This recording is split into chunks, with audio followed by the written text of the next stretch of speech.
Welcome, my dear family.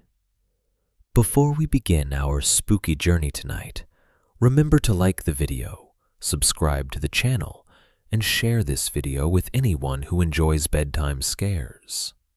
I'd love to know where you're watching from and what time it is, so leave a comment below and cheer me up a bit on YouTube. Now, relax, dim the lights, and let's dive into tonight's story. I didn't want to post this. Not because I'm embarrassed, or because I'm trying to be dramatic, or because I'm afraid you'll call it fake. I didn't want to post it because there's still one audio file on my phone that won't die. I've deleted it. I've wiped my backups. I've factory reset the device twice. I've changed iCloud accounts like that would matter. It always comes back. 13 seconds. No title, no waveform until you press play. Then the line fills like a heartbeat you weren't supposed to hear.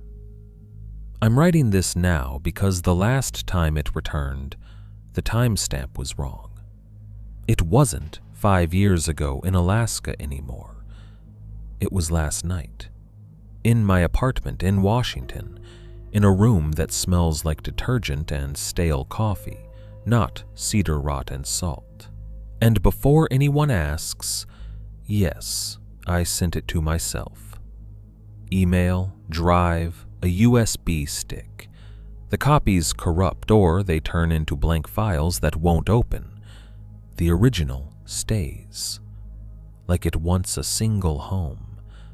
Like it likes being carried. My name is Evan. I'm 31 now. At the time, I was 26, working utility maintenance on the west side of the state. One of those jobs where your hands always smell faintly metallic, even after you wash them, and you come home with scratches you don't remember getting.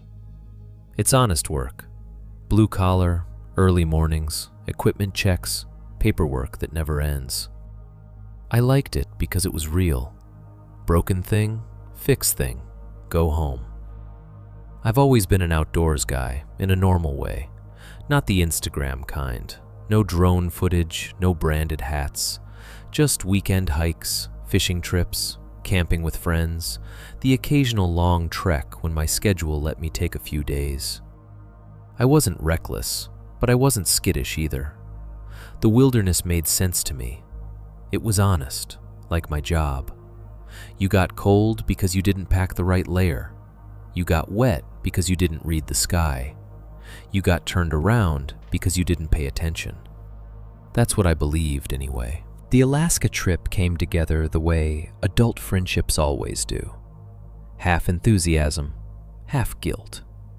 Jared texted the group chat in February with a screenshot from some fishing forum, the kind with a dated layout and usernames like Salmon Slayer 82, Jared, Boys, Tongass, June, We Do This Right, No Tourists, Thomas, I'll wrestle a bear for content, Dean, Don't, Me, How remote is remote, Jared, Remote enough nobody will hear Thomas screaming. That was the dynamic in 4 lines. Jared was the planner, always had been. In high school, he was the one who printed out directions like it was a military operation, even when we were just going to a concert. He didn't trust winging it. He trusted research, forums, maps, gear lists, backup plans for backup plans. He loved the feeling of being prepared. Dean was the opposite. Dean trusted instinct and discipline. He had that ex-military posture even when he was relaxed, shoulders set, eyes moving, attention split 3 ways at once. He didn't talk a lot, but when he did, people listened because he didn't waste words.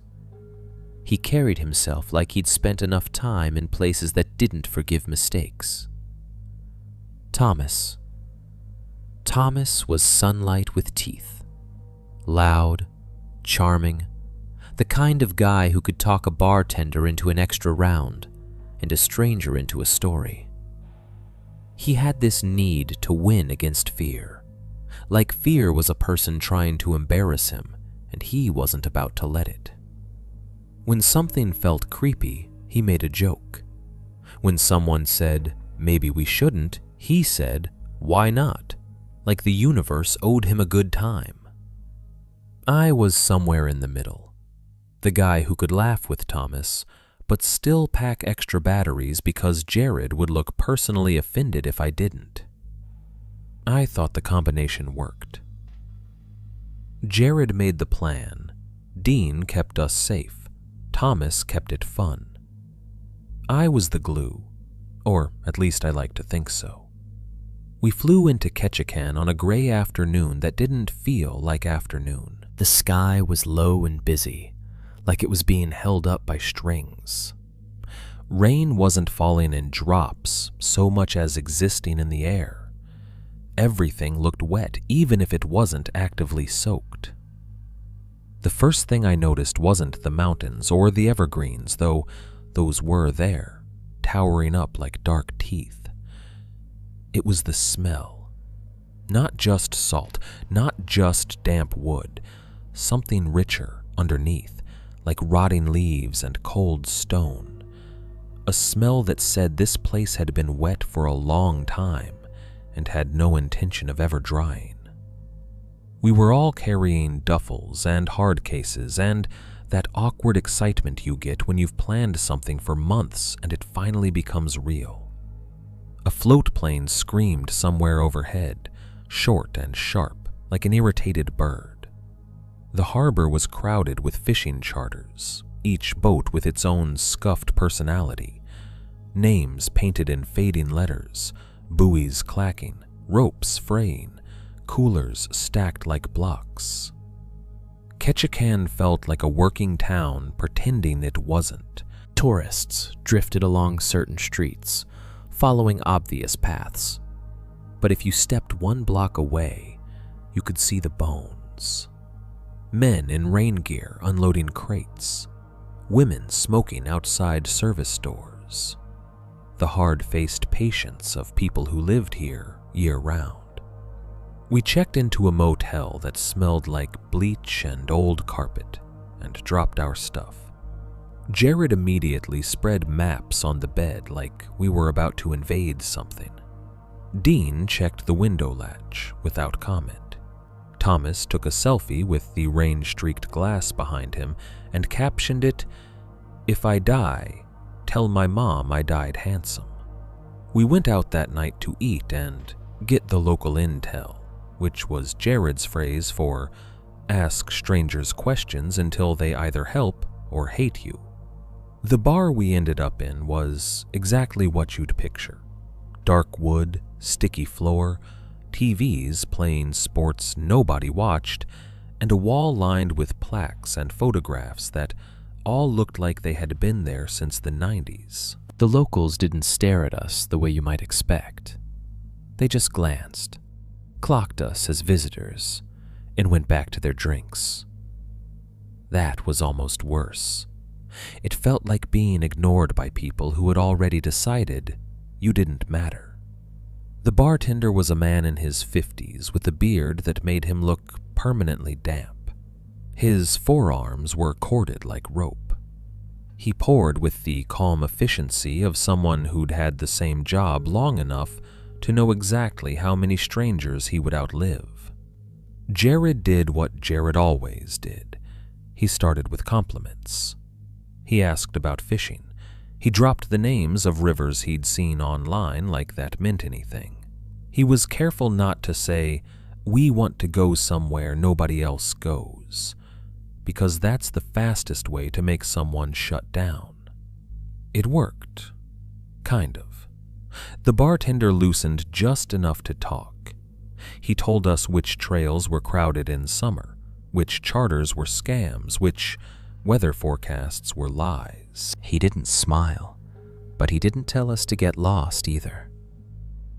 There was a bulletin board near the bathrooms, the kind with torn flyers and faded business cards. I wandered over while Jared talked. Old fishing guides, lost dog, room for rent, a handwritten notice for a community fundraiser, and then a cluster of missing posters pinned in a row, like someone had tried to organize them, but the paper had gone soft at the edges from moisture. Not children, adults, young men mostly, beards, baseball caps, sunglasses, that casual outdoor guy look you could pull from any Pacific Northwest town. There were dates and phone numbers and last known locations that meant nothing to me. Some were old, yellowed. Some looked newer, the ink still sharp. I felt a small chill in my chest that had nothing to do with the beer. Thomas came up beside me and whistled low. "Damn," he said. "You think that's normal up here?" "Probably tourists doing dumb things," I said, because that's what you say when you don't want to acknowledge the obvious. Dean appeared behind us without a sound. He scanned the posters, eyes unreadable. "People don't go missing like that unless they go where they shouldn't," he said. Thomas grinned. "Good thing we're smart." Dean looked at him for a beat too long. "Are we?" Thomas laughed, but it was a little higher than usual. Back at the bar, the conversation had shifted.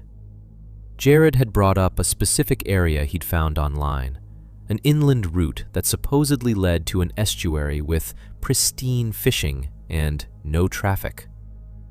He didn't say Tongass like he was trying not to jinx it.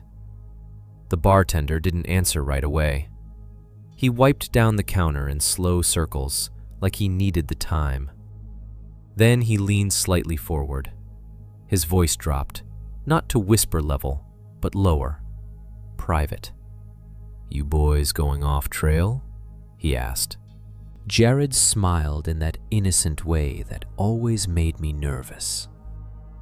"Just a little, nothing crazy." The bartender's eyes flicked toward the bulletin board. Not dramatically, just a glance, like a habit. "Don't," he said. Thomas, of course, couldn't help himself. "Don't what? Don't fish? Don't hike? Don't have fun?"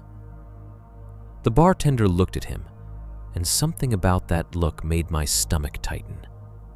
Not anger, not fear, more like resignation. Like Thomas was a type he'd seen before. He put the rag down and spoke like he was listing rules in a workplace break room. Simple, direct. "If you see driftwood tied like a fence," he said, "don't cross it." Jared blinked. "Like someone marking property lines?" "Not property," the bartender said. "Just lines." Thomas chuckled. "Okay, cool. Spooky driftwood fences, got it." The bartender didn't react to the joke. He kept going, eyes steady. "If you hear your own voice in the woods," he said, "don't answer." That one landed different. Even Thomas's smile faltered for a fraction of a second. "And," the bartender added, "don't touch what you didn't build." He said it like it was as normal as "don't drink the creek water," but his fingers tightened slightly on the edge of the bar. White knuckles, then relaxed. Jared did that thing where he tried to turn the moment back into normal conversation. Is that like a local superstition? The bartender's mouth twitched in something that wasn't a smile. "Call it whatever you want," he said. "Just don't be loud about it." Dean's gaze sharpened. "Why don't be loud?" The bartender shrugged like he regretted saying anything at all. "Because loud things get answered," he said. I remember the way he lowered his voice on the last word. Answered.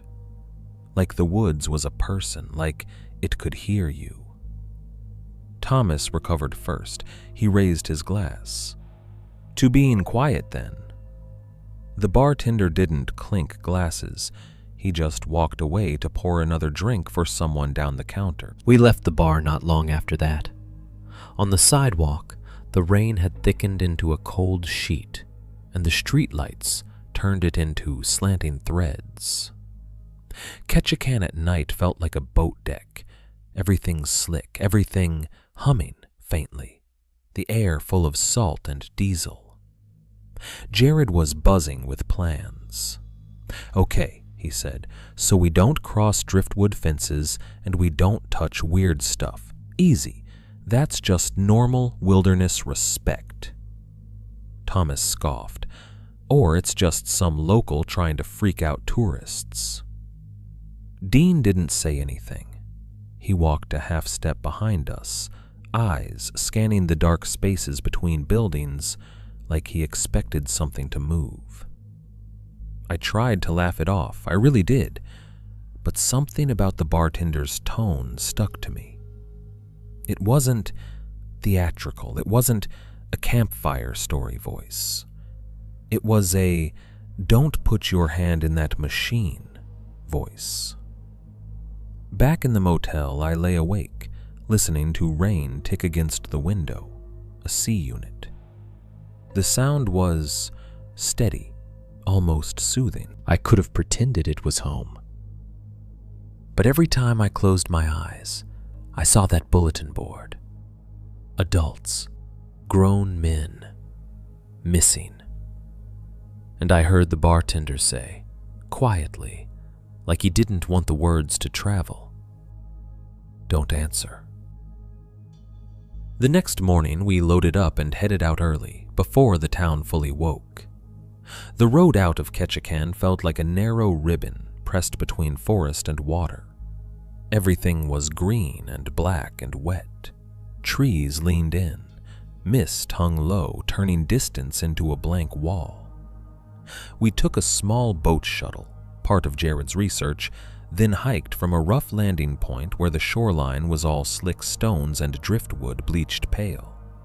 The air smelled sharper out there. Cold salt, sap, mud. We weren't deep in yet. That's the part people don't understand. The moment I'm talking about happened close to the start, when everything still felt like an adventure. The trailhead wasn't a real trailhead. No big sign, no information kiosk. Just a faint cut through brush, and a spot where the ground looked trampled enough to suggest other boots had passed. Jared did his little ritual. Compass check, map check, satellite phone check. Dean adjusted his pack straps and stared into the trees like he was listening. Thomas bounced on his heels, eager to move. I tightened my laces and made a joke about mosquitoes the size of sparrows. We started in single file. The forest swallowed sound fast. Our footsteps softened under moss. The air under the canopy was colder, thick with the smell of wet wood. A few minutes in, we hit a patch where the trail dipped and the ground looked churned by tide runoff. Mud and sticks pressed together like paste. Driftwood lay scattered everywhere in pale, twisted shapes. Some pieces were knotted with old rope from fishermen or storms. I barely looked at it. It was just driftwood. We stepped across a narrow area where the sticks seemed oddly arranged. Not a pile, not random scatter. A neat line, low to the ground, like someone had dragged branches into place. The rope was there too, thin, gray, and frayed, looping through the wood like a lazy stitch. I remember my boot landing on the far side with a quiet suck of mud. Thomas stepped over it without looking. Jared stepped over it while checking his compass. Dean paused for half a second, then followed. I stepped last, and as I lifted my foot, the rope shifted slightly. Not much, just enough to make the line tighten, like it had been waiting for pressure. I didn't think anything of it then. We kept walking. The trees thickened, the light thinned. The world narrowed to green walls and wet breath and the soft rasp of pack straps.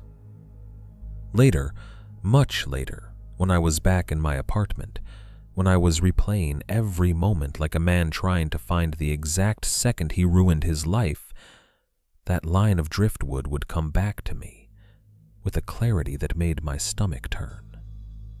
Because it wasn't just driftwood. It wasn't just a random line on the ground.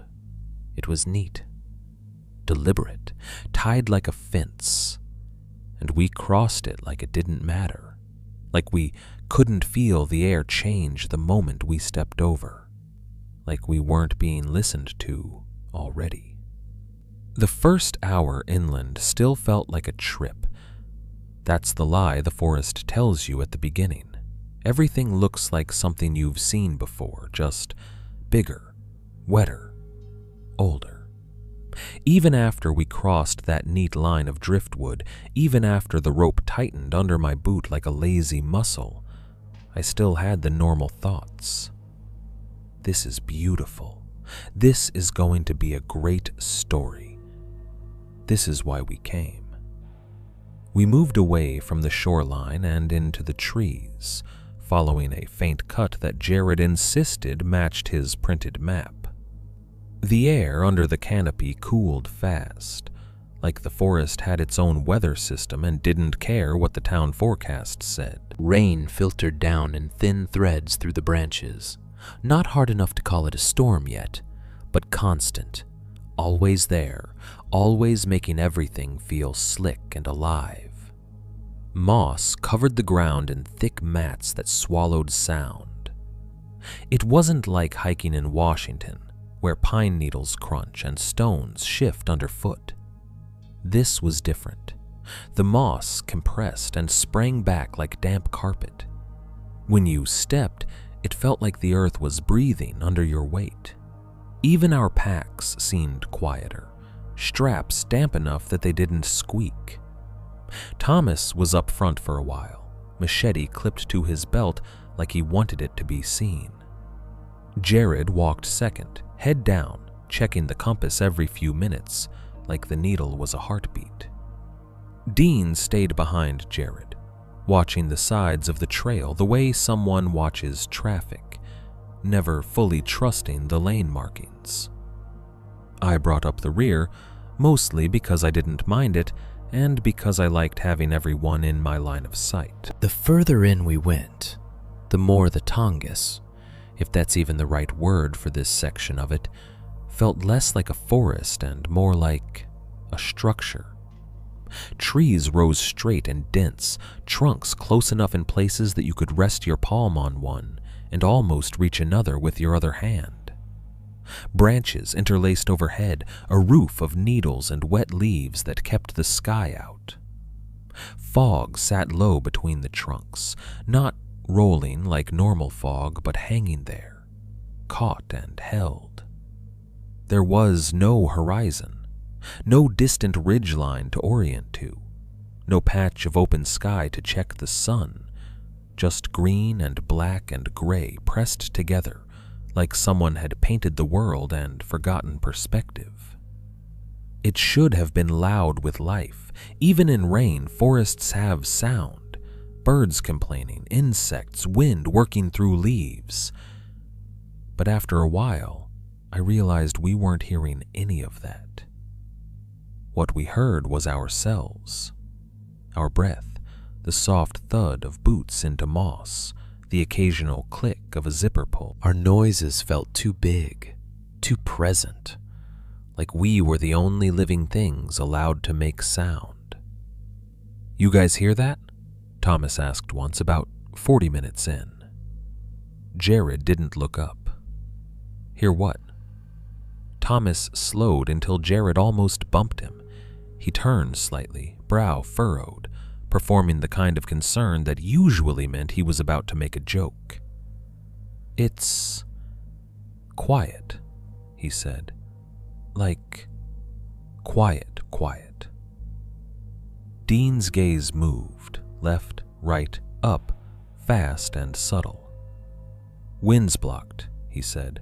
"Canopy's thick." Thomas opened his mouth, probably to say something smart. Then he closed it. For a second, the humor didn't come. I saw his throat move like he swallowed something he didn't want to taste. We kept going. Rain strengthened the deeper we went, not in sudden blasts, but like a faucet being turned open one notch at a time. Water ran down tree bark in shining veins. It collected on ferns and fell in heavy drops when our bodies brushed past.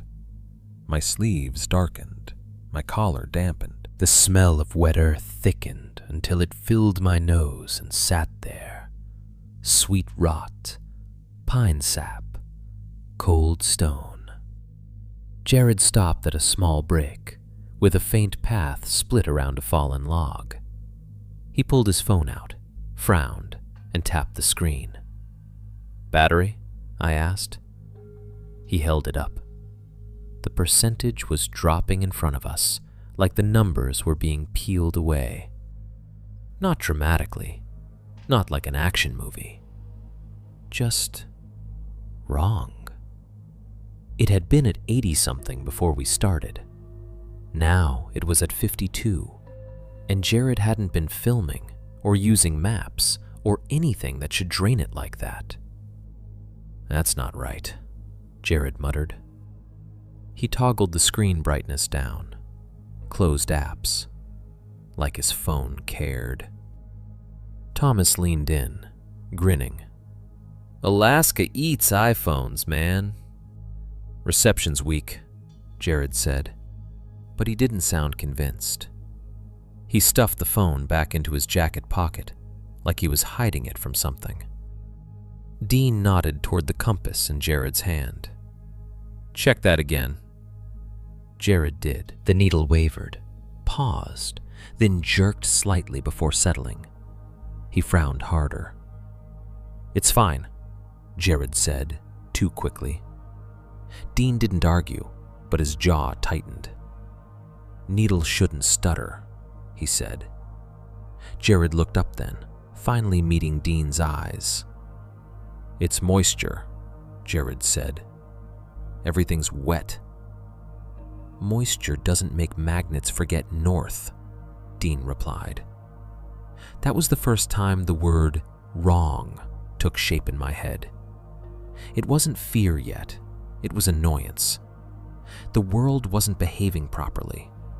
We were being inconvenienced by something that shouldn't matter. And then, without warning, the forest got quieter. It happened in the way you notice a refrigerator turning off in the middle of the night. You don't hear it stop.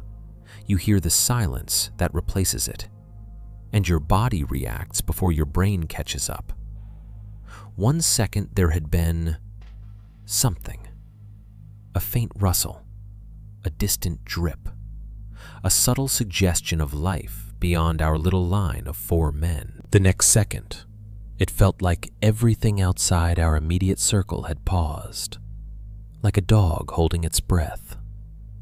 Thomas stopped again. This time he didn't speak. His head tilted slightly, listening. Jared's boots sank into moss, and he froze too. Dean lifted his chin, eyes narrowing. I held my breath without meaning to. Silence isn't nothing. Silence is pressure. Silence is a hand over your mouth. Silence is the sense that if you move too suddenly, you'll be caught doing something you weren't supposed to do. In that hush, the soft drip of water off my hood sounded like a hammer. I became aware of my heartbeat. I became aware of the wet friction of my socks and my boots. I became aware of how loud it would be if I said a single word. The bartender's warning flashed in my head, not as a memory, but as a sensation. Don't be loud about it. Thomas finally exhaled, a shaky laugh trying to return. Okay, he whispered, actually whispered, which was new for him. This place is intense. Dean gave him a look that said, "Don't ruin it," like the forest might be listening for jokes. We moved again, slower now. The trail, if you could call it that, thinned into guesswork. Jared checked the paper map, its edges already softening from damp, and held it close under his jacket. He kept muttering bearings under his breath. East-southeast. Should be a drop. Should be a creek. The trees didn't change. That was the problem. In most forests, there are landmarks, odd stumps, rock formations, breaks in canopy. Here, everything repeated. Trunk, fern, moss. Trunk, fern, moss. The fog made distance meaningless. You could walk 10 steps or 100, and it felt the same. After another half hour, we hit a space where the trunks opened just slightly, and the ground dipped into a shallow basin. The fog pooled there thicker, like milk in a bowl. Jared slowed, raising a hand. "Wait," he said. We gathered behind him, huddled close without thinking about it. Ahead, the vegetation stopped. Not gradually, not naturally. It ended in a clean circle. The clearing was maybe 20 feet across, perfectly round, like someone had set a giant dinner plate on the forest floor and pressed down. The moss was gone inside it, not torn up, not trampled, gone. In its place was dark soil and scattered pale wood fragments, as if the forest had been brushed clean. No ferns, no saplings, no weeds, nothing grew inside that circle. The air felt different at its edge, cooler, heavier. The hairs on my arms lifted under my wet sleeves. Thomas made a low sound. That's weird. Jared took a cautious step closer, then stopped at the boundary like he'd hit an invisible line. Dean's hand moved to the hatchet on his belt. "Animal wallow?" Jared suggested, but it sounded like a question he didn't believe. Dean shook his head slightly. "Too clean," he said. I stared at the circle, and the thought came uninvited. It looks swept, like someone had taken a broom made of branches and erased the forest from this spot. And then I saw it. At the center of the clearing stood a figure. It was made of driftwood, pale, twisted pieces arranged into a rough humanoid shape. Not tall, maybe 5 feet, but it stood upright without support, as if the wood had roots. Its torso was a thick, bleached log with smaller branches bound across it like ribs. Its arms were outstretched slightly, not welcoming, not threatening, just posed, like a mannequin left in the rain. Twine wrapped it in tight loops, crossing over itself in a pattern that looked almost like stitching. The twine wasn't bright or new. It was gray-brown, waterlogged and rough, but it held with purpose, each knot placed where it needed to be. Hanging from the arms and neck were small bones and shells. Not big animal skulls like a horror movie trophy, smaller. Bird bones, maybe. Fish vertebrae. Things that could be gathered and cleaned and tied. They clicked softly when the wind moved, except there was no wind. And the face made my stomach tighten. It wasn't carved with any skill. It was carved like someone had tried to remember what a human face looked like and gotten the proportions wrong. One eye was a deep gouge, round and hollow. The other was longer, slanted, like a cut that had been widened. The mouth was a jagged notch too high on the wood, and the edges were splintered, as if the person carving it hadn't cared about smoothness, only about making the shape. It didn't look like art. It looked like imitation, like something that had watched people and decided it could make one. Thomas, of course, broke the spell first. He let out a sharp laugh. "Oh, come on," he said. "That is straight up Blair Witch." Dean's voice came out low and flat. "Don't." Thomas turned toward him, grin still in place. "Don't what? Look at it? It's a creepy stick doll, dude." Dean's eyes didn't leave the figure. "Don't go in," he said. "Don't touch it." Jared, for once, didn't argue. His face had gone tight. He swallowed and said, "We don't even know who made that." "That's the point," Dean replied. Thomas spread his hands in exaggerated surrender. Okay. Nobody's touching the spooky forest mannequin. Happy?" He took a step forward anyway. Not into the clearing, just closer to the edge, like he wanted to prove he wasn't scared. His boot slid slightly on wet soil, and he corrected his balance with a little hop. The sound of that hop, sole on dirt, felt too loud. The bones on the driftwood figure swayed faintly, clicking once. Thomas froze, then laughed again, but the sound didn't carry like laughter should. It died immediately, swallowed by the trees. Dean shifted, placing himself subtly between Thomas and the clearing. It was not a dramatic move. It was protective, in the way you don't notice until later. "We go around," Dean said. "Now." Jared hesitated. He glanced at his map, then back at the clearing. His brain was fighting itself, the planner part that wanted to understand the landmark versus the survival part that wanted distance. "We should mark it," Jared said, "just so we know where we are." "Mark it in your head," Dean said. I stayed quiet, eyes locked on the figure. My mind kept snagging on the face, the asymmetry, the wrongness. And then something caught my attention, not the figure as a whole, but the twine. Near the shoulder, where the arm was bound to the torso, the twine frayed slightly. That wasn't what drew my eye. What drew my eye was the color.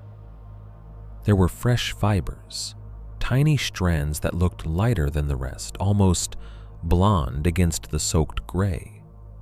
They hadn't darkened with age. They hadn't matted with moss. They looked new enough that the twist still held shape, like someone had tightened that binding recently. Not last year, not last season, recently. A cold thought slipped into me. We're not the first people to see this today. I opened my mouth to say something, and in that instant, Jared's phone buzzed in his pocket. Not a ringtone, just a vibration. It was so loud in the silence that all four of us jumped. Jared yanked it out, eyes wide, and stared at the screen. "Battery's at 12%, he said, voice suddenly small. "We started with 80, Thomas blurted. Jared nodded slowly. "Yeah," he said, "I know." Dean's gaze flicked from the phone to the clearing and back, like he was connecting dots he didn't want to connect. "Put it away," he said. Jared did, fast. We edged around the clearing, keeping our distance like it was a live wire. As we moved past, The driftwood figure remained still. Of course it did. It was wood. But I couldn't shake the feeling it was posed. Not randomly assembled, not fallen together, positioned. And the cleared ground, too round, too neat, felt less like a place someone built and more like a place someone maintained. When we were far enough that the figure was no longer in view, Thomas exhaled hard. "Okay," he said, forcing bravado back into his voice. "That was creepy, I'll give you that." Dean didn't respond.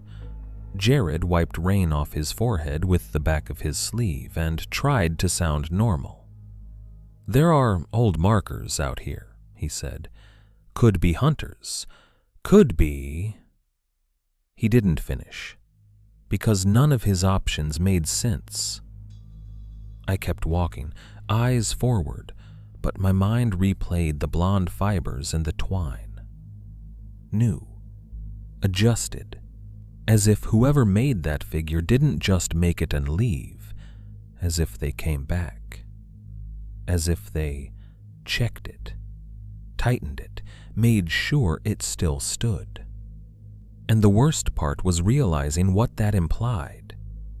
If someone had been there recently, then the forest hadn't been quiet because it was empty. It had been quiet because something didn't want to be heard, or because everything else knew better than to make noise. We walked deeper into the green, and the fog closed behind us like a door. We should have kept walking. That's the simplest version of it. We should have taken one look at that cleared circle and the driftwood figure standing in the center like a bad memory, and we should have skirted it without comment and never looked back. But people don't work that way. Not when they still feel safe. Not when the worst thing they've experienced so far is a phone battery draining too fast and a fog bank that won't lift. Thomas was quiet for maybe 10 minutes after we passed the clearing. 10 minutes of him not filling the space with jokes, not daring the universe to prove him wrong.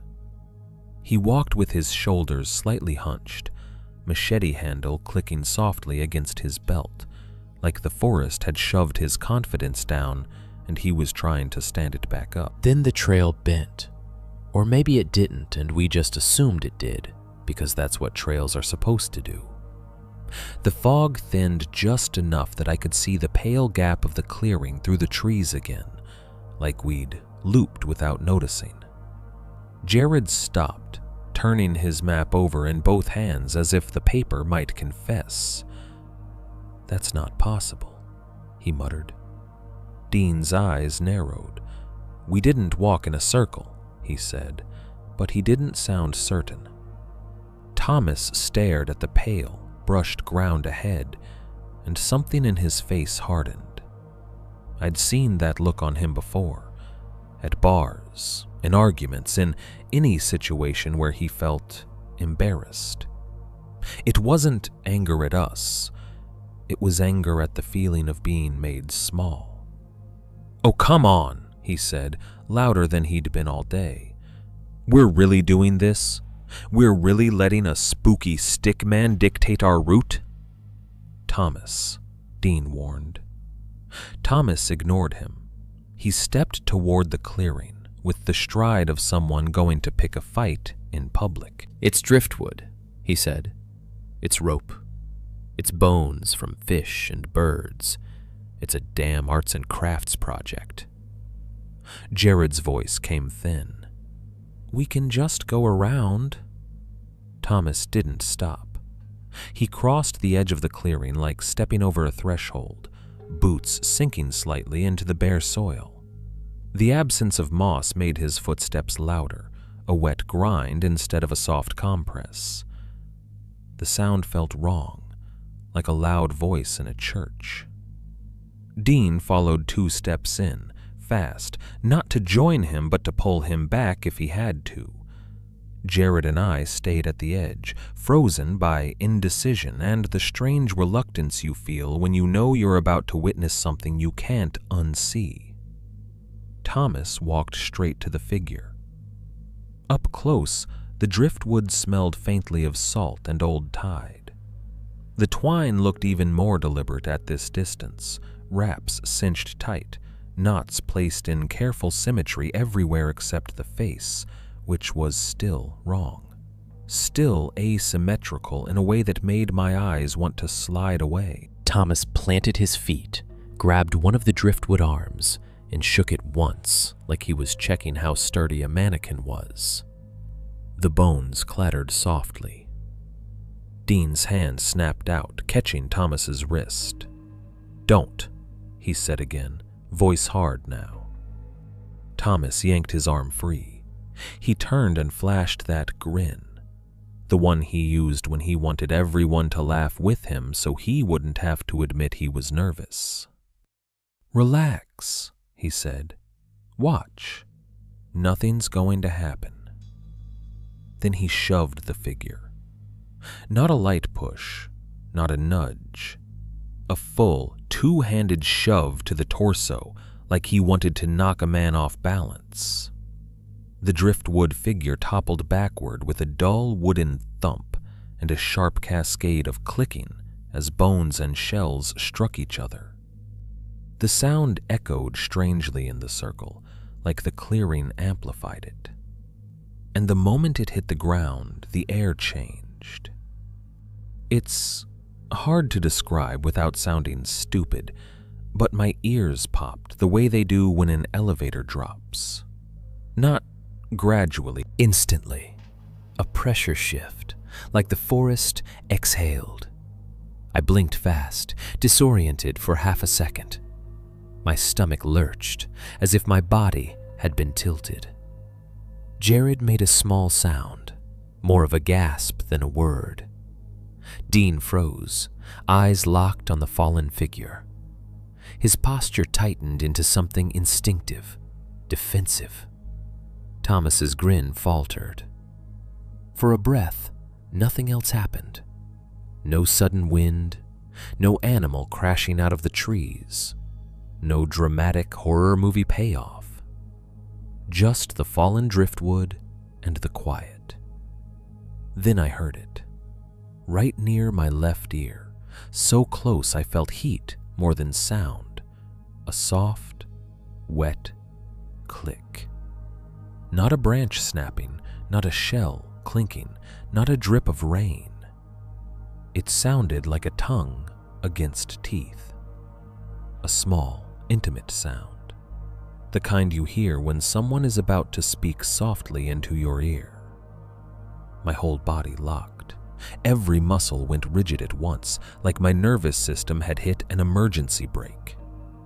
I turned my head so fast my neck ached. There was nothing there. Just fog and trunks and that pressed, waiting silence. Thomas stared down at the fallen figure like he expected it to move. His face had gone pale under the rain sheen.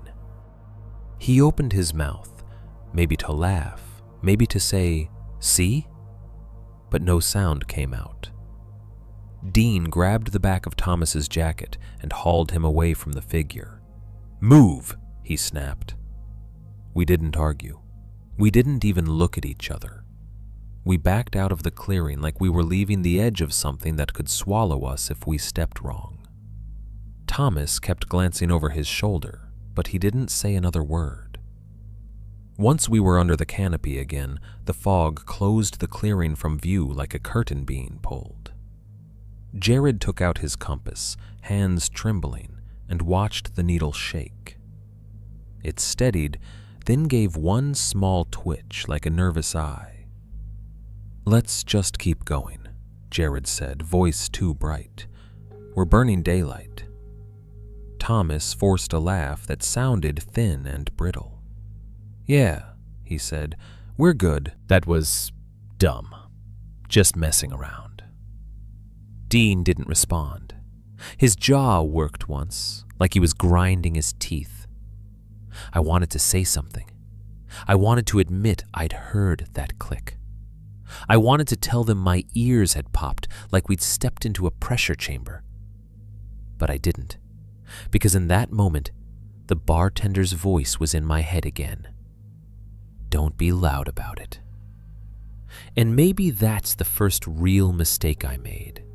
Not the boundary, not the clearing, but the choice to keep my fear inside my mouth like it belonged there. We hiked until the light began to fade, though light in that forest was a relative thing.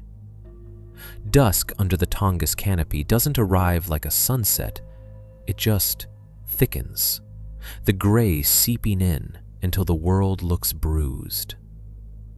Jared insisted we find water before we camp. We followed the sound of a stream that came and went as if it couldn't decide whether it existed. When we finally found it, it was narrow and dark, water sliding over stones with a muted whisper. We chose a spot slightly uphill, tucked between two large trees whose roots rose from the earth like ribs. Dean cleared a small area with his boot. Thomas tried to help and ended up kicking moss into the air like damp dust. We set up tents fast, the kind of fast you do when you're trying not to admit you feel watched. Jared fussed with guy lines and knots. Dean moved with quiet efficiency. Thomas kept glancing back into the trees, then pretending he wasn't. We made a small fire under a makeshift cover of tarp to keep the rain from killing it. The flames were weak and hesitant, orange fingers struggling in the wet air. They threw light just far enough to make the darkness beyond seem thicker by comparison. Dinner was jerky and trail mix and the kind of freeze-dried meal you eat because you're hungry, not because you enjoy it. We talked because silence felt dangerous, but the conversation didn't catch. Thomas tried a joke about stickman insurance. No one laughed. Jared asked if anyone had service. No one checked. Dean said, "We're out in the morning," and no one argued. Even Jared, the guy who'd planned this for months, nodded as if the plan had suddenly become irrelevant. Later, when we crawled into our tents, the rain softened into a steady patter. It should have been soothing. It should have been the kind of sound that knocks you out. Instead, it made me listen harder for anything that didn't belong. My thoughts kept circling back to the figure, how the twine looked new in places, how the bones clicked like teeth, how Thomas's shove had felt like slapping something sacred. And then, lying there in the dark, I remembered the line of driftwood at the trailhead. Not just the line, its pattern, the way the rope looped through the wood in that lazy stitch, the way the twine crossed itself, tightened, then crossed again. I'd seen that pattern before, not in a book, not online, on the driftwood figure. Same wrap, same knots, same deliberate, repeated crossing, like someone tying a wound shut. My stomach sank so hard it felt like nausea, because it meant the fence the bartender warned us about wasn't some rare thing deep in the woods. It was right there at the start. It meant we didn't wander into the wrong place slowly. We stepped into it the moment we began. And as I lay in my tent, listening to rain and my own breathing, I understood something I hadn't wanted to understand all day. We hadn't found the boundary. We had crossed it. And whatever lived on the other side had heard us do it. Rain sounds different when you're trying to sleep. At home, it's background. It's a reason to stay in, a soft excuse. Out there, under a tarp strung too low between two trees, rain becomes a counting device. Every drop is a second passing in a place where seconds feel watched. Our camp looked pathetic in the dark, a small fire struggling under a crooked shelter of plastic and cord. 2 tents hunched like tired animals, wet gear draped over branches, dripping steadily. The stream below us whispered and then went silent, as if even it was afraid to keep talking. I lay on my back in my tent with my hands tucked under my armpits for warmth, listening to the nylon tick as droplets struck it. My breath fogged the air inside the tent in short, nervous puffs. The cuffs of my jacket were damp where the fabric had soaked through, and every time I moved, the wet cloth rubbed against my skin with a sound that felt too loud. I'd never been scared of the dark in the normal way. I'd camped in Washington plenty of times, even solo. Darkness was just the absence of light, until it wasn't. Out there, the darkness felt occupied. Not by a visible thing, not by a monster in the trees with glowing eyes, just occupied. Like walking into a room where a conversation stops, and you know everyone is looking at you, even if you can't see their faces. I kept my eyes open for a long time, staring at the faint outline of the tent ceiling, watching shadows shift when the fire outside flickered. I tried to make my breathing even. Inhale, exhale. Slow it down. Don't feed panic. On the other side of the nylon, I could hear Jared rustling in his sleeping bag. A zipper moved, soft, careful, and still it sounded like ripping paper in the silence. Somewhere to my left, Thomas coughed once, and then froze like he regretted it. Dean didn't make a sound. That was the thing about Dean. He could turn himself into a piece of furniture if he wanted to. When he was quiet, he was quiet. It used to irritate me on trips, the way he'd just disappear into his own discipline. That night, it almost comforted me. If Dean was calm, maybe we were fine. Then the fire sputtered.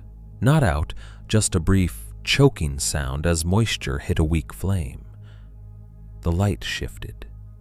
Shadows changed shape instantly, and my body reacted like something had moved.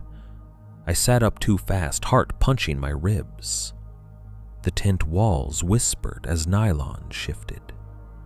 I held still, listening. Nothing. I told myself it was nothing. A wet fire doing wet fire things. Still, I reached slowly for my headlamp and clicked it on for a second, just to confirm the world was still there. The beam bounced off my pack, my boots, the inner wall of the tent. Everything normal. I clicked it off again immediately, guilty at how bright it felt, like turning on a spotlight in a theater. The bartender's voice, low, practical, kept surfacing in my mind. Don't be loud about it. That was the first time I'd ever felt like volume was a mistake. A little while later, Jared whispered my name through the tent wall. Evan. I rolled onto my side. Yeah? You awake? Yeah. There was a pause, then softer. Something about today felt off. I almost laughed because it was such an understatement, but the laugh wouldn't come. Yeah, I whispered back. Same. He hesitated, like he was about to ask me a question he didn't want the answer to. You think he screwed us? I pictured the driftwood figure hitting the ground, bones clattering like teeth. I pictured that pressure pop in my ears and the wet click near my ear. I don't know, I said. Maybe. Jared exhaled, and I could hear the breath tremble. We leave at first light, he whispered. Yeah, I said. We leave. Another pause. Then, very quietly, don't tell Thomas I'm freaked out. I almost smiled. I won't. The conversation ended, but the awareness lingered. Even Jared, the planner, the confident forum guy, was scared enough to hide it. Outside, rain continued. The fire crackled weakly. Somewhere, far off, a branch creaked under the weight of water, and my muscles tightened anyway. At some point I drifted, not fully asleep, but that shallow half state where your brain keeps running and your body tries to rest. I remember a dream fragment. The driftwood figure lying on the ground, face turned toward me, mouth carved too high, and when I looked closer, the mouth wasn't carved at all. It was a split that was slowly widening. Then a sound tore through the night, a scream. It was so sudden and so close that it didn't feel like something traveling through the forest. It felt like something happening inside our camp, inches from the tents. Raw, strained, human adjacent. It wasn't a clean animal call. It wasn't the distant, eerie howl you sometimes hear in wilderness videos. This had shape to it. Pain, panic, a throat working too hard. It went up and cracked, then dropped into a guttural edge that made my stomach flip. For half a second, I thought it was Thomas. I exploded out of my sleeping bag, fumbling for the zipper. My hands shook so badly I couldn't find the pull. The nylon screamed as I yanked it open. Light flared outside, headlamps snapping on, flashlights sweeping. Thomas was already out, barefoot in the mud, pants half on, eyes huge. Jared stumbled behind him, slipping, cursing under his breath. Dean was out like he'd never been asleep at all, hatchet in hand, beam steady, scanning the tree line with a predator's focus. "Where?" Jared shouted, actually shouted, and the word felt obscene. Dean snapped his head toward him. "Low," he hissed. "Talk low." Jared blinked like he'd forgotten his own voice existed. He lowered it immediately, breath coming in short bursts. Where was it? Thomas spun in place, flashlight beam jerking wildly across ferns and trunks. "What the hell was that?" he said, voice cracking right in the middle, turning the sentence into two pieces. The forest gave us nothing. No crashing retreat, no animal silhouette, no movement in the brush that could explain that kind of sound.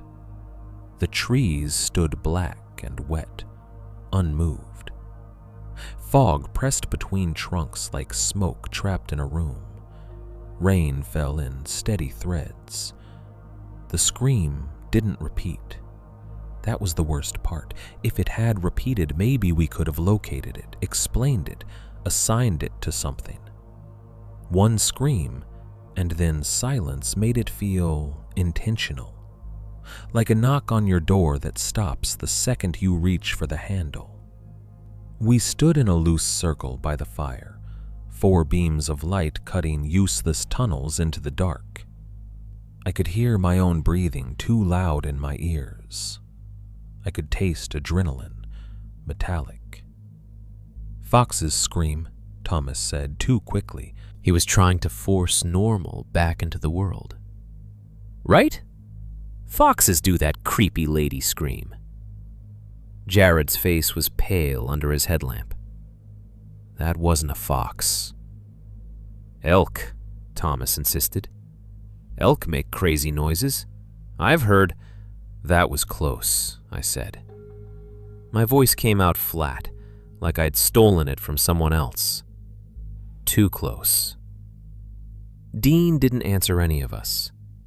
He moved slowly around the perimeter of camp, boots silent on moss, beams sweeping the ground. He checked between the tents. He checked the edge of the tarp. He checked the space behind the tree roots, like he expected to find someone crouched there. Nothing. He came back to the fire, eyes dark. "Everybody stays quiet," he said. Not a suggestion, a rule. No yelling, no laughing, no nothing. Thomas let out a brittle chuckle. "Okay, Dad." Dean's gaze pinned him. "I'm serious." Thomas opened his mouth to push back, and I saw it. The fear in his eyes, slipping through the bravado. His throat moved. He swallowed. "I know," he said, and his voice cracked again. "I know." We stood there for another minute, lights sweeping, waiting for something else to happen. My heart kept trying to outrun my ribs. When nothing came, Jared spoke softly, as if speaking to an animal you didn't want to spook. "Back in the tents," he said. We're just gonna sleep.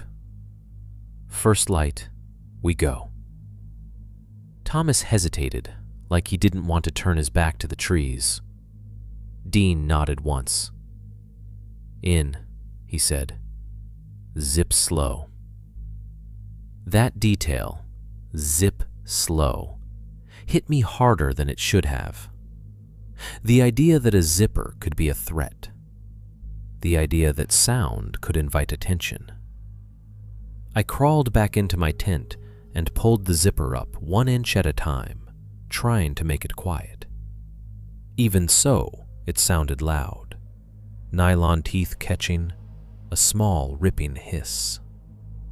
I stopped halfway, breath held, listening for a response. Nothing. I finished the zipper. My hands were shaking. Inside the tent, the air felt damp and too small. My breath fogged again, but now it didn't feel like normal cold. It felt like I was trapped in my own exhale. I lay down and kept my headlamp in my palm, ready. Through the thin wall, I heard Thomas muttering, quiet now, like he'd been trained in a minute. "It was just an animal," he said, more to himself than anyone. Just an animal. Jared didn't respond. Dean didn't respond. I stared into the darkness until my eyes ached. The rain kept falling. The fire crackled softly outside, weaker now. Time stretched thin and strange. And then, after the scream, after the burst of light, after our frantic scrambling, the other sound began. Footsteps. Slow. Careful. Measured. Not running, not stumbling. Not the chaotic crash of an animal. These were placed steps, one after the other, with the consistency of someone walking a patrol route. They moved around the edge of camp. At first, I thought it was Dean, checking again, but Dean hadn't moved. I could hear him breathing steadily in his tent, controlled, quiet. And these steps were wrong for a person in boots. They were too soft for boots on wet ground, yet too heavy to be an animal tiptoeing. Step, pause. Step, pause. I held my breath so hard my chest hurt. The footsteps circled once, staying just beyond where the firelight would reach. They never crossed into the orange glow. They never approached the tents closely enough to brush the nylon.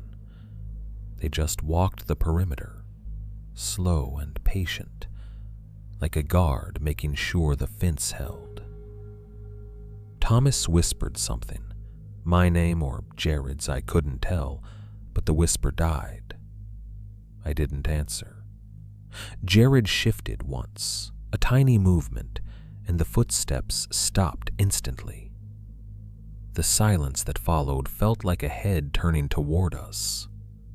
Jared froze. I froze.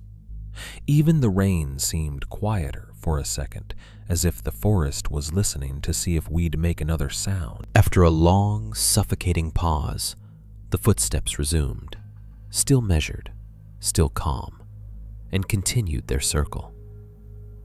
I didn't sleep after that. None of us did, not really.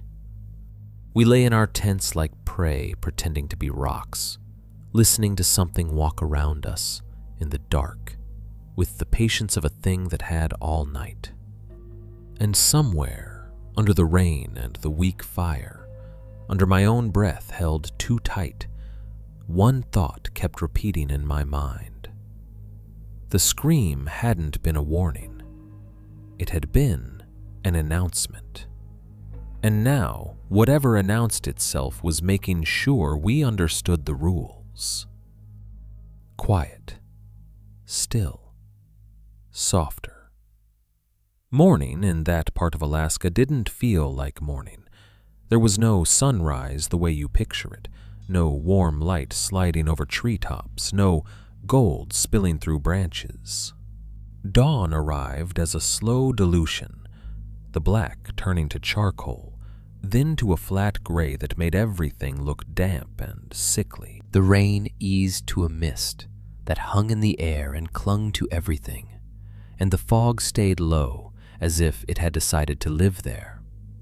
I realized I'd been holding tension in my jaw all night when I tried to unclench, and it hurt. For a moment, lying in the stale dampness of my tent, I almost convinced myself I'd imagined the footsteps. Sleep deprivation can do that. Stress can do that. Fear can paint patterns in noise. I told myself it might have been Dean walking perimeter. It might have been rain shifting branches. It might have been something normal that my brain had turned into something else. Then I heard Thomas's zipper. He opened his tent too fast, too loud, and the sound ripped through the quiet like a scream. We all reacted. Jared sat up in his tent like he'd been hit. Dean's tent rustled once, fast. He was awake instantly. My body jolted, heart slamming, as if the zipper noise had been an alarm. Thomas stepped out and froze, eyes wide, realizing what he'd just done. He mouthed something like, "Sorry," without sound. Dean emerged a second later, moving slowly, deliberately, like every motion had been weighed. He held up a hand, not a wave, a stop sign. "Listen," he said, and even that word came out barely above a whisper. We did. For a few seconds, there was only mist and the faint drip of water off leaves. No footsteps, no breathing at the edge of camp, no scraping. Then, down the slope, the stream made a sound, a soft rush, like it had been turned back on. It was subtle, but it hit me hard. The stream had been nearly silent for long stretches during the night. I'd noticed it without wanting to. Now, suddenly, it sounded normal again. Like whatever had been circling us had left, and the forest was allowed to talk. Thomas swallowed. "So we're good?" he whispered. Dean didn't answer. He stepped to the edge of the fire pit and stared at the ash. What was left of our weak flame had died sometime before dawn, leaving only damp gray remnants. Dean crouched, touched the wet ash with 2 fingers, then stood. His gaze went to the ground around camp. "Don't move yet," he said. "Look first." Jared crawled out of his tent and stood beside him, moving carefully like an old man. I stepped out last, boots sinking softly into moss. The air hit my face cold and wet, smelling like rot and salt. My breath fogged immediately. The camp looked wrong. Not obviously destroyed, not trashed, just subtly altered, like someone had come in while we slept and adjusted things by inches. One of the tent stakes near Jared's tent was angled differently, pulled straighter, deeper into the ground. Jared noticed too. He crouched, touched it, frowned. "I said that," he whispered. "It wasn't like that." Dean moved to the food bag we'd hung from a branch. The knot on the rope was neater. That was the only way to describe it. Jared's knots were competent but hurried, the kind you tie when your hands are cold and you want the job done. This knot looked as if someone had taken time to tuck the tail end, to snug the loop just right. Dean didn't touch it. He just stared, eyes hard. Thomas shifted uneasily. "Maybe one of us did it," he offered, like half asleep. Dean's gaze flicked toward him. "Did you get up?" Dean asked. Thomas hesitated. His face tightened. "No," he said. "I mean, no, not that I remember." Jared's voice came out thin. "I didn't." I shook my head. "Me neither." Dean nodded once, like he'd expected that. "Okay," he said, "then we assume somebody else was here." The words hung in the mist like smoke. Thomas forced a laugh that died in his throat. "Somebody else," he repeated, trying to make it sound ridiculous. It didn't work. His voice cracked on the second word. Dean didn't let him hide behind humor. He pointed toward the ground just beyond the firelight's reach, where the moss gave way to a patch of exposed mud from foot traffic. "Look," he said. We stepped closer, careful not to trample whatever was there. Dean crouched, then shifted aside so we could see. Tracks. Not boot prints. Not deer. Not bear. They were wide impressions, splayed, like hands pressed into the mud, but larger, longer, with the heel part deeper than the fingers. The spacing was too even, each print laid down with consistent stride, like a person walking with intention.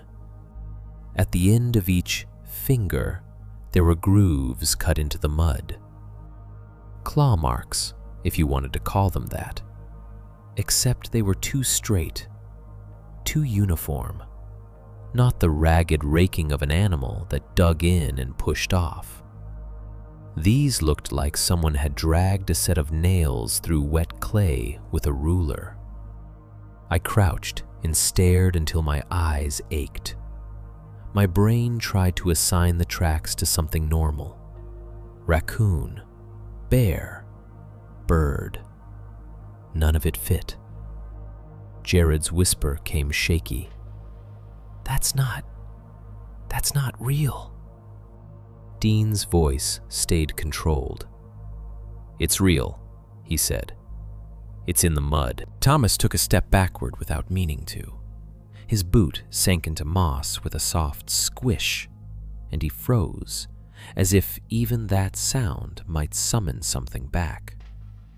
Dean straightened slowly and looked around camp again, scanning wider now. There were more signs once you knew how to look. A branch snapped cleanly at chest height, as if something had passed through and broken it slowly rather than crashing. A small pile of wet twigs stacked at the base of a tree. Not a bird nest, not random fall. Stacked. And the strangest detail, our footprints. We had tracked mud in and around camp when we set up. We'd made little paths between tents and fire and the edge of the slope. In daylight, those prints were visible, normal boot patterns, normal human mess.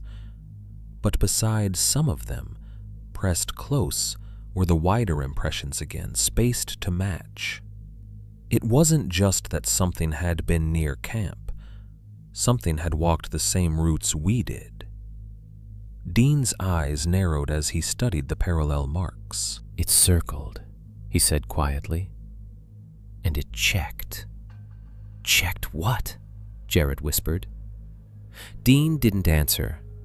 He looked at our tents, our knots, our gear, the way a mechanic looks at a machine after someone else's hands have been inside it. Thomas rubbed his palms on his thighs, restless. "Okay," he said. "So, animal." Dean's gaze snapped to him. "Stop," he said, sharp enough that Thomas flinched. Then Dean lowered his voice again immediately, as if remembering the rule. "Stop trying to name it. We don't need a name. We need out." Jared nodded too fast. "We go back to the boat landing," he whispered. "We follow the same route." Dean's mouth tightened. "No," he said. Jared blinked. "What do you mean, no?" Dean pointed downhill, toward the stream. "Listen," he said again. We listened. The stream sound faded, not gradually, not like a breeze shifting. 1 second the faint rush was there, the next second it was gone, leaving only dripping leaves and our breathing. I felt my stomach drop. The absence was like a hand closing over the sound. A few seconds later, the stream returned. Soft rush. Then silence again. It was like someone was flicking a switch. Thomas's eyes darted. "It's just," he started. Dean cut him off with a small shake of his head. His face was pale, and for the first time I saw the edge of something like unease in him. Not panic, but the recognition of a problem he couldn't solve with discipline. "We follow the map to the coast," Dean said. "We find the call box Jared talked about. We don't go back the way we came." Jared's mouth opened. "But the map says..." Dean's voice stayed low but firm. "Your map is paper," he said. "This place is behaving. We don't double back through a place that's already noticed us." Jared swallowed hard. He looked down at his compass like it could argue. He flicked it in his palm. The needle spun. Not a little wobble, not a small stutter. It spun in a full, smooth circle, fast enough that it blurred. Jared stared, face draining of color. "No," he whispered. "No, no, no." He shook it. He tapped it. He held it flat. The needle kept spinning for a few seconds, then slowed, then, like a drunk trying to stand, wavered and pointed in a direction that made no sense. Dean didn't react outwardly, but I saw his hand tighten on the hatchet handle. "Okay," he said. "Compass is done." Jared fumbled for the Garmin satellite phone from his pack, fingers clumsy from cold and adrenaline. He powered it on. The screen lit up. For a heartbeat, hope flared in my chest. Then the screen flashed. Searching. A second later, searching. It stayed there, looping like a broken thought. Jared turned slowly, holding it up as if we might all see different results. "It's not finding anything," he whispered. Thomas's laugh came out tight. "Because it's raining," he said. "Because we're under trees. Because..." Dean cut him off again, softer this time. Because it doesn't want to, Dean said. That sentence slid under my skin. Jared stared at Dean, then at the forest. He looked like a man watching his world change rules. Dean stepped toward him and lowered his voice even further, almost to nothing. Sound discipline, he said. From here out. Thomas frowned. What does that even... Dean demonstrated instead of explaining. He unbuckled his pack with slow, controlled movements, keeping the metal clips from clinking. He set the pack down carefully, not dropping it. When he opened a zipper, he pinched the pull and slid it inch by inch, making it whisper rather than rip. He took a water bottle out and tightened the cap with deliberate quiet. Nothing metal, Dean murmured. No loud zips, no shouting, no yelling names. If you trip, you get up quiet.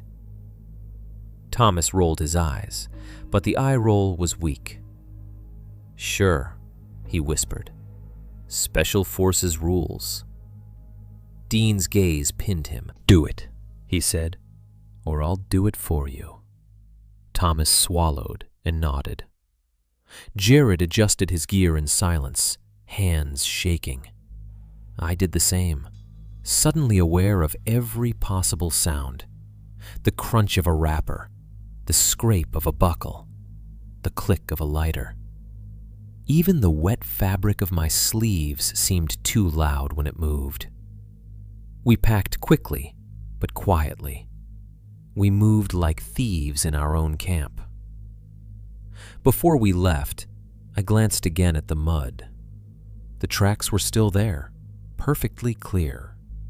They looked fresh. Not last night's evidence drying in morning air. Fresh.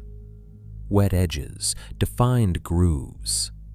As if whatever made them had been there minutes ago. Dean led us away from camp, stepping lightly, scanning constantly.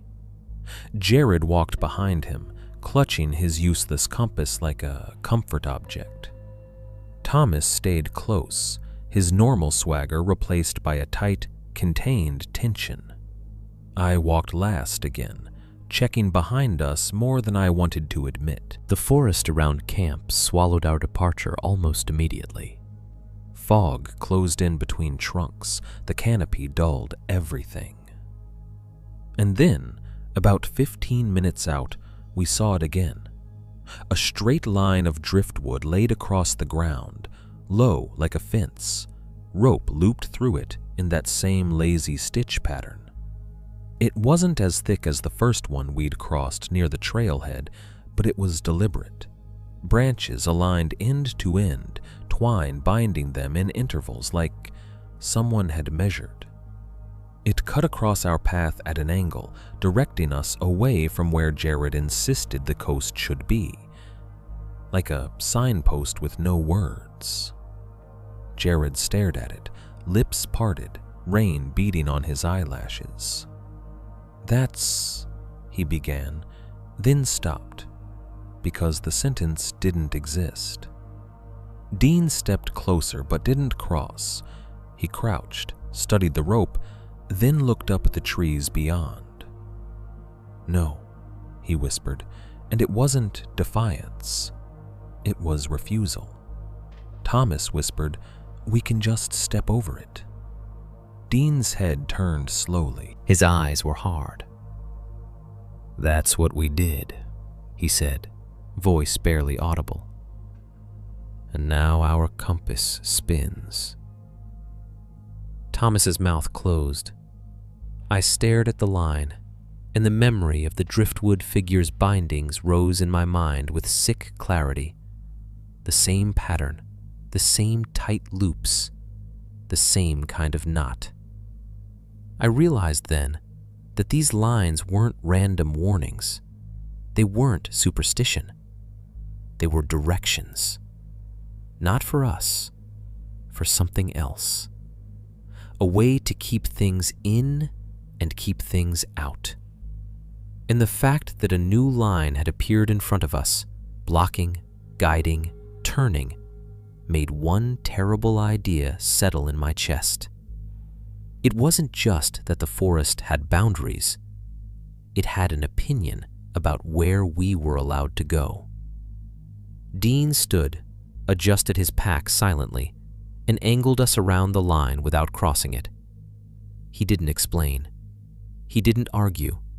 He just moved, and we followed, because nobody wanted to be the one to step over it again and find out what answered sounded like in daylight. Behind us, the stream sound cut out once more, mid-rush, mid-babble, like someone had pressed a finger to its mouth. And in that sudden hush, the only sound left was our careful breathing in the soft, obedient hush of our boots in the moss, moving deeper into a forest that had begun to behave like a machine. We didn't get far that day. That's another thing the woods does to you. It turns distance into a concept instead of a fact. You can hike for hours and feel like you've gone nowhere because the scenery refuses to change. Or you can take 10 panicked steps and feel like you've crossed into a different world. After the second driftwood line, after the stream started cutting in and out like a mouth being covered, we moved slower. Not because we wanted to, because every choice felt wrong, and every wrong choice felt permanent. Dean kept us off anything that looked made. No lines, no stacked stones, no obvious animal paths that looked too clean. He led us through brush that grabbed our sleeves and tried to pull us back. The moss made our feet quiet, but it also made the ground unreliable. More than once, Jared slipped and caught himself on a trunk, and each time he froze afterward, waiting for a response from the trees.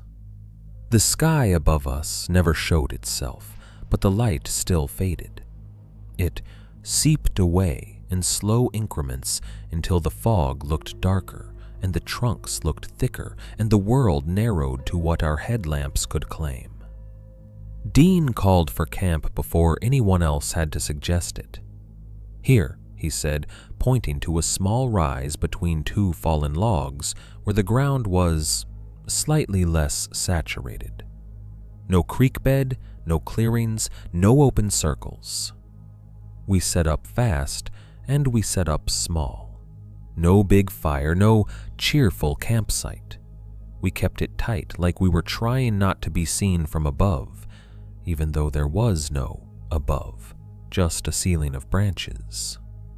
Dean made the fire from the driest twigs we could find under the fallen logs. The flame caught reluctantly, orange and weak, and he immediately smothered it down with damp wood until it became more glow than fire. It gave just enough light to see our hands and the corners of our tents. Nothing more. "That's it?" Thomas whispered, trying to sound offended. "That's our fire?" Dean's eyes cut to him. "That's enough," he murmured. Jared hunched near the heat, rubbing his hands, eyes constantly flicking to the edge of the glow. "We should keep it low," he whispered. "If something's—" He didn't finish. He didn't have to. We ate without appetite. Everything tasted like wet paper. Even the jerky seemed softer, like it had absorbed the air. Conversation didn't exist, only necessary sentences. "How's your foot?" I whispered to Thomas, because he'd complained earlier about a slip. "I'm fine," he whispered back. His voice was tight, just tired. Jared tried the garment again. The screen blinked bright for a second, offensive in the darkness, then returned to searching, as if mocking him. Dean didn't bother with tools. He sat with his back against a tree and watched the forest, like it owed him something. At some point, the rain eased again, not stopping, just thinning into a steady drip. The quiet that followed felt deeper than the rain itself, because it meant we could hear more. And what we could hear was almost nothing. No birds settling, no nocturnal insects, no distant animal movement. Just the weak crackle of our low fire and the slow drip of water off leaves. And our breathing. We crawled into our tents earlier than we wanted to, not because we were sleepy, but because sitting out felt like exposure. The zipper rule returned. Slow, careful, no ripping noise. Dean reminded us again, low enough that his words barely traveled. Don't talk. If you need to say something, whisper. If you don't need to, don't. Thomas whispered, "Yes, sir," in a tone that tried to be sarcastic. It came out shaky instead. Inside my tent, everything smelled damp and human. Wet nylon, sweat, mud. My breath fogged in front of my face, pale and ghostly, and each exhale felt like proof I was alive in a place that didn't want me loud. I lay there with my headlamp off, listening. The fire outside dimmed further, its glow shrinking. Shadows thickened. The tent wall became a thin membrane between me and a forest that felt less like nature and more like a room full of strangers holding still. Minutes passed. Or hours. It's hard to tell when you're waiting. Then I heard it. Something that wasn't rain, wasn't my pulse, wasn't Jared shifting in his tent. A soft friction sound, close to the tent wall, like something brushing lightly against wet leaves. I froze. The sound stopped. I held my breath and listened so hard my ears ached. The silence pressed back. I heard Thomas whisper my name from his tent, barely audible. "Evan." I didn't answer. Not because I was brave, because Dean's rule had already slid into my bones. Silence again. The fire crackled once, weak. Somewhere far off, a drip fell into a puddle with a faint plop. And then a voice came from right outside my tent. One word. Softer. It wasn't loud. That's what made it terrifying. It wasn't a shout meant to scare us off. It was spoken like instruction, like correction. And it had cadence, rhythm, a familiar shape. For 1 sick second, my brain tried to attach it to one of my friends. Thomas's tone when he wanted to needle you.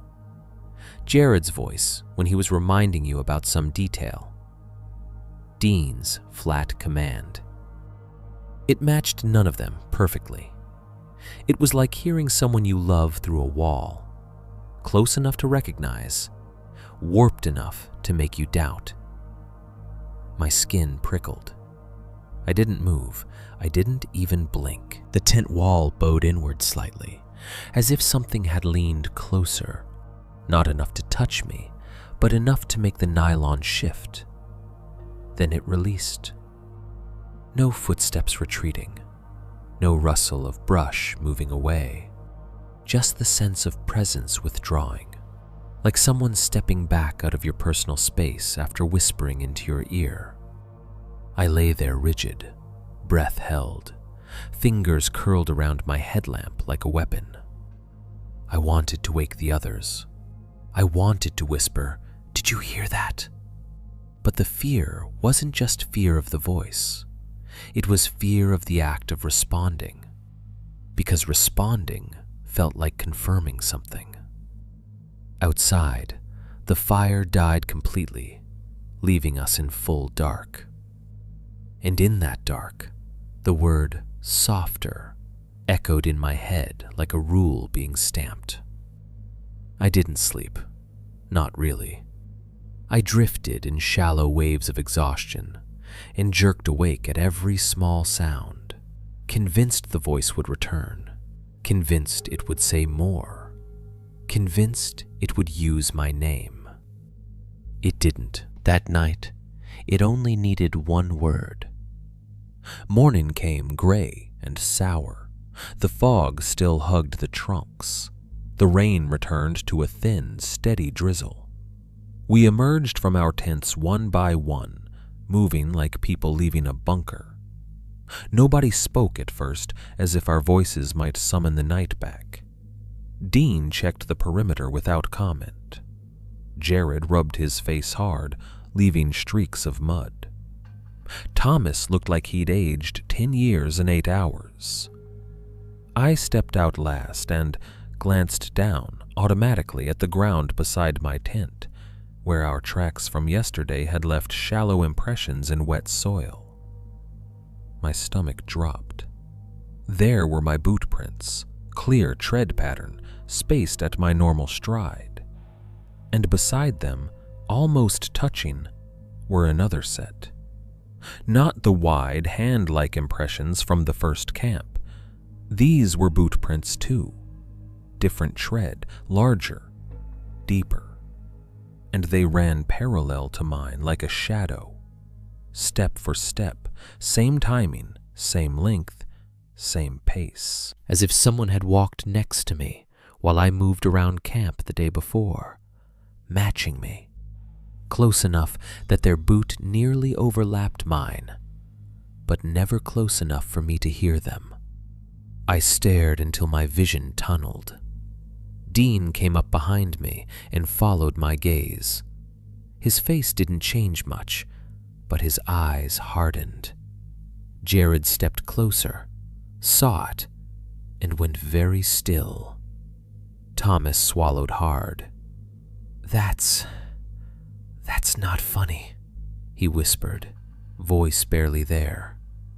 I looked at the parallel prints and felt something colder than fear settle into me. Understanding. The first night, it circled us. The second night, it corrected us. And at some point during the day, while we walked, while we breathed, while we tried to pretend this was still a normal trip, something had been moving with us. Not behind us, beside us. Close enough to match our steps. Close enough to listen for how loud we were. Close enough to decide whether we were learning. And the worst part was realizing what that meant. If it could walk that close without being seen, then it wasn't hiding from us. It was letting us know exactly how little we'd notice, even when it was right there. After the boot prints, we stopped pretending. That was the shift. Not the scream, not the driftwood lines, not even the voice outside my tent. Those things could still be filed under weird if you had enough pride, but a second set of boot prints, clean, parallel, timed to hours, turned the woods from a place into a presence. Someone, something, had been close enough to match us, close enough to decide what we were allowed to notice. We didn't talk about it the way you'd expect. There was no big argument, no dramatic, "we need to leave now" moment. We just moved differently, quieter, tighter, like the group had shrunk around an invisible wound. Dean took point. Jared walked behind him, gripping his paper map even though it felt like an insult now. Thomas stayed near the middle, and I kept bringing up the rear, not because I wanted to be last, but because I couldn't stand the idea of something behind us that I wasn't looking at. It was daytime, but it didn't feel safer. The fog stayed, thin and persistent, turning everything beyond 20 feet into suggestion. Rain came and went. The light never fully brightened. The forest never fully spoke. Every now and then, the stream noise would disappear for a few seconds, like a hand over a mouth, and we would all slow down without anyone saying why. Thomas tried to reclaim himself the only way he knew how. He joked. He pointed at a broken branch and said, in a forced whisper, "Maybe Bigfoot has bad manners." He saw Jared checking his useless Garmin again and muttered, "Guess Alaska doesn't like satellites." He even said, too loudly at first, then corrected himself, "If I die, at least you'll get a viral story out of it." None of it landed, not even on him. I watched Thomas's throat, the way you watch someone's hands in a tense conversation. He couldn't stop swallowing. It was subtle, one swallow every minute, then every 30 seconds, then more. It wasn't hunger. It wasn't thirst. It was his body trying to push fear down like it was a lump. At one point, we paused to navigate around another driftwood line that cut across a shallow slope. Dean spotted it first and angled us away without comment. Jared followed. I stepped around it, careful. Thomas hesitated. He stared at the rope and branches as if they'd offended him personally. "You know," he whispered, "maybe if we just—" Dean's head snapped back. "No," he said, just one syllable, but it carried. Thomas's jaw tightened. "You don't know that," he whispered, frustration leaking through. "You're acting like we're in some movie." Dean didn't raise his voice. He didn't have to. "I'm acting like I want us alive," he whispered. Thomas looked away, blinking too fast. His mouth opened, then closed. He swallowed hard. We kept moving. By afternoon, exhaustion began to do what fear couldn't. It made us sloppy. My shoulders ached from pack straps digging into wet fabric. Jared's hands shook when he unfolded the map. Dean's jaw stayed clenched, a constant tension. Thomas stumbled twice and caught himself on trunks like the trees were there for him to hold on to. That was when the group dynamic cracked.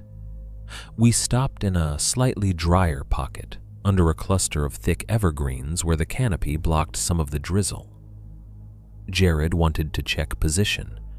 Dean wanted to keep moving. Thomas wanted to sit and breathe like a normal person. "We can't just walk forever," Thomas whispered, then immediately looked guilty at how loud it sounded. Dean's eyes stayed on the fog ahead. "We keep moving while it's light." "It's never light," Thomas snapped, still whispering but sharp. "It's just gray. It's been gray for 2 days." Jared ran a hand through wet hair. "We should find the coast," he said, voice thin. "That's the plan." Dean's gaze flicked to him. "Your plan got us here," he said quietly. Jared flinched, as if slapped. Thomas seized the tension like a lifeline. "Oh, great," he whispered, bitter. "Now we're blaming Jared? We're all here, man. We all stepped over the stupid stick fence, remember?" Dean's eyes hardened. "We didn't all shove the figure," he whispered. The words landed like a rock. Thomas's face flushed, anger and fear mixing. "I didn't," he started. Then he stopped, because there was nothing he could say that would undo it. He laughed once, short and ugly. "Yeah," he whispered. "Okay, fine. It's my fault. Happy?" No one answered. The silence did. We moved again, because standing still felt like agreeing. By the time Dean called for camp, my legs were trembling with fatigue, and the wet cold had sunk into my bones. We found a spot on a slight rise, away from obvious water, away from any circular clearings, away from lines, at least the ones we could see. The ground was still damp, but it wasn't mud. That felt like luxury. Dean built the smallest fire yet. It barely deserved the name. More a coal glow, cupped by wet stones and sheltered by a tarp strung low. "This is stupid," Thomas whispered, rubbing his arms. "We're gonna freeze." Dean didn't look up. "You can be warm," he murmured, "or you can be noticed." Thomas opened his mouth to argue, then swallowed again and shut it. We ate in near silence. I chewed without tasting. Jared kept glancing at his phone like he wanted to smash it. Dean watched the tree line. Night came the way it always did there, quietly, without ceremony. One moment you could see the shapes of trees. The next, you could only see what your headlamp claimed. The fog thickened again, turning beams into pale cones. We crawled into our tents early. Dean repeated the rules. Slow zippers, no metal sounds, no names said loud, no yelling even if something happens. Thomas whispered, Yeah. But his voice didn't carry any humor now. It sounded like surrender. Inside my tent, the damp air felt colder than the night before. My breath fogged in front of me in thick plumes. The fabric at my cuffs was clammy. Every movement made a soft, wet friction sound. I lay with my headlamp in my hand and listened. The night waited. At first, there was only rain drip and occasional creaks of branches adjusting under moisture. Then, slowly, the sound shifted. Not footsteps this time. Pressure. A subtle push against the tarp outside, the plastic sagging slightly as if something leaned on it. Not enough to tear it, just enough to make the cord lines tighten and hum softly. I froze, eyes wide in darkness. The pressure eased, then returned on the other side, like a hand testing for weakness. Then came a sound that made my skin crawl. A slow exhale, deep and wet, close enough that it seemed to blow against the tarp itself. Not a gust of wind, a breath. I heard Jared shift in his tent, a tiny movement, then go still. I heard Thomas's breathing speed up, then stop, as if he was trying to match the rule. Dean's tent remained silent, but I could feel his presence like a drawn blade. The dragging noise started next. Soft, rhythmic, not walking, more like something pulling itself or repositioning. The sound of fabric or skin or wet leaves being compressed and released. My brain offered an image I didn't want. Something kneeling. Something settling down at the edge of our camp, low to the ground, patient, like a person kneeling to listen at a door. The exhale came again, closer. My heart hammered so hard it made my ears ring.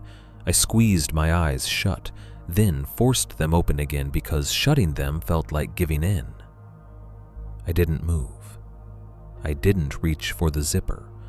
I didn't even swallow. And then Thomas screamed.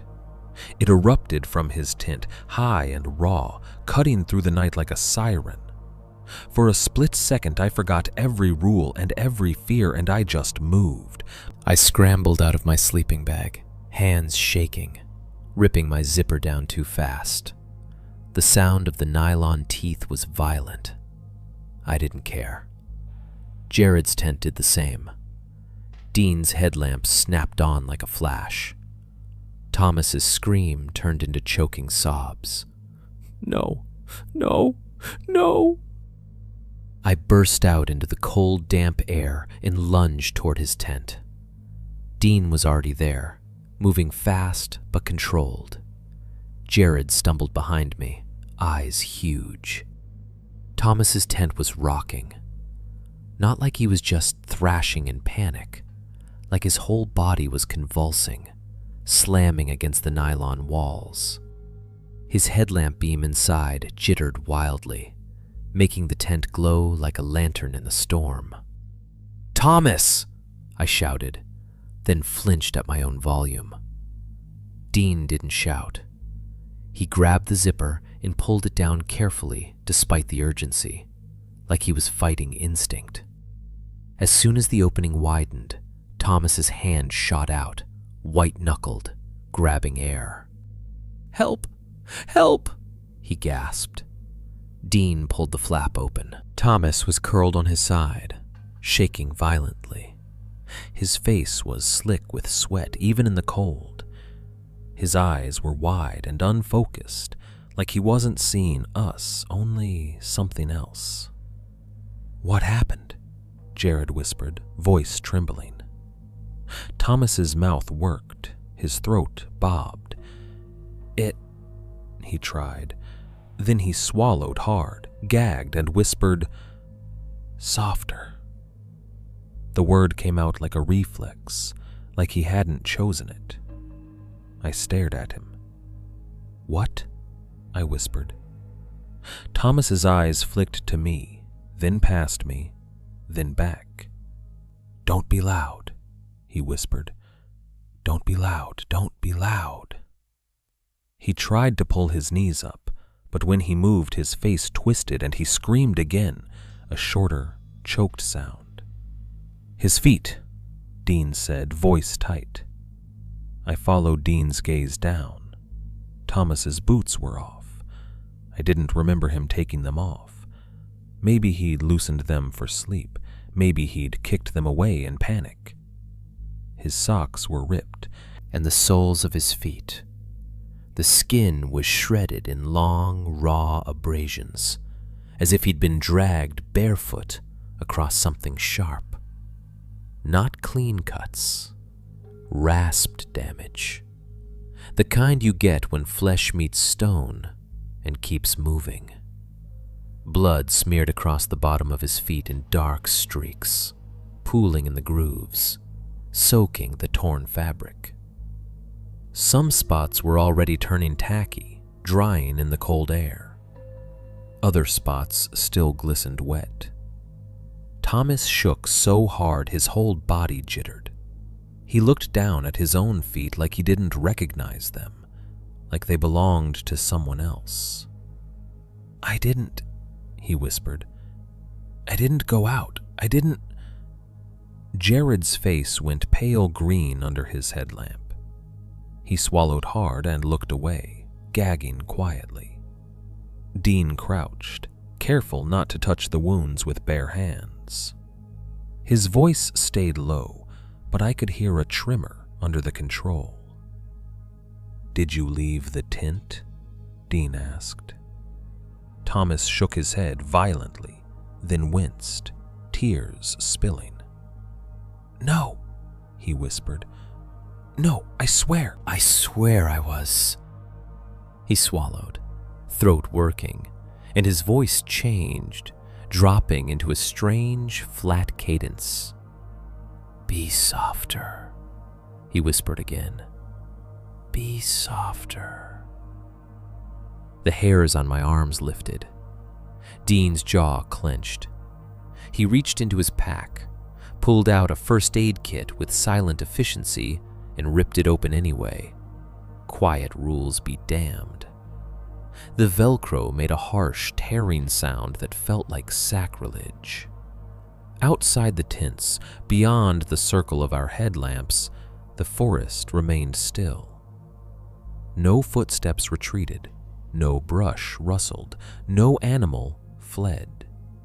Just the rain dripping softly and the fog pressing in, as if the woods was holding its breath to listen to Thomas whisper his lesson through bloody teeth. "Don't be loud," he kept saying, over and over. Softer, softer, softer. And in the corner of my mind, cold and unavoidable, a thought formed that made my stomach drop harder than fear ever had.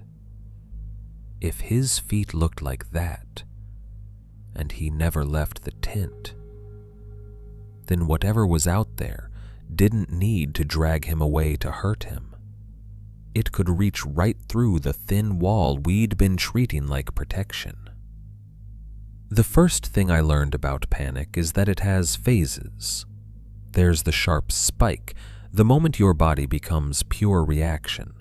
Then there's the ugly settling afterward, when you realize you're still alive, but you're alive inside the same situation, and now you have to make decisions with shaking hands. Thomas's feet turned the night into a problem we couldn't whisper away. Dean wrapped them the best he could. Sterile pads, gauze, tape. He worked fast, trying to keep pressure where it needed to be without making Thomas scream again. The blood soaked through anyway, blooming dark beneath the white like ink and paper. Thomas kept insisting, between gasps, "I didn't go out. I didn't go out."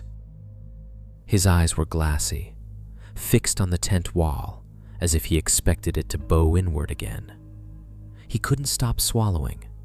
His throat worked like he was trying to push something down that kept coming back up. Jared hovered uselessly with the headlamp, casting harsh light across everything. He kept flinching at the sound of tape tearing, at the faint rip of fabric, as if any noise might summon whatever had done this back to finish the job. I stood there, with my hands half raised, not sure where to put them. I wanted to help, but I didn't want to touch those wounds and make them worse. I wanted to look away, but the reality of it felt like something I had to face, or I'd lose my grip on what was real. Dean finally sat back on his heels. His face was hard, but sweat shone on his upper lip despite the cold. "He can't walk," Dean said quietly. Thomas's jaw clenched. "I can," Dean cut him off with a small shake of his head. "You can't," he said. No cruelty, just fact. Jared looked like he might throw up again. We have to wait until morning," he whispered. "We can't move in the dark." Dean's eyes flicked to the black beyond our headlamps. The fog hovered like a living thing. "We move at first light," Dean said, "and we move for the coast." Jared nodded too fast. "Okay," he whispered. "Okay, coast." Thomas's voice came thin. "I didn't even see anything," he whispered. I was asleep. Then He swallowed, gagged, and closed his eyes hard. Then it was like falling forward into a room that wasn't a room, just black. Jared stared at him. "What do you mean black?" Thomas shook his head, tears leaking at the corners. "Not darkness," he whispered. "Not normal dark. Blank. Like my brain got wiped. Like someone took the inside of my head and turned the lights off." Dean said nothing, but his grip tightened on the hatchet handle until his knuckles whitened. We did what we could for the rest of the night, which wasn't much. We moved Thomas into Jared's tent because it was slightly larger and drier, and because Dean insisted we keep him between us, not alone. Jared and Thomas lay shoulder to shoulder in the cramped space, Thomas shivering, his bandaged feet elevated on a rolled jacket. Dean didn't bother going back inside his own tent. He sat outside under the tarp with his back to a tree, watching the fog beyond the fireless darkness, like a man waiting for a door to open. I lay in my tent and stared at the ceiling, listening for the dragging noise to return. Every time Thomas whimpered, my heart jumped. Every time the rain shifted, my ears strained for footsteps. My body ached with exhaustion, but sleep never fully took me. When dawn finally thinned the night, it didn't feel like relief. It felt like the next stage of a problem. We packed in silence, the way you pack after something has gone wrong and you're trying not to admit how fragile you are. Dean didn't allow a fire. Jared didn't even try the Garmin. Thomas could barely sit up without wincing, his face gray and slick. I helped him out of the tent carefully. He tried to put weight on his feet out of stubbornness and immediately hissed through his teeth. The bandages were already pinking through again. "Don't," Dean murmured, supporting his shoulder. "Save it." Thomas's eyes were unfocused. "Softer," he whispered, as if answering someone we couldn't see. Then he clamped his mouth shut, realizing he'd said it. I swallowed hard and looked away into the trees. We should have been able to regroup with daylight, check supplies, check position, make a plan. But daylight didn't give us back control. It only revealed how much had been taken. Jared crouched by his pack, unzipping compartments with that same careful slowness Dean had taught us. He pulled out his sealed zip pouch, the heavy-duty kind meant to keep maps and documents dry. It was still sealed. No tear, no puncture, no obvious damage. He opened it anyway, hands trembling. The pouch was empty. Jared stared into it like it was a joke. Then he flipped it over, shook it, as if the map might be stuck inside a corner. Nothing fell out. "No," he whispered. "No, that's..." He dug into his pack again, pulling gear out faster now, forgetting sound discipline as panic surged. A wrapper crinkled loudly. A buckle clinked. Dean's head snapped up at the noise, but he didn't scold. His eyes were fixed on Jared's hands, on the frantic search. "It's gone," Jared whispered, voice rising. The map is gone." Thomas blinked slowly. "What map?" he whispered, like he was waking from anesthesia. "The printed map," Jared snapped, then caught himself and lowered his voice. The whole route."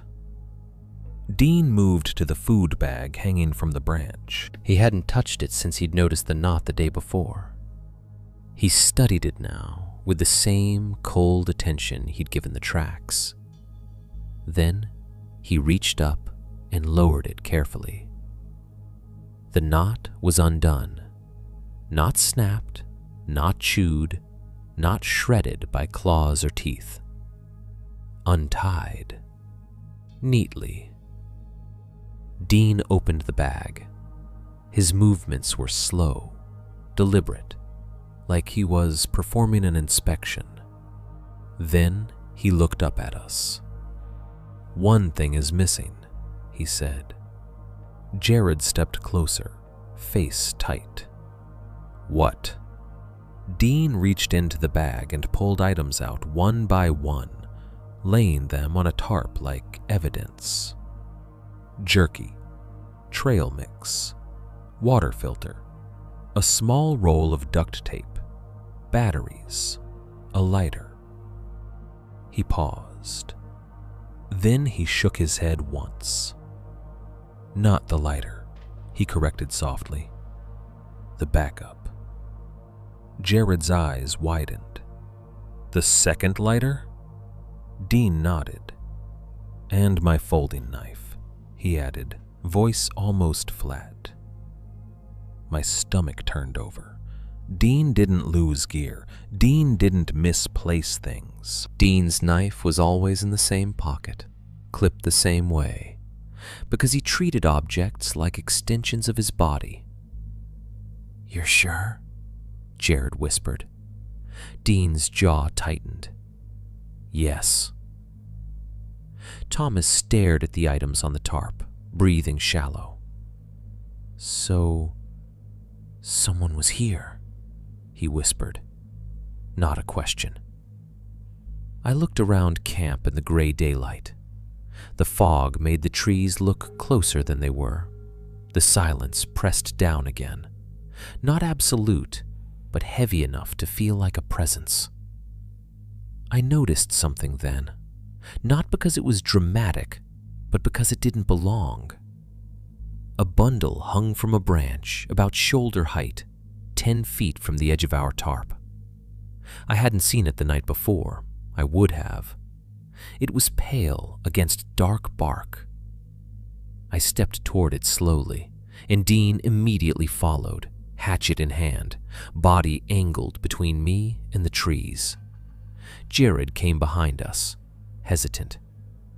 Thomas stayed where he was, watching with wide, tired eyes. The bundle was tied with twine. The same twine pattern. Looped, crossed, tightened, looped again. Inside the twine were bones, small bleached pieces bound together like a crude charm. Bird bones, maybe. Fish vertebrae. Something that might have once been part of a rib. Shell fragments. A tuft of animal hair twisted into the knot like thread. It swayed slightly in the mist, though there was no wind. My mouth went dry. "That wasn't there," I whispered. Dean's eyes narrowed. He didn't touch it. He leaned closer, studying the knots. Fresh fibers glinted pale among the damp gray strands. Jared swallowed audibly. It's like it left us something." Thomas's voice came out small. "Like a warning?" Dean shook his head once. "Like a marker," he murmured. "Like we're tagged." The word made my skin crawl. Tagged. It sounded like hunting. Dean stepped back and looked at all of us. His voice was low and firm. "We leave now," he said. "No regrouping, no waiting. We move until we find the coast or something that looks like it." Jared looked down at the empty zip pouch in his hands. His confidence was gone. Without the map, he looked like a man missing a limb. But without the route, Dean interrupted softly. "Route doesn't matter," he said. "Not here." Jared shook his head, panic rising again. "We'll get turned around. Dean's gaze sharpened.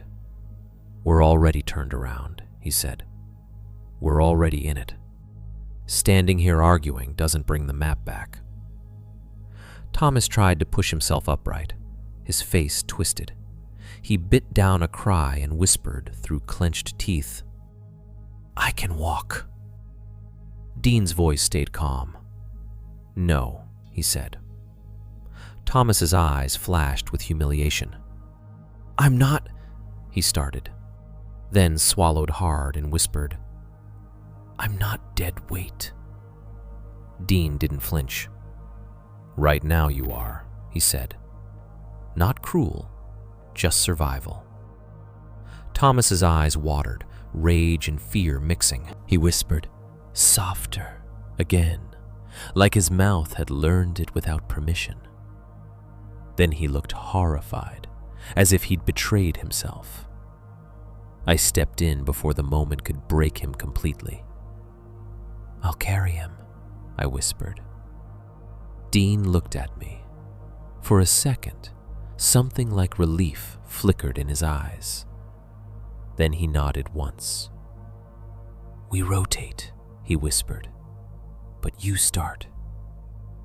Jared's mouth opened, like he wanted to protest, like he wanted to say this wasn't fair, or this wasn't safe, or This wasn't how the trip was supposed to go. Then he closed it. He couldn't argue with blood-soaked bandages and an empty map pouch. We packed what we could fast. We left things behind without discussion. Extra gear, non-essential items. Every ounce mattered now, because Thomas wasn't walking. When I crouched to lift him, his body felt heavier than it should have. Not because he'd gained weight, but because fear makes people dense. He clung to my shoulders with shaky hands. His breath came in short, controlled bursts as he tried not to whimper. "Sorry," he whispered, voice cracking. "I'm sorry." "Shut up," I whispered back, not unkindly. "Save your strength." Dean took point. Jared followed close behind him, eyes wide, scanning, useless compass still in his pocket like a talisman. I came third, with Thomas on my back, his bandaged feet dangling, leaving faint red spots on my jacket where blood seeped through the gauze. The first 10 minutes were manageable. Then the terrain reminded us where we were. The moss that made footsteps quiet also made them slick. Every rock was coated in wet green. Every root was a tripwire. My boots slid twice, and each time my stomach lurched at the thought of falling with Thomas on me. The pack straps dug into my shoulders. Thomas's weight pulled me backward, forcing me to lean forward like I was climbing uphill even on flat ground. Rain returned heavier, not a storm, but enough to soak my hair and run down my neck. Sweat mixed with cold water under my jacket, making my skin clammy. My thighs burned from balancing. My breath came faster, fogging in front of my face in thick bursts. Thomas whispered against my ear, too close. "Don't be loud," he murmured, not to me, like he was reciting a rule for himself. "Don't be loud." "Stop talking," I whispered. He swallowed. I felt it through his arms around my shoulders. He went quiet. Every few minutes we had to stop so I could adjust my grip. Each stop felt dangerous. Each pause felt like inviting the woods to catch up. Dean kept looking back, his gaze sharp, counting. Jared looked like he might collapse under the mental strain alone. He kept glancing around as if trying to spot a landmark, trying to force the forest into being a map again. But there were no landmarks. There was only repetition. Trunk, fern, moss, fog. Driftwood lines appearing and vanishing like thoughts. The stream sound cutting in and out like a mouth deciding whether to speak. At one point, my boot slipped hard on a root and I nearly went down. I caught myself on a tree, bark scraping my palm raw through the glove. Thomas jolted on my back and let out a sharp gasp. Dean whipped around instantly, hatchet half raised.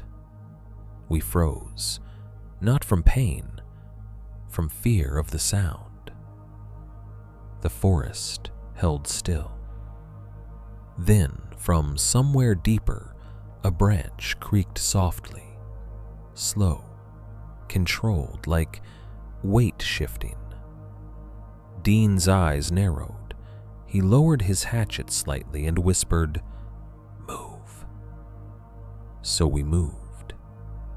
And as I carried Thomas through wet green silence with blood soaking into my jacket, the reality settled fully into my bones. We weren't hiking anymore. We were being managed. Our navigation was gone. Our tools were failing. Our supplies were being sampled. Our friend was broken without being touched. And the woods had left a bone bundle at shoulder height, like a reminder that it could reach into our camp, into our bags, into our lives, whenever it wanted. We were on a clock now. We just didn't know what happened when it ran out. We pushed until my legs stopped feeling like mine. At some point, exhaustion becomes its own kind of fog. Your thoughts narrow to simple things. Foot here, breath, don't fall, keep going. The forest loves that.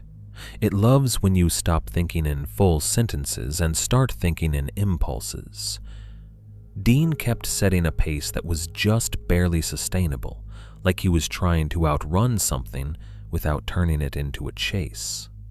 Jared stumbled behind him, eyes scanning, lips moving soundlessly as if he were still reading an invisible map. Thomas hung on my back with the dead weight of a man trying not to scream. The lines kept appearing, not always driftwood now. Sometimes it was stones placed in a straight row across a patch of exposed soil. River rocks set too evenly to be chance. Sometimes it was branches snapped at the same height, 4 or 5 trunks in a row, like someone had walked through and marked a boundary with their hands. Once I saw a strip of pale twine tied between 2 trees at ankle height, low enough to trip you if you weren't watching, stretched tight like a wire. Each time, Dean adjusted our path without crossing. He didn't say anything. He didn't have to. The lines had become a language we were learning against our will.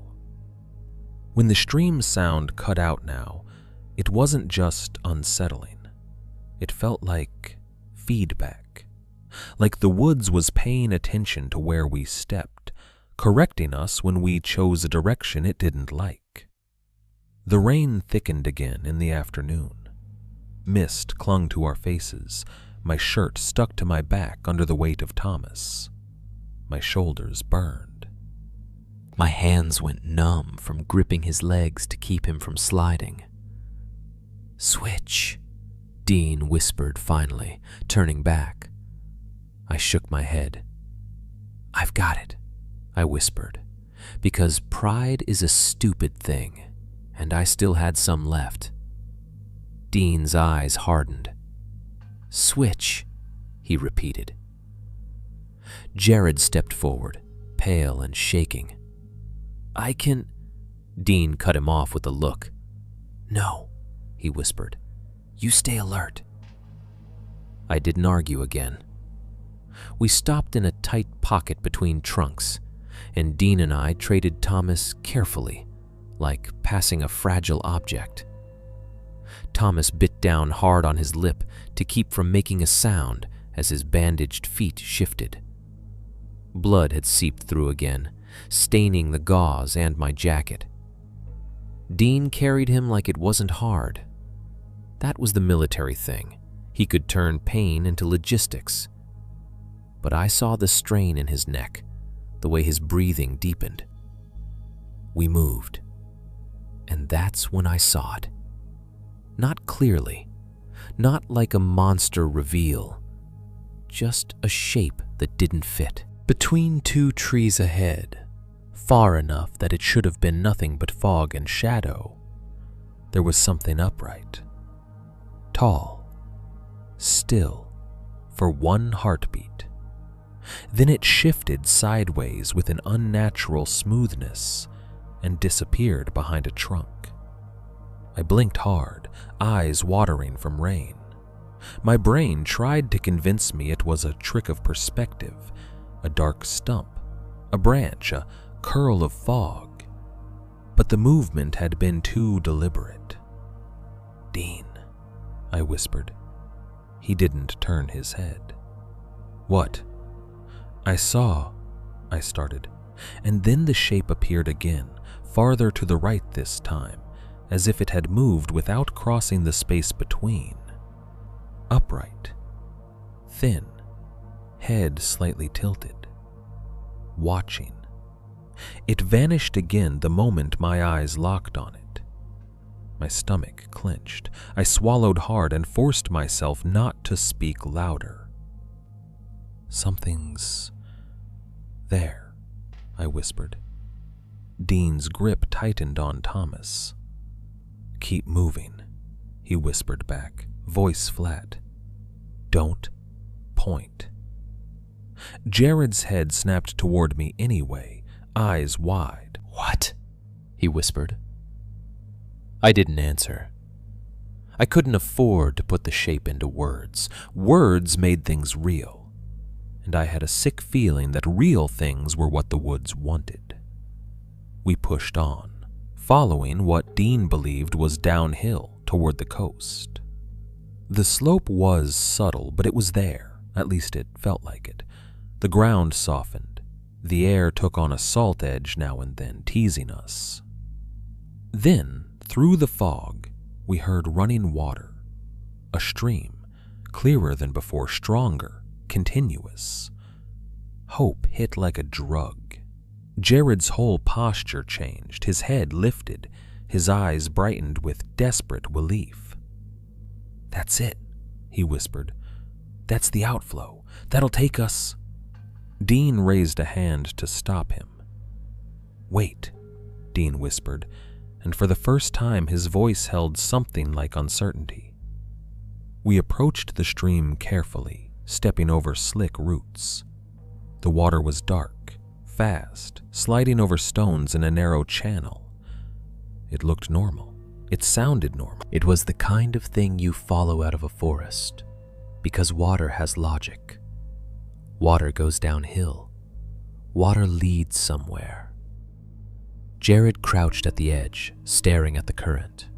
He pointed to a leaf floating on the surface, then froze. The leaf was moving uphill, not swirling in an eddy, not caught behind a rock. Uphill. It drifted against the direction our bodies insisted the slope should run, gliding smoothly as if pulled. Jared's face emptied of color. "No," he whispered. That's not." Dean stepped closer, eyes narrowing at the current. He dropped a small twig into the water. It bobbed once, then began to travel the same way as the leaf, upstream, against gravity, steady and calm. My mouth went dry. Thomas made a small sound on Dean's back, half sob, half laugh, and whispered, "Softer," like the word was all he had left. Jared stumbled backward, nearly slipping. "We're turned around," he whispered, frantic. We're facing the wrong way."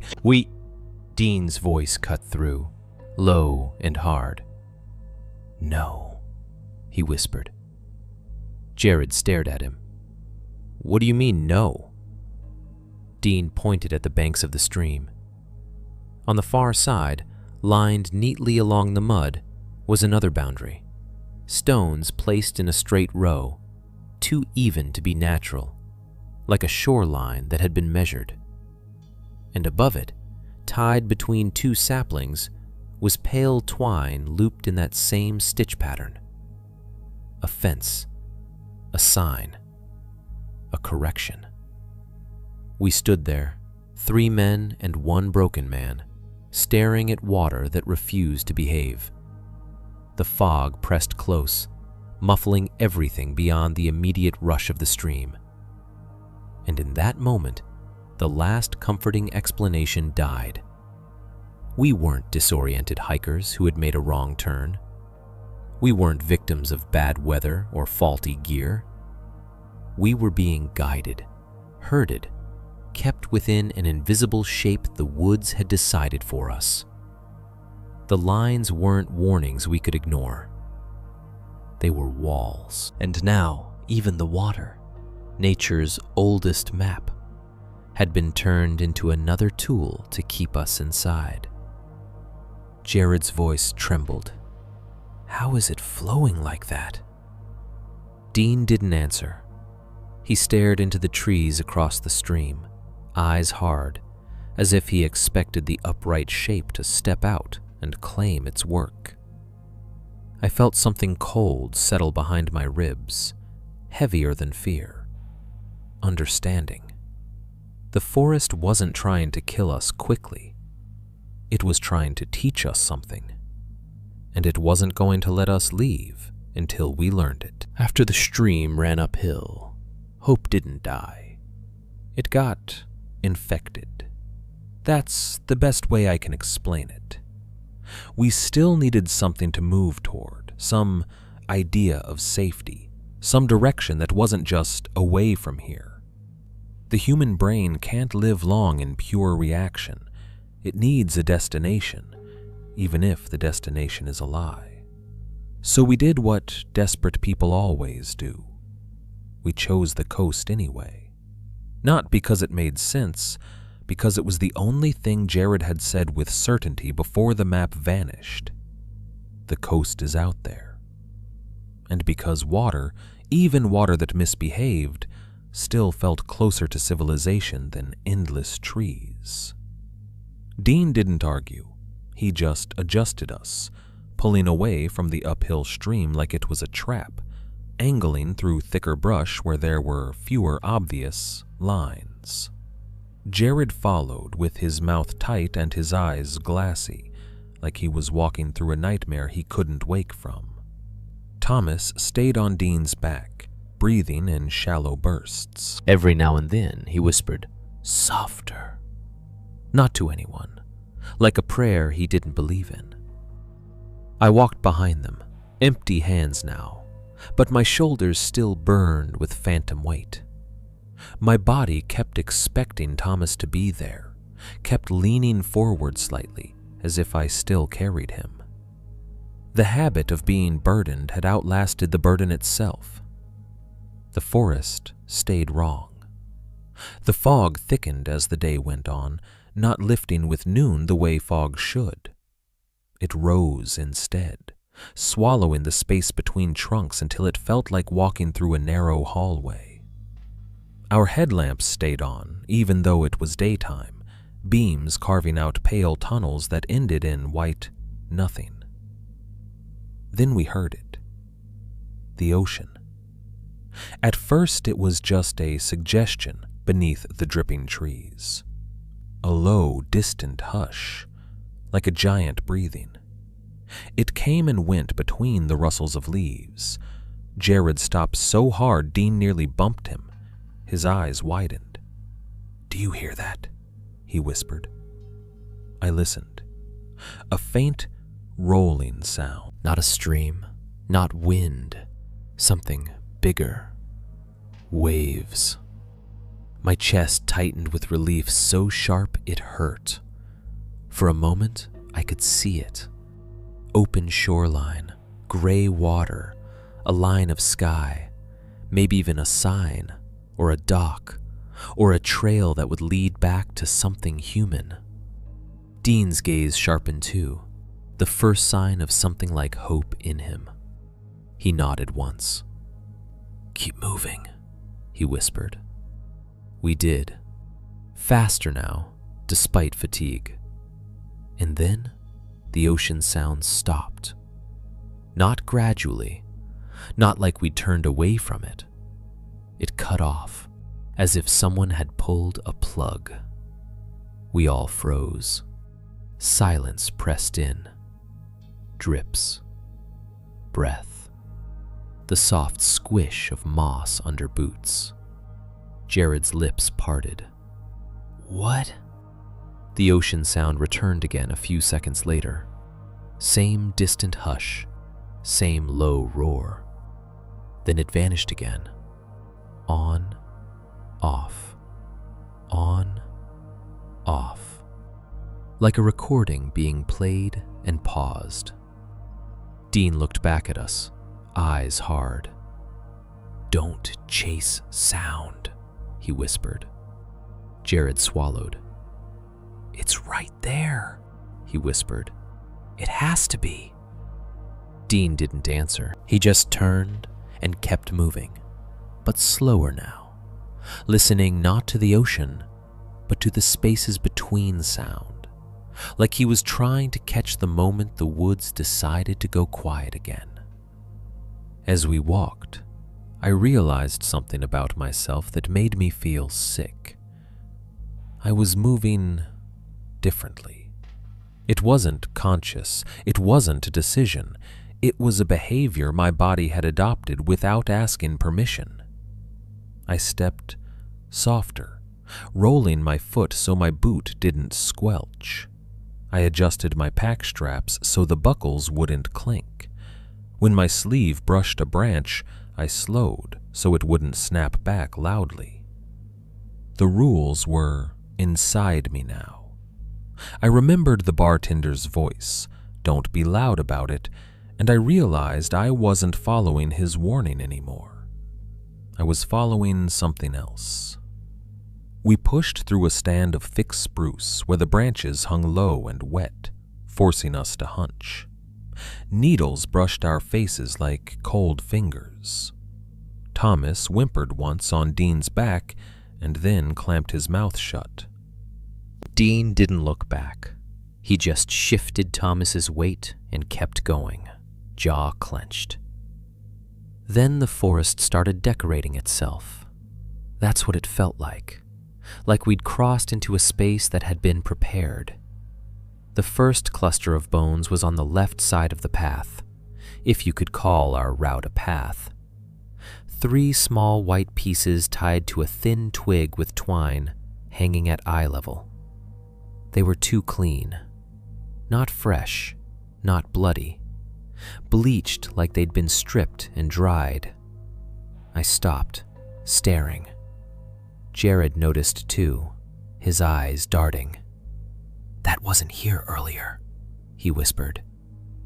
Dean's voice came low and sharp. "Don't touch." We didn't. We stepped around it. A few minutes later, there was another.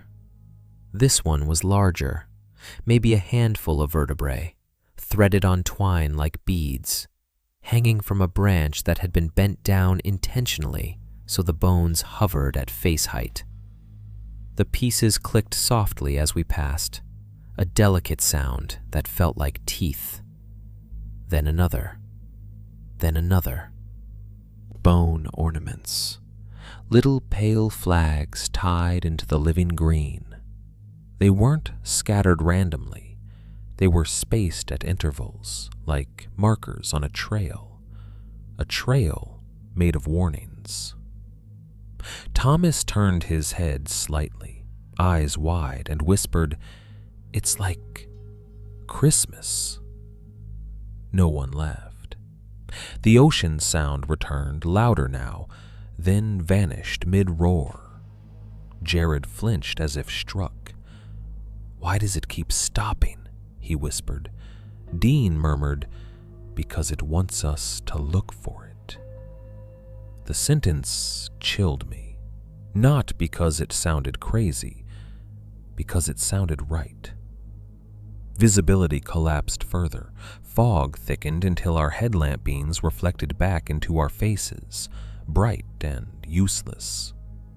The trees became dark columns in a white room. Depth disappeared. A trunk could be 5 feet away or 50. Your eyes couldn't tell. The world shrank to a claustrophobic bubble of damp air and pale light. And in that bubble, sound became everything. A drip could be a footstep. A creak could be a breath. A twig snap could be a warning. We moved in a tight line, close enough that I could see the outline of Dean's shoulders and the sway of Thomas's feet. Jared stayed between us, his hands half raised as if to ward off something he couldn't see. Then Jared stopped again. Dean hissed, "Move." Jared pointed ahead, trembling. "Look," he whispered. Through the fog, the trees opened, not into a normal clearing, not into a patch of sunlight, into a circle of absence. Even in the white haze, the ground inside that space looked wrong. Too dark, too bare. We stepped closer and the details sharpened.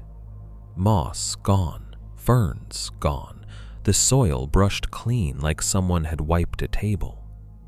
The same perfect circle we'd seen before, only smaller, maybe 10 feet across. A deliberate void in the forest. At its edge, laid across the ground, was a neat boundary line. Driftwood and branches arranged end to end like a low fence. Twine looped through in that same stitched pattern, damp and gray and, here and there, flecked with fresh, pale fibers. My stomach clenched. The pattern was unmistakable now. It wasn't just a knot style. It was a signature. Dean slowed, breathing controlled. He shifted Thomas higher on his back and raised his headlamp, beam cutting across the circle. The center was empty. No figure this time. No upright driftwood mannequin.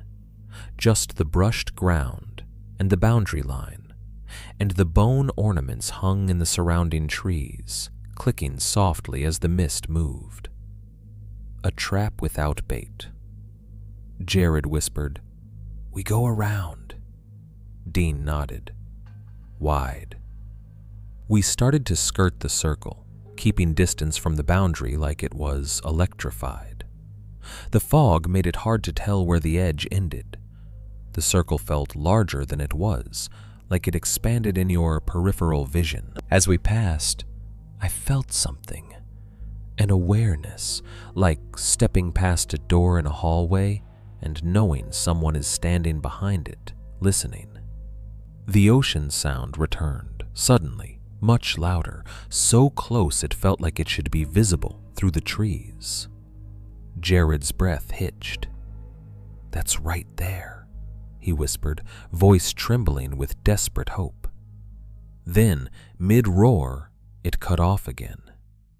The silence that followed was so complete my ears rang.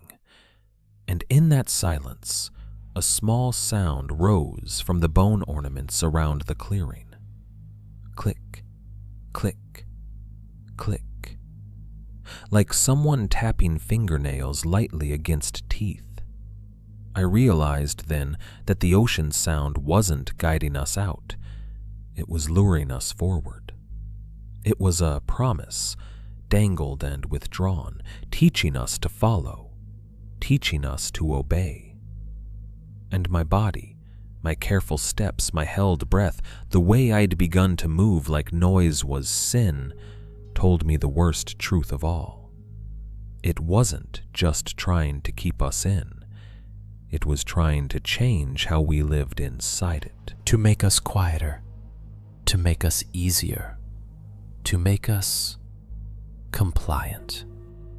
We moved past the circle and deeper into the fog, chasing a coastline that would roar and vanish like a mouth that refused to stay open.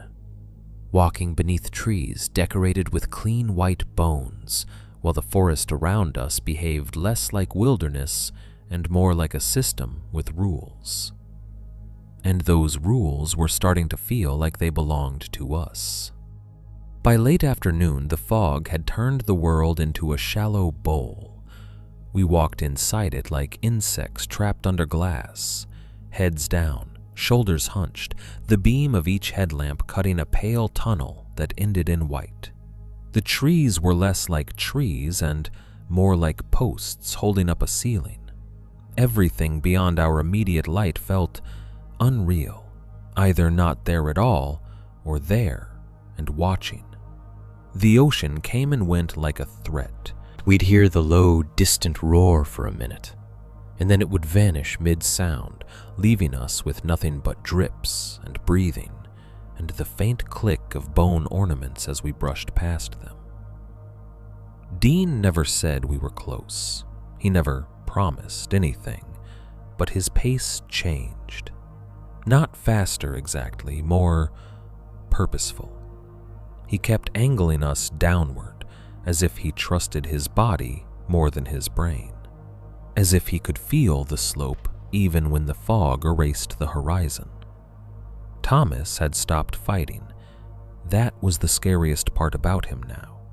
The loud, stubborn Thomas, the guy who shoved a driftwood figure because he wanted to win against fear, was gone. In his place was someone smaller, quieter, wrapped around Dean's shoulders like a child. He didn't joke, he didn't complain. He just breathed, shallow and careful, and every now and then whispered, "Softer," like he was keeping time. Jared walked beside Dean instead of behind him now, as if proximity might protect him. His face was drawn tight, lips pale. He kept reaching for his pocket, then stopping, like his brain was still trying to use a phone and compass that had already failed. We paused once in a slightly clearer patch beneath a cedar where the canopy blocked some mist. It wasn't a full stop, just a moment to adjust Thomas's weight, to drink a little water, to swallow panic. Jared finally pulled his phone out again. The screen lit up, too bright in the gray world, an unnatural rectangle of light. He blinked at it like it had insulted him. "This is weird," he whispered. Dean didn't look up. "Put it away," he murmured. "No," Jared said, and for once there was something sharp in his voice, not loud, but edged. "Look." Dean turned his head slightly, eyes narrowing. I stepped closer, heart tightening. Jared held the phone like a piece of evidence, thumb hovering. "It was dead," he whispered. "Completely dead. I watched it hit 1%. I watched it shut off." "And?" Dean asked. Jared swallowed. His throat bobbed. "It's on," he whispered. The screen showed 15% battery. That shouldn't have meant anything. Batteries glitch, cold affects charge. But it hit me like a bad omen, because it wasn't just on. It looked fresh. The display was sharp, responsive, no lag. Jared opened his recordings app with a shaky thumb. "I didn't record anything," he whispered. "I swear I didn't." Dean's eyes stayed on the phone now, hard and focused. "Scroll," he murmured. Jared did.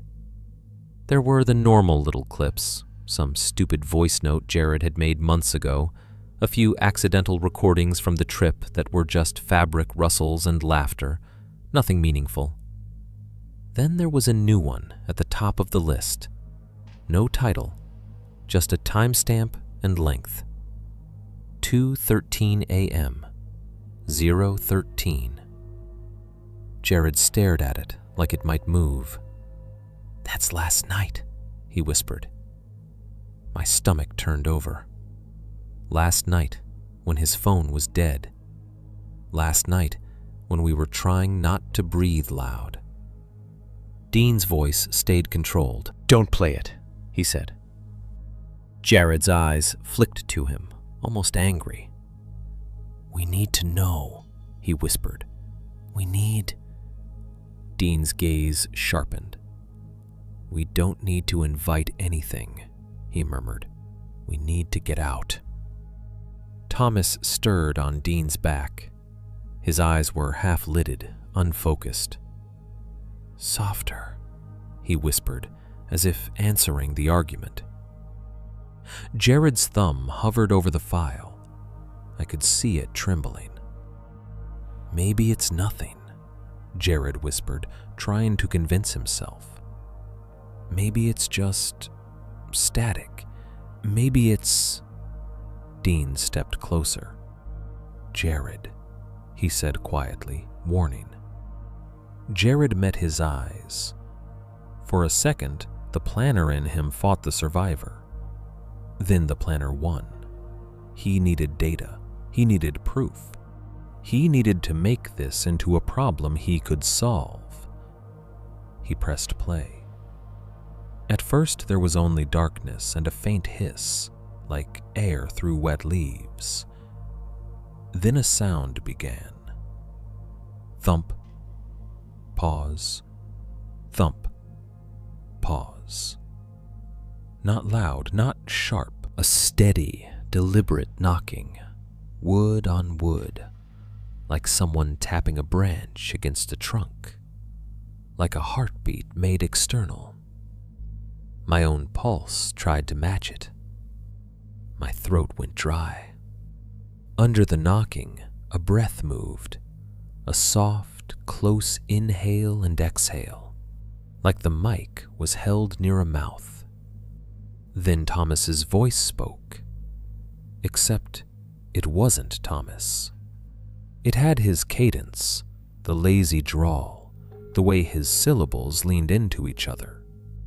But it was deeper, stretched, like a recording played at the wrong speed. The consonants came out thick, slightly wrong, as if whoever spoke was shaping English with a mouth that didn't belong to it. The voice said, slowly, deliberately, bones, in the line. Thump, pause, thump. The words hit my skin like cold rain. My eyes flicked instinctively to the trees around us, half expecting bone ornaments to sway in agreement.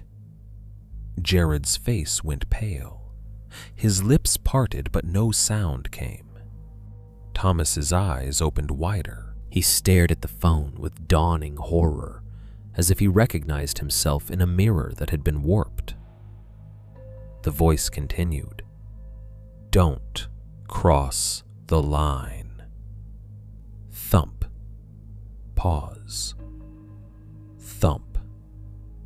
Dean's jaw clenched so hard a muscle jumped beneath his cheek. The recording breathed again, wet and close, then spoke a third line, softer, as if leaning toward the mic. "If you crossed it." A pause, long enough to make my stomach cramp. "Be softer." The word softer in that voice was wrong in a way I can't fully explain. It wasn't whispered like comfort, it was whispered like instruction, like correction, like something teaching a dog not to bark. Jared's thumb twitched over the screen, but he didn't stop it. He couldn't. None of us could. We were pinned by the sound, by the fact that it existed at all. The knocking continued, steady and patient. Thump. Pause. Thump. Then the voice spoke again, not louder, not more dramatic, just more specific. "Knife gone." Dean's head snapped toward the phone so sharply it looked like it hurt. His eyes narrowed, pupils tight. Jared blinked fast. "What?" he whispered. The voice repeated, as if clarifying a lesson. "Knife taken." Thump. Pause. Thump. A chill ran through my spine so fast it felt electrical. Dean's missing knife. The one he'd said was gone from the food bag. The one none of us had talked about out loud once we left camp. Because talking felt like a risk. Because we'd been too busy carrying Thomas and watching lines and listening to the ocean disappear. Jared hadn't recorded Dean saying it. Dean had said it, in daylight, in camp, low. He hadn't even raised his voice. And yet the recording knew. The 13 seconds ended abruptly, cutting off mid-knock like a door slamming. Silence hit the clearing around us like a wave. For a moment, none of us moved. Even the fog seemed to hold still. My ears rang with the absence of sound, like my body had been bracing for more and didn't know what to do with nothing. Thomas made a small choking noise. "That's me," he whispered, voice shaking. "That's my voice." "No," Jared whispered, staring at the phone like it was poisonous. That's not you. That's..." Dean's voice came out low and flat, dangerous in its control. "Turn it off," he said. Jared's thumb fumbled, and he hit the screen again by accident. For a split second, the recording started over, the first thump sounding like a hammer in my skull. "Stop!" Dean hissed, and Jared killed it immediately. Thomas's breathing sped up. He swallowed hard, over and over. "I didn't say that," he whispered. "I didn't. I was asleep. I was in the tent. I didn't..." His voice broke. He covered his mouth with trembling fingers as if to hold the sound in. Jared looked up at us, eyes wild. "My phone was dead," he whispered. "It was dead. I watched it die." Dean's gaze flicked to the surrounding trees. "Then it wasn't your phone recording," he murmured. "It was something else using it." The idea made my stomach roll. Not just that something had been near us, inside camp, moving our gear, tying knots, leaving bone bundles, but that it could reach into the one tool we had left that felt modern and safe and make it speak. Jared swallowed hard. "How does it know about the knife?" he whispered. Dean didn't answer right away. His face was rigid, but I could see something under it. Anger, fear, a calculation being rewritten. Finally, Dean said, "Because it was there." The sentence landed heavy. Because it meant last night's footsteps hadn't just circled. They'd listened. They'd watched. They'd understood. It meant the rules weren't folklore. They were instructions from something that paid attention. Jared stared at the phone again. The file sat there like a dead insect. He whispered, "It's teaching us." Thomas's eyes filled with tears. "Softer," he whispered again, like a man repeating the only word that might keep him alive. I looked at the fog between the trees, at the bone ornaments hanging like pale teeth, at the way the ocean sound had come and gone on command, and the coldest thought slid into place. The recording wasn't just evidence. It was a message, and it had been delivered in a voice we trusted, because that was the point. If it could make Thomas speak, it could make any of us speak. And if it could speak through us, then we weren't just trying to escape the forest anymore. We were trying to keep something from learning how to follow us home. After the playback, we didn't debate anymore. Whatever Jared had been hoping for, proof that would make this solvable, a rational explanation he could grip, had backfired. The recording didn't give us clarity. It gave us confirmation. And confirmation is heavier than fear because you can't argue with it. Dean made the decision without ceremony. He shifted Thomas off his back and set him carefully on a mossy log, like he was placing down something fragile. "You're walking," Dean whispered. Thomas blinked at him, stunned. "I can't." "You can," Dean said, voice low but absolute. "You can limp, you can crawl, but you're not on my back anymore." Thomas's mouth opened, shock and humiliation flaring. Then pain hit his face as he tried to stand. His bandaged feet touched the ground, and he hissed through his teeth, hands clawing at air for balance. Blood had seeped through the gauze again, darkening it in ugly blooms. "I can't," Thomas whispered, voice breaking. Dean leaned in close, eyes hard. "You can," he whispered again, "because if I carry you, I can't watch behind us, and I need to watch behind us." That sentence shut Thomas up, not because it was cruel, but because it was true. Jared looked like he wanted to protest, but the words were stuck in his throat. He stared at the phone in his hand like it was burning him. Then he shoved it back into his pocket, deeper, like hiding it might change what had happened. Dean pointed forward with his chin. "Move," he whispered. We moved. The pace doubled. Thomas limped between Jared and me, one arm over Jared's shoulder, the other gripping my pack strap. Every step made his face twist. He bit down hard on his lip to keep from making noise, and the effort made his eyes water. The bandages left faint, damp marks on the moss where he stepped. Jared's breathing was fast, panicked. He kept looking at the fog like he expected it to open and show us a road. It never did. Dean dropped behind us, rear guard now, hatchet in his hand. I could feel his presence back there like a wall. Every few steps, I heard the softest scrape of his boot repositioning, controlled and quiet. He was listening as much as he was watching. The ocean sound returned, louder, closer, then vanished again, like a cruel joke. We passed more bone clusters hung in trees, white ornaments clicking softly when our shoulders brushed branches.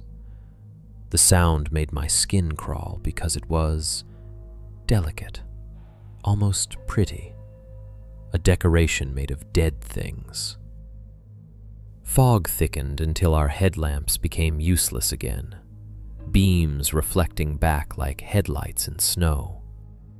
The world turned into a tunnel of white, with dark trunks looming out of it, one by one. Thomas stumbled hard once, almost falling. Jared and I caught him. His mouth opened, pain threatening a cry, and he clamped it shut so violently his jaw trembled. "Don't be loud," he mouthed silently, eyes wide. We pushed him forward. And then, for the first time, I saw it. Not a shadow, not a suggestion. A shape stepped, no, settled into view between two trunks ahead, just beyond where my headlamp beam faded into fog. It was low to the ground, crouched like a man squatting, but wrong in the way it held itself. Its arms were too long, hanging down with elbows bent at angles that didn't look human. The shoulders were narrow and high, and the head was tilted in a listening posture, as if the ears weren't on the sides, as if the entire skull was an ear. For half a second, the fog thinned, and my beam caught it clean. Wet skin or wet fabric, I couldn't tell. Dark and slick. No reflective eyes, no animal features. Just a suggestion of a face that wasn't facing us so much as angled towards sound. It didn't lunge. It didn't roar. It didn't do anything cinematic. It just listened. And then it moved. Not running, not crashing away. It slid sideways behind a trunk with a smoothness that made my stomach twist, like a person stepping behind a curtain. I stopped so abruptly, Thomas nearly fell into me. Jared hissed, "What?" "Move," Dean whispered from behind us, urgent now. "Move." My legs unlocked. We stumbled forward, faster, no longer careful, the rules cracking under raw survival. Thomas limped harder, pain forcing breathy whimpers he tried to swallow. Jared dragged him with shaking arms. My lungs burned. The wet air tasted like metal. And then, right behind my shoulder, so close I felt warmth on the back of my neck, a voice whispered, softer. It hit my body like a slap. Every muscle seized at once.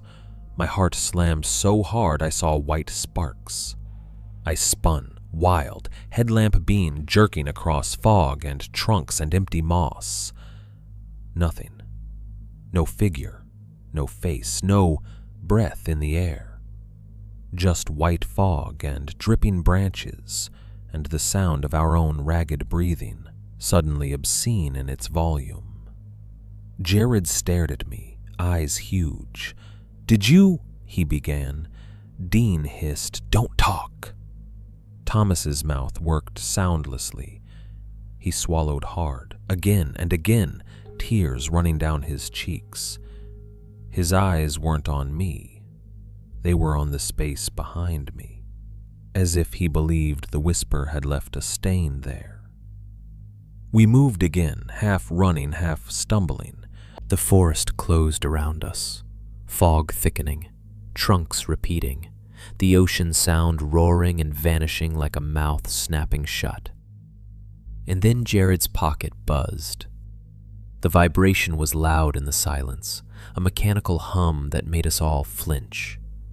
Jared froze, hand clapping over his pocket like he could smother it. "It's the phone," he whispered, terrified. Dean's voice cut low and sharp. "Don't." But Jared was already pulling it out, eyes frantic. It's playing," he whispered. The voice memo app was open. The 13-second file was running. We hadn't pressed play. The screen showed the waveform jumping, life where there shouldn't have been any. Thump. Pause. Thump. And under it, a whisper rose, faint, almost lost in the hiss. At first, my brain couldn't place it. Then recognition hit so hard, it made my stomach drop. It was my voice. Not Thomas's warped cadence. Not Dean's flat command. Not Jared's tight panic. Mine. The same tone I used when I was trying to calm someone down. The same cadence I'd used on the phone with my mother, with coworkers, with friends. Soft, familiar. And the whisper said, clearly, as if leaning into the mic, "Shh, it's okay." My mouth went dry. My skin went cold. I stared at the phone like it was a mirror, showing me something behind my own eyes. I tried to whisper, but my voice stuck. Jared's eyes were locked on me, terrified. "Evan," he breathed, "it's you." Dean's face tightened in a way I hadn't seen yet. Something like real fear cutting through discipline. He reached out and slapped the phone screen dark without hesitation. The knocking stopped. The forest didn't. I stood there in the fog, with Thomas trembling between us, with Jared shaking, with Dean staring into the white like he expected something to step out and wear my voice again. And the worst truth settled in my chest, heavy and unavoidable. If the recording could end with my whisper, then it hadn't just been listening to us. It had already started learning how to speak through us. And I had no memory, none at all, of ever saying those words. After the phone went dark, we stopped treating it like a tool. Jared shoved it deep into his jacket like he was trying to bury it in fabric.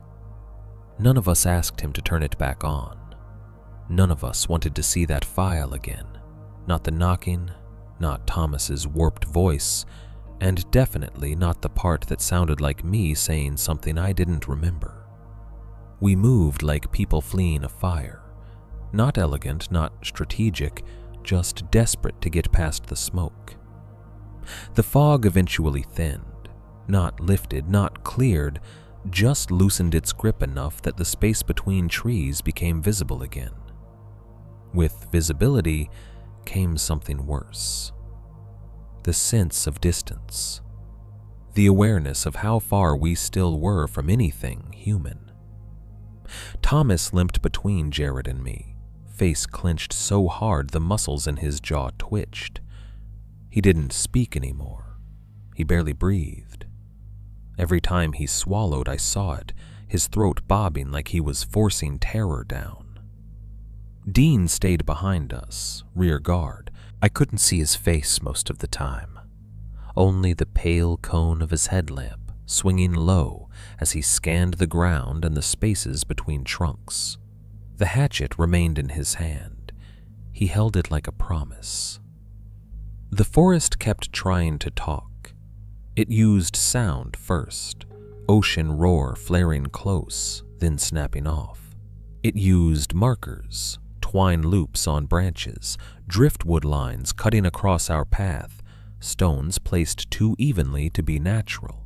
It used the occasional click of bone ornaments as we brushed past, delicate and dry. And under everything, it used silence like a weapon. We didn't know how long we moved. Hours, probably. Time had become a smear of wet air and aching muscles. My calves burned, my shoulders cramped. My throat felt raw from holding my breath too often. My hands went numb from gripping Thomas whenever he stumbled. Then the trees began to thin. Not all at once, but subtly. The trunks spaced out. The underbrush changed. The moss gave way to gravel patches that crunched faintly underfoot, too loud, and then immediately swallowed, as if the sound couldn't travel. A different smell drifted in, a sharper salt, cold and clean compared to the forest rot. It came in thin gusts like the fog used to, teasing. Dean stopped once, lifting his headlamp higher, scanning ahead. "What?" Jared whispered. Dean didn't answer. He stared into the space between trees like he was trying to decide whether what he saw was real. Then he moved again, faster. The ground sloped down. Gravel increased. Roots became fewer. The air opened slightly, as if the canopy was loosening. And then, suddenly, we were out. Not in a dramatic way. No big reveal of ocean under moonlight. No panoramic coastline. Just a break in the trees that spat us onto a narrow strip of gravel and low brush. Beyond it, gray water stretched into fog, the horizon erased.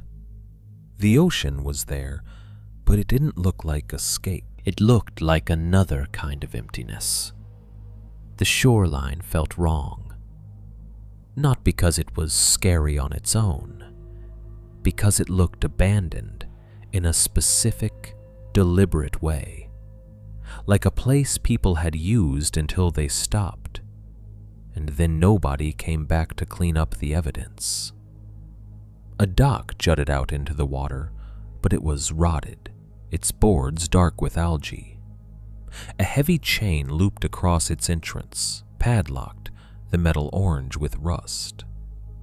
There was no boat tied to it, no rope, no float buoys, nothing that said active. A sign leaned crookedly near the edge of the dock, letters faded almost to nothing. It had once been official, white background, black block font, but now it looked like a relic. The top word was barely readable. Emergency call. The rest had been eaten by weather. Jared made a sound I'd never heard from him, half laugh, half sob. He staggered forward like the ground had turned soft. "That's it," he whispered. "That's the ramp. I saw it on the forum. I told you." I told you there was... He stopped, realizing he was getting louder. He clamped his mouth shut and swallowed hard, eyes wet. Dean stepped up behind him, scanning the dock, the tree line, the fog over the water. He didn't look relieved. He looked suspicious, like a man finding an unlocked door in a building that should be sealed. "Where's the box?" Dean whispered. Jared pointed with a trembling hand. "There," he whispered. A few feet from the sign, planted in the gravel like a forgotten post, was a metal call box. It was taller than my chest, painted some color long ago, maybe red, maybe yellow, but now the paint was blistered and flaking. Rust streaked down it like dried blood. A small speaker grill sat near the top, clogged with grime. Below it was a button encased in cracked plastic, and beneath that, a hinged door with faded instructions. It looked like it shouldn't work. It looked like a prop left behind after someone stopped caring. Jared lurched toward it anyway. Dean grabbed his sleeve, stopping him short. "Quiet," Dean whispered, eyes hard. Jared nodded rapidly, eyes wide, then reached for the box with a hand that shook so badly he missed the button the first time. The click when he pressed it was louder than it should have been. Plastic against metal, a sound that felt like a flare in darkness. We all held still. Nothing happened. Jared pressed again, harder. The button stuck for a fraction of a second, then released with a small, snapping pop. Static hissed from the speaker. It startled me so badly my shoulders jerked. Thomas clutched my arm, nails biting through fabric. The static wasn't the soft white noise of a radio tuning. It was harsh, uneven, like something scraping. Jared leaned close. "Hello?" he whispered. Dean snapped, "Don't!" Jared froze, mouth still slightly open, as if he'd been caught doing something forbidden. The static continued for a few seconds. Then it cut out. For one long, awful moment, there was nothing but water lapping against rotted wood and the distant, muffled hush of fog. Then a voice came through the speaker, calm, adult, male, too clear, too immediate. "Yeah," the voice said. "Go ahead." Jared blinked like he'd been slapped. His eyes darted to Dean, then to me, then back to the box. Dean's face tightened. He leaned in slightly and whispered, controlled, "State your location." Jared swallowed hard and spoke in a whisper so quiet I barely heard him. He described the shoreline, the ramp, the direction they'd come from on the boat shuttle, the general area. His words stumbled, rushed, then caught. He forced himself slower. The voice on the other end didn't ask for clarification, didn't ask for names, didn't say what happened like a normal dispatcher would. It waited, silent, like it already knew the script. When Jared finished, the voice replied instantly, without hesitation. "Stay where you are," it said. "Help's coming." Jared sagged in relief, shoulders collapsing. A sob tried to escape him, and he swallowed it down hard. Dean didn't relax. His eyes stayed on the speaker grill, as if he expected it to change shape. Jared whispered, "Thank you." There was a short pause, and then the voice added, quieter, almost like it was leaning closer to the mic. "Stay quiet." The words hit my chest like a cold hand. Not stay calm, not stay safe, not don't move. Stay quiet. The exact rule. Jared's eyes widened. He stared at the box, fear creeping back into his face like ink in water. "What did you say?" he whispered. Dean's hand snapped out, covering Jared's mouth gently but firmly, as if stopping him from making a sound could stop the world from noticing. The speaker crackled once. Then the voice, still calm, still steady, repeated itself like a correction. "Stay quiet. Don't make noise. We'll be there." Thomas made a small whimper beside me, involuntary. He clamped his mouth shut immediately, eyes wide, tears spilling. Dean looked at the fog over the water, then back at the trees, then at the call box. His face was hard now, muscles locked. He whispered to us, barely moving his lips. "We wait. We do not talk. We do not argue. We do not..." A faint sound carried from the tree line behind us. Not footsteps, a soft click, dry and delicate, like bone tapping bone. We all turned at once. The trees stood still. Fog drifted between trunks. Nothing moved. But the sound had been close enough to be real. Jared backed away from the call box slowly, like it might bite him. His hand kept twitching toward his pocket where his phone was hidden, then stopping, as if he remembered what had happened the last time he let a device speak. The dock creaked softly under its own weight. Water lapped. Fog swallowed distance. We had reached the edge of civilization, an emergency ramp with a chained dock and a rusted call box that should have been dead. And yet it answered. Too quickly, too calmly, as if someone had been waiting for us to press the button. As if the moment we crossed the invisible line back into human systems, the thing that ruled the woods had already found a way to speak through those systems too. Dean positioned us with our backs near the driftwood piled along the shore, facing the tree line like soldiers in a trench. He whispered, "Eyes open." We stood there on the gravel with the taste of salt and rust in the air, listening to the ocean breathe behind us and the forest hold its breath in front of us, while the call box sat on its post, quiet now, like it had said everything it needed to say. Stay quiet. Waiting is its own kind of violence.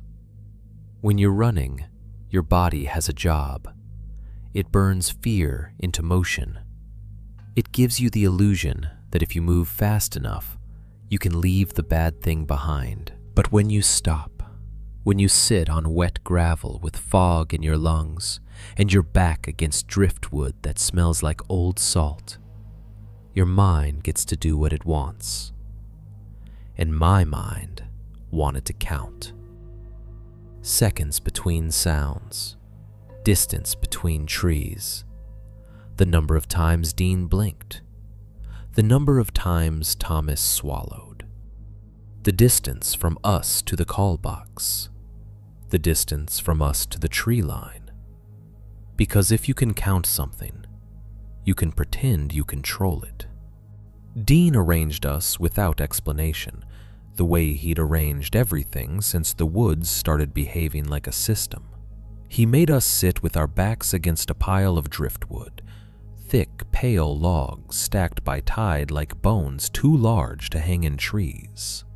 We were a line of 4 men facing the forest, a firing squad in reverse. Fog hovered over the water behind us, erasing the horizon.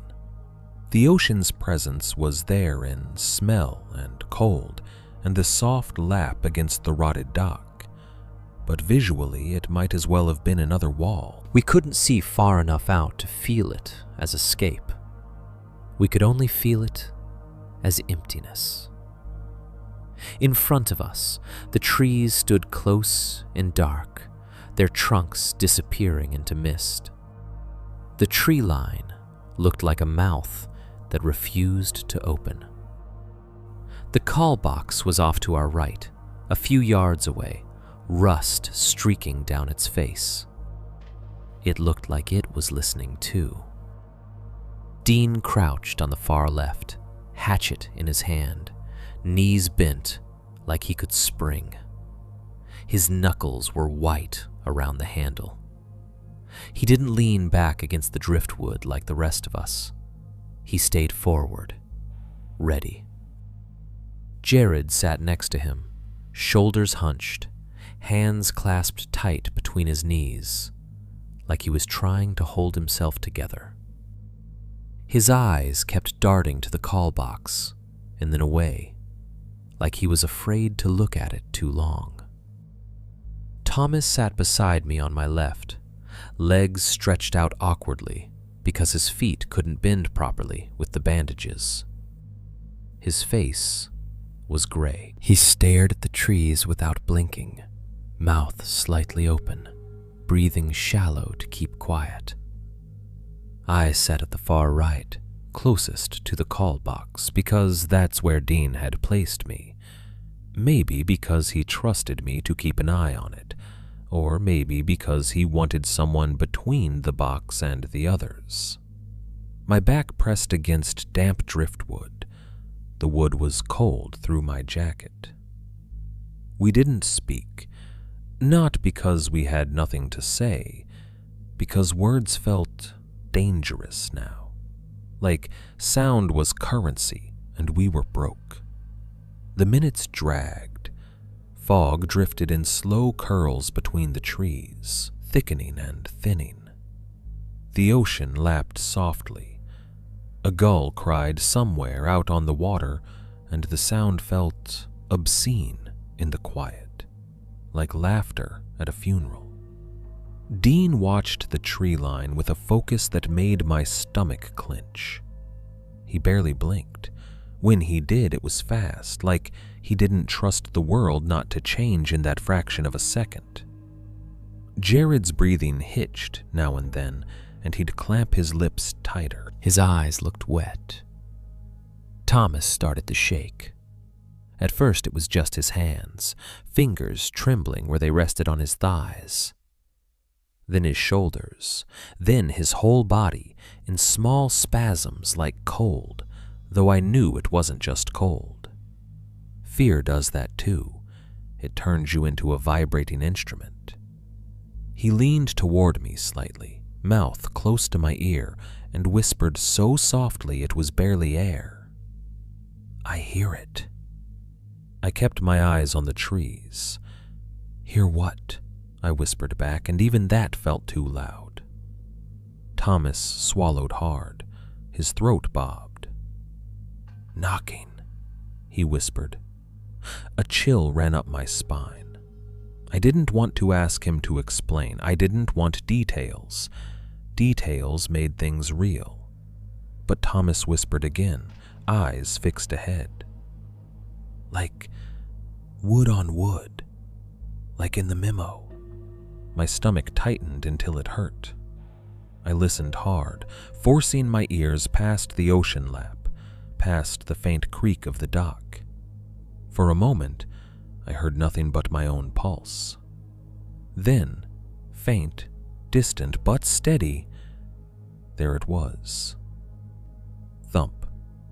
Pause. Thump. It seemed to come from inside the trees, not from any single point, but from the general dark mass of forest, like a heart beating behind a wall. I didn't know if I was actually hearing it or if my brain was filling it in because Thomas had named it.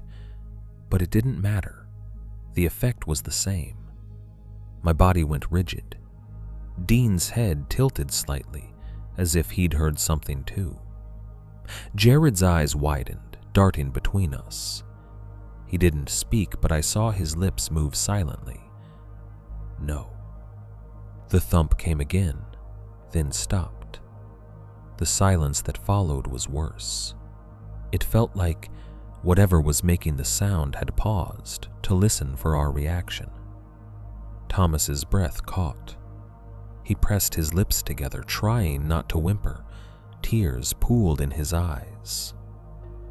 I stared at the tree line so hard my eyes watered, trying to catch movement that would prove this wasn't just sound. Fog drifted. Branches swayed slightly with their own weight and moisture. And then I saw something that didn't match the wind. A shape, low and dark, partially obscured by brush at the edge of the trees. Too still, too deliberate. It wasn't swaying like the leaves around it. It wasn't shifting with the fog. It looked like a piece of the forest that had decided to hold its breath. My heart slammed. I didn't point. Dean had warned me not to. I didn't even turn my head fully. I kept my eyes forward and let them slide, pretending I was just scanning. The shape didn't move. That was the confirmation. Not movement, but the refusal to move like everything else. Dean's grip on the hatchet tightened. I could see the tendons in his forearm stand out. He leaned forward slightly, like a man preparing for impact. Minutes passed. Or seconds. Time dissolved again. The call box sat there on its post, silent. The dock creaked faintly. The ocean breathed behind us. Then, suddenly, something changed. So small at first, I almost missed it. A wet sound, close, like a shoe stepping in shallow water. But there was no water here, just gravel damp with mist. My head snapped toward the call box despite myself. Nothing. No movement, no figure, just the rusted metal post and the crooked sign. Then my eyes dropped to the ground beside it. A footprint. Wet. Fresh. Darkened gravel in the exact shape of a boot sole. Larger than any of ours, the tread pattern unfamiliar. The edges were sharp, as if it had just been pressed down. A thin sheen of water glistened in the grooves. It hadn't been there a moment ago. I knew that because I had been staring at that spot, counting distance, counting seconds, using the call box like a landmark to anchor my fear. No sound had approached. No crunch of gravel. No shifting of driftwood. No footsteps. Just a footprint, appearing as if something stepped up to the box and stepped away, without needing to travel between those points. My breath caught in my throat. I felt my body trying to make a sound, a gasp, a warning. I forced it down so hard my chest hurt. Dean's eyes flicked to me. He followed my gaze instantly, saw the footprint, and his face tightened. He didn't react with surprise the way a normal person would. He reacted with recognition, like he'd been waiting for that exact kind of move. Jared saw it next. His hands flew to his mouth. His eyes went wide and glossy with terror, and he shook his head slowly, silently, like a man refusing to accept what he's seeing. Thomas let out a tiny sound, half sob, half breath, and then clamped his lips shut. Eyes squeezed closed, as if not looking could undo it. The footprint sat there in the damp gravel like a signature. Then another appeared, a foot length away, angled slightly toward the tree line, as if whatever made it had turned after pressing the button. No sound. No movement, just evidence. My mind flashed to the parallel boot prints beside ours at camp, the way something had walked next to us unseen, the way the voice memo had recorded itself. This was the same pattern. Proof without presence. A hand leaving fingerprints while the body stays out of sight. The call box crackled suddenly. Static hissed, sharp enough to make Thomas flinch. Then the calm voice spoke again. Too close. Too immediate. Stay quiet. The words came through the speaker like breath on skin. Dean's jaw clenched. His knuckles were white around the hatchet. He didn't look at the call box. He stared at the tree line, eyes narrowed, as if he could see the outline of something crouched just inside the fog. We sat there, 4 men lined up against driftwood, facing the trees like we were waiting to be chosen, while wet footprints appeared one by one near the call box, without a single sound to announce them. And in that quiet terror, the worst understanding settled into me. It didn't need to come out.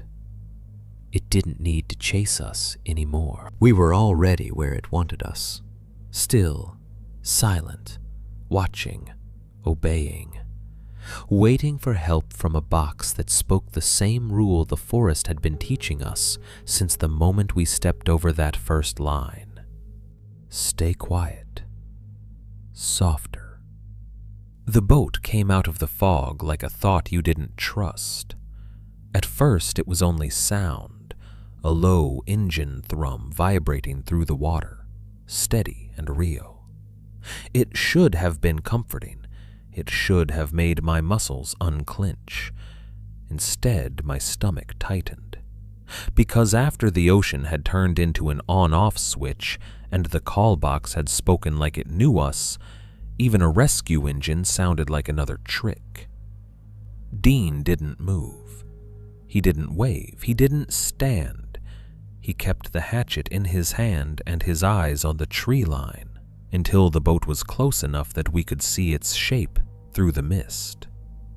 A small ranger craft, dark hull, utilitarian, no bright tourist colors, the kind of boat used by people who do this for work, not for adventure. It cut through the gray water without urgency, controlled, like whoever drove it had done this route 1,000 times. When it reached the dock, it didn't bump. It slid in cleanly. A line was tossed with practiced motion. The boat's bow tapped wood with a dull thud that sounded far too loud in our silence. Then the ranger stepped onto the dock. He was older, late 50s, maybe 60s, with a weathered face and a posture that said he'd spent most of his life in wind and rain. His jacket was dark and stained at the cuffs, the same kind of functional gear every working Alaskan seems to own. A brimmed cap shadowed his eyes, but even under that shadow, I could see how sharp his gaze was. He didn't call out. He didn't say, "Hey, you guys okay?" the way you'd expect. No greeting, no wide-eyed concern. He walked toward us with steady steps, eyes scanning the gravel, the footprints by the call box, the way we sat, lined up against driftwood like we'd been placed there. When he got close enough, he stopped and looked at us for a long moment. Not our injuries first, not Thomas's bandaged feet, not our exhausted faces, our mouths. I saw it clearly, the way his eyes flicked to each set of lips, the way they assessed how we held our breath, how we kept our jaws tight, how our voices didn't dare exist. Dean stood slowly, careful, hatchet still in hand, but lowered. The ranger's gaze dropped to it, then lifted back to Dean's face without reaction. "You called," the ranger said. His voice was calm, almost flat, not unkind, Just practiced. Dean nodded once. Yes, he whispered. The ranger's eyebrow twitched, barely noticeable. He looked past Dean at Thomas, who was trying not to shake, trying not to make a sound. Thomas's eyes were wide and wet, fixed on the ranger like he was a hallucination. Jared stood too, moving stiffly. His throat worked. He swallowed. When he spoke, it was barely air. "We need," he began. The ranger raised a hand, small and casual, and Jared stopped mid-word like the gesture had pulled the sound out of him. "No," the ranger said quietly. "Not here." I felt my skin go cold. The ranger stepped closer and knelt beside the wet footprints near the call box. He didn't touch them. He just looked, head tilted slightly, like he was reading something in the shape and depth. Then he stood again, wiping his palm on his pant leg even though he hadn't gotten dirty. His eyes came back to us. "Get on the boat," he said. Thomas tried to move and immediately hissed, pain slipping out. He clamped his mouth shut, horrified at himself. The ranger's gaze snapped to Thomas's mouth again, not to his feet, his mouth. "Easy," the ranger said, and even that sounded like instruction more than comfort. He glanced at Dean. "You carry him." Dean didn't argue. He slung Thomas up with a controlled lift, Thomas biting down hard to keep from crying out. Jared and I followed close, stepping onto the dock with shaking legs. The dock creaked under our weight. The sound made me flinch. The ranger didn't. On the boat, the ranger motioned us to sit low, away from the edge. He started the engine without fuss. The boat backed off the dock smoothly, turning into the fog as if the shoreline had never existed. Only when the dock was already fading behind us did the ranger speak again. He didn't ask, "What happened?" He didn't say, "You're safe now."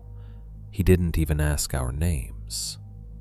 He looked at us, again, at our mouths, at the way we held silence like a weapon, and said, in the same calm tone as if he were telling us not to smoke near fuel, "Don't play anything you recorded."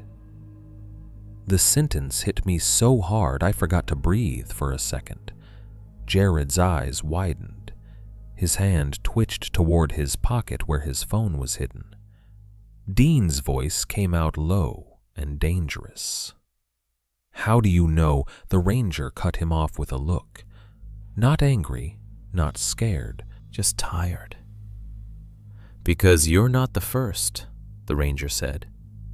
He said it like a fact, like a weather report. Fog swallowed the dock behind us completely. The shoreline vanished. The trees became a gray smear. And in that disappearing distance, the call box stood on its rusted post, silent now, beside wet footprints that would fade with time. But the ranger's words didn't fade. They settled into my chest like a stone. Don't play anything you recorded. Not don't tell anyone. Not we'll take you to safety. A warning about sound, about playback, like the file wasn't evidence, like it was bait. As the engine carried us away, I stared into the fog where the tree line had been and felt something colder than relief move through me. The ranger wasn't surprised we were quiet. He was checking whether we had learned to be. The boat should have felt like salvation. It didn't. It felt like being moved from one controlled space to another, like the forest had handed us off to a different set of rules. The engine's hum was steady beneath our feet, the only constant sound in a world that had been turning noise on and off like a switch. Mist slid over the water and clung to our faces. The shoreline was gone behind us. Ahead was more gray, more fog, more water that looked like it could swallow anything without changing. Dean sat with Thomas braced against him, one arm around Thomas's chest to keep him from sliding. Thomas's bandaged feet were propped on a coil of rope. He shook in small, constant tremors, lips pressed tight. Every time a wave bumped the hull, he flinched as if expecting something to answer. Jared sat across from them, hands clenched so hard his knuckles were pale. His eyes kept darting from the Ranger to the fog and back. He looked like a man trying to decide whether he was being rescued or captured. I sat nearest the stern, watching the wake disappear into mist. My stomach still felt hollow from adrenaline, like I'd been running for days instead of hours. My mind kept returning to the whisper at the end of the memo. My voice, soft and calm, saying words I didn't remember. The memory sat in my chest like a bruise you keep pressing. The Ranger stood at the helm, one hand on the wheel, posture relaxed but alert. He wasn't chatting like a normal rescuer. He didn't ask where we were from. He didn't make jokes to lighten the mood. He didn't even look back at us much, as if he already knew what our faces would show. When he did look, it was always the same. His gaze dropped to our mouths, then lifted to our eyes, like he was checking for something. Dean finally broke the silence. His voice was low, controlled. "Where are you taking us?" The Ranger didn't turn his head fully. "Back," he said. "To town." Dean's jaw tightened. "And then?" The Ranger shrugged slightly. "Then you go home." Jared let out a small, shaky breath. "Home," he whispered, like the word was foreign. The Ranger glanced at him. "If you do what I say," he added. That made Jared stiffen. "What do you mean?" The Ranger's voice stayed calm. "I mean you don't play anything you recorded," he said again, as if repeating a safety instruction. "You don't send it, you don't back it up, you don't show it to anyone." Jared's eyes flared with something desperate. "Why?" he whispered. "We need to show somebody. We need proof." The Ranger's expression didn't change. He just said, "No." Dean leaned forward slightly, careful with Thomas. "We almost died," he said. "My friend—" He glanced down at Thomas's bandaged feet. "Got hurt. We deserve an explanation." The Ranger's mouth twitched, not quite a smile, more like a reflex he didn't enjoy. "You want an explanation," he said. "Or you want it to follow you home." The words landed heavy in the damp air. Jared swallowed hard. His hand twitched toward his pocket. I knew what he was thinking. Show him the file. Force the Ranger to acknowledge it. Force someone official to say, "Yes, something happened to you." That need for validation is a trap. It makes you loud in a place that punishes loud. Jared couldn't help himself. He dug into his jacket and pulled out his phone. Dean's eyes snapped to it. "Jared," he warned, voice low. Jared's hands shook. "He has to hear it," Jared whispered. "He has to tell us we're not crazy." The Ranger finally turned his head then, slow, and fixed Jared with a look that wasn't anger. It was exhaustion. The look of someone who'd had this exact argument too many times. "Don't," the Ranger said. Jared did it anyway. He opened the voice memo app with a shaking thumb. The screen glow looked obscene against fog and gray water. the file was still there. 2:13 a.m., 013. Jared held the phone up like a confession. "It recorded itself," he whispered. "And it used Thomas's voice, and then—" His throat worked. He swallowed. His eyes flicked to me and away because he didn't want to say the part about my voice. None of us wanted to. He pressed play. The first thump sounded small on the open water, but it still made my shoulders tense. Thump. Pause. Thump. The ranger didn't flinch. He didn't lean closer. He didn't look confused. He listened the way you listen to a noise you already know the source of. Then Thomas's voice, wrong, deeper, crawled out of the speaker. "Bones in the line." Thomas's body stiffened against Dean, and a thin whine tried to escape his throat. He swallowed it down hard. The ranger's face stayed blank. "Don't cross the line." Thump. Pause. Thump. Jared's eyes shone with desperate hope. "Hear it?" he whispered. "Hear that? That's not—" "If you crossed it," the voice said, then softer. "Be softer." Jared's hands trembled so hard the phone shook.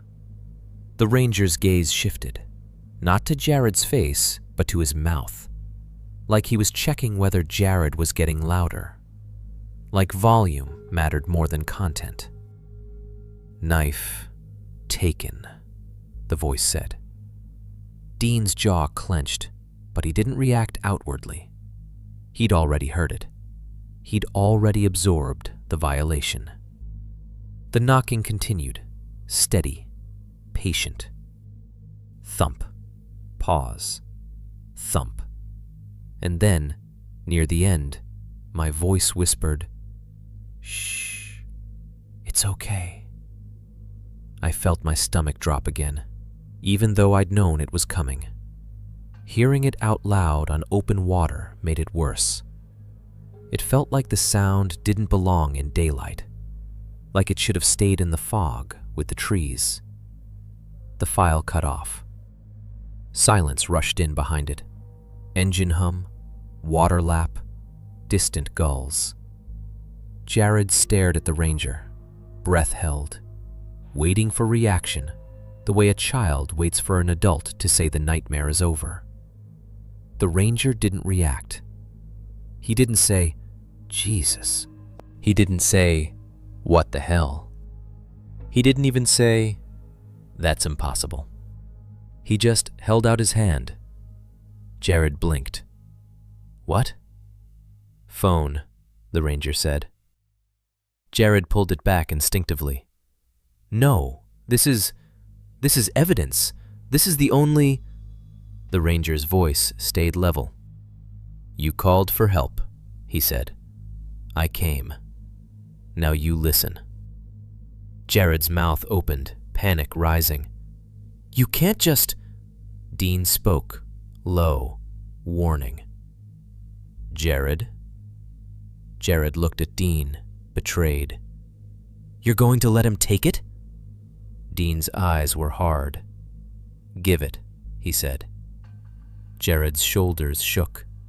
He looked like he might cry, not from fear now, but from rage and desperation. He held the phone tighter, then finally, slowly, placed it in the ranger's outstretched hand. The ranger didn't fumble.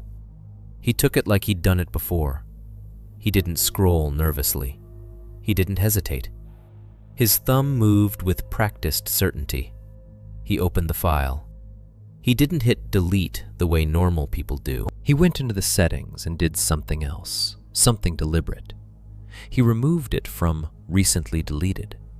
He cleared it from backups. He checked another menu, then another, moving through the phone like he knew exactly where the file would try to hide. Jared watched, trembling. "Stop," he whispered. "Stop, that's—" The ranger finished, and handed the phone back. Jared stared at the screen, frantic, digging. The file was gone. Not in the list, not in trash, not anywhere. He looked up, eyes wet. "Why?" he whispered. "Why would you delete the only proof we have?" The ranger met his gaze fully for the first time. His eyes were pale and steady, and utterly without apology. "If you carry it home," the ranger said, "you carry more than a file." Jared shook his head hard. That's not, it doesn't care about your proof," the ranger said. He said it quietly, like he was talking about a fire that didn't care whether you believed in it. "It cares about being brought." Dean's voice came low and dangerous. "What is it?" The ranger didn't say a creature. He didn't say a person. He didn't say an animal. He said it. Like a category. Like a known hazard. Like a thing that existed in a file cabinet somewhere under rules and procedures, not under myths. Dean's eyes narrowed. "You've seen it." The ranger looked back out at the fog ahead, steering with one hand. "I've seen what's left," he said. "I've heard what people bring back. I've watched what happens when they don't listen." Jared's voice cracked, louder than a whisper for the first time since the call box. "So you're just... what? You're covering it up?" The ranger's head turned slightly, his gaze snapping to Jared's mouth again. His voice sharpened, not loud, but edged. "Quiet," he said. "You want to argue policy, do it somewhere else." Jared pressed his lips together, furious tears spilling. He looked like he wanted to scream, but he swallowed it down, throat bobbing, fear and anger tangled. Thomas whispered, barely audible, softer, like he was reminding Jared of a lesson the forest had already taught with blood. The ranger didn't correct Thomas. He didn't look surprised Thomas said it.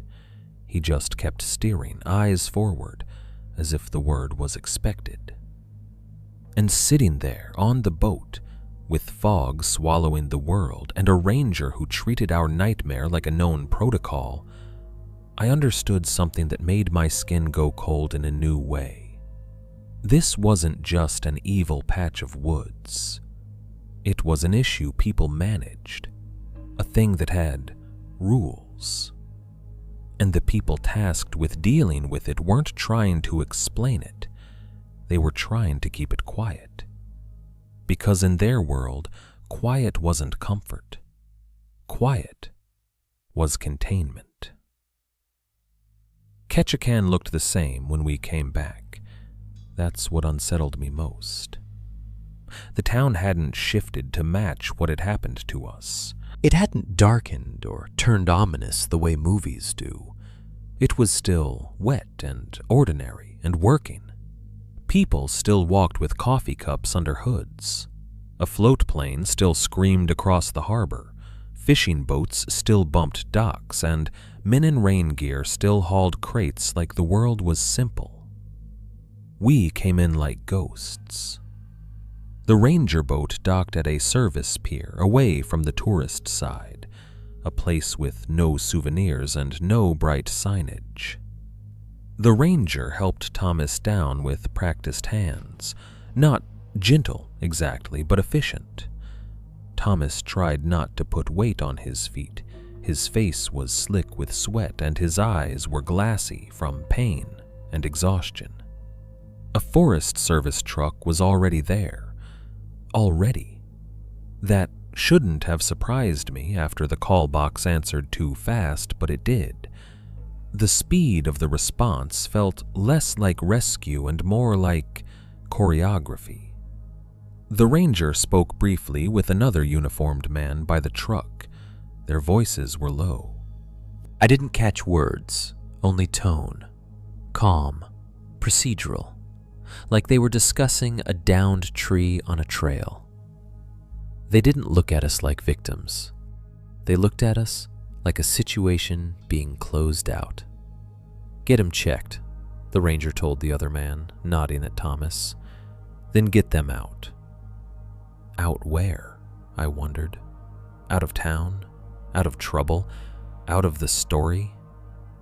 We were driven to a small clinic that smelled like disinfectant and old carpet.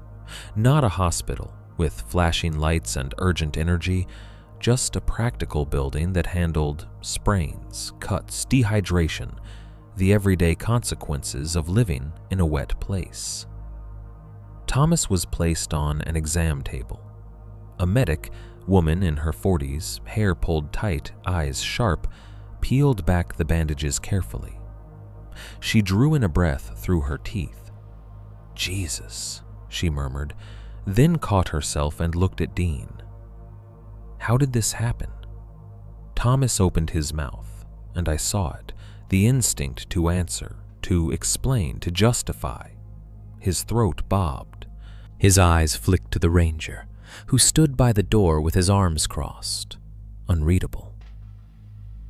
Thomas swallowed hard. He began. The ranger spoke over him, calm and immediate. "Fall on rocks," he said. "Slipped near a creek bed. Abrasions." The medic's eyes narrowed. She looked at Thomas's feet again, long, rasped wounds that didn't look like a simple fall. She looked at the torn skin, the pattern of damage, the way it ran across both soles as if something had dragged him. "That's a hell of a fall," she said. Thomas's hands trembled. He whispered, "I didn't." The ranger's gaze snapped to Thomas's mouth. Thomas shut up immediately, the way you shut up when you realize your voice has become dangerous. The medic noticed. Her attention shifted from the wounds to the room. Dean standing too stiff, Jared sitting with his hands clenched, me hovering in the corner trying not to breathe too loud. "Any loss of consciousness?" she asked, tone clinical. Thomas glanced at Dean. Dean said nothing. I started to answer out of habit. "He said he—" My voice rose slightly above a whisper without me realizing. Nausea hit me like a punch. My stomach rolled violently, sudden and sharp. I clamped my mouth shut, swallowing hard, fighting the urge to gag. A cold sweat broke across my back. My throat tightened like I'd inhaled something toxic. The medic looked at me. "You okay?" I nodded too fast, eyes watering. I couldn't speak. The idea of sound coming out of my mouth made my stomach twist again. Dean's eyes flicked to me with quick concern. The ranger's gaze flicked to my mouth, then away, as if confirming something. The medic patched Thomas without getting answers. She cleaned the wounds, applied ointment, wrapped them tighter. She asked about tetanus shots, antibiotics, pain level. The ranger answered most of it for us with minimal words. Thomas became a chart entry, a problem with a solution. When the medic finally stepped out to get paperwork, Jared leaned forward on his knees, shaking. "They're not writing a report," he whispered. Dean stared at the closed door. "They have to," he whispered back. "Injury in federal land? Missing gear? Emergency call? There's procedure." Jared's laugh came out thin and broken. "Procedure," he whispered. "He just deleted our only file like it was nothing." Dean turned toward the ranger by the door. "I want to file an incident report," Dean said. Even low, his voice carried authority. The ranger didn't argue. He simply said, "No." Dean's jaw clenched. "You can't stop me." The ranger's eyes stayed steady. "You can fill out whatever you want," he said.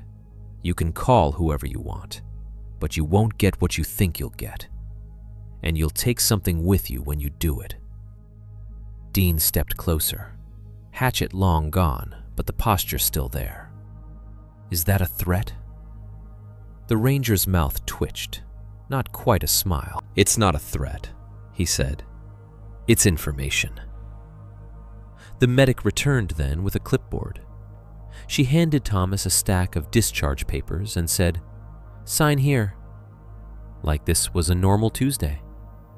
No police came, no official questions, no statements taken. We were given water, a plastic bag with extra bandages, and a vague instruction to rest. Then the ranger drove us back to the motel in the same Forest Service truck, silent the whole way. The windshield wipers squeaked. Rain streaked the glass. Ketchikan streetlights reflected in puddles like coins. At the motel, the ranger didn't walk us inside. He stopped the truck, looked at us one by one, and said, "You're leaving tomorrow." Dean's eyes narrowed. "We're leaving when we decide." The ranger's gaze didn't move. "Tomorrow," he repeated. "Early." Jared nodded instantly, like obedience was relief. "Okay," he whispered. Dean looked at Jared with something like disgust. "You're just gonna do what he says?" Jared's face crumpled. "I want to go home," he whispered. "I want this to end." Dean's jaw worked like he was chewing rage. He turned away, refusing to argue in the rain. We helped Thomas into the motel room. He sat on the bed like a broken doll, bandaged feet elevated on a stack of towels. He stared at the wall and whispered, "Softer," under his breath like it was a metronome. Jared paced near the window, hands shaking. He kept pulling his phone out, checking the recording app, then shoving it away again, as if expecting the file to reappear or fearing it would. Dean sat at the little motel desk, staring at nothing. His face was hard, but his eyes looked far away. The missing knife was still missing. He kept touching the pocket where it usually lived, as if his body hadn't accepted the loss. I stood in the bathroom doorway, staring at my own reflection, trying to swallow nausea that kept coming in waves. Every time I considered speaking at normal volume, my stomach clenched. It was like my body had built a guardrail. Too loud equals sick. A knock sounded at the motel door, soft, polite. All four of us froze. Dean stood instantly, moving to the door without making noise. He looked through the peephole. The bartender from the first night stood outside under the hallway light, hat pulled low, rain jacket damp. Dean opened the door a crack. The bartender's eyes flicked past Dean into the room, catching Thomas on the bed, the bandages, the exhaustion. His face didn't show surprise. It showed resignation. He didn't come in. He didn't ask what happened. He just said quietly, "You crossed it." Dean didn't answer. The bartender's gaze shifted briefly to my mouth, as if he'd learned the same habit as the ranger, then back to Dean. "Don't talk about it," he murmured. "Don't post it. Don't..." Dean's voice sharpened. "People go missing." "We saw..." The bartender cut him off with a small shake of his head. "It doesn't need your words," he said. "Words bring it." Dean stared, furious. "So you just let it happen?" The bartender's jaw tightened. His voice dropped even lower. "You don't let weather happen," he said. "You live around it." Then his eyes slid past Dean again, toward the parking lot beyond the hallway window. For half a second, his face tightened like he was listening to something only he could hear. He leaned closer to Dean and said a phrase so soft I almost didn't catch it. Another line break. Then he straightened, stepped back, and walked away down the hall without another word. The phrase hit my brain like a hook. Line break. Not incident, not attack, not weird thing. A term. A category. Like the Ranger's it. Jared sank onto the edge of the other bed, shaking. "I told you," he whispered to Dean, eyes wet. "I told you locals don't talk about it." Dean turned on him. "So we just shut up?" Dean whispered, voice trembling with contained rage. "We just go home and pretend this is normal?" Jared's hands clenched. "Yes," he whispered, "because I'm not dying for your sense of justice." Dean took a step toward him, anger flashing. "This isn't about justice. This is about your pride," Jared snapped, then immediately pressed a hand to his own mouth like he'd committed a crime. His eyes darted to the door, to the window, to the ceiling. He lowered his voice to nothing. "It's about you needing to win," he whispered. "And we already lost." The room fell into thick silence. Thomas whispered, "Softer," again, and the words sounded like agreement. Dean stood there breathing hard through his nose, fists clenched, then turned away, staring out the rain-streaked window at the parking lot.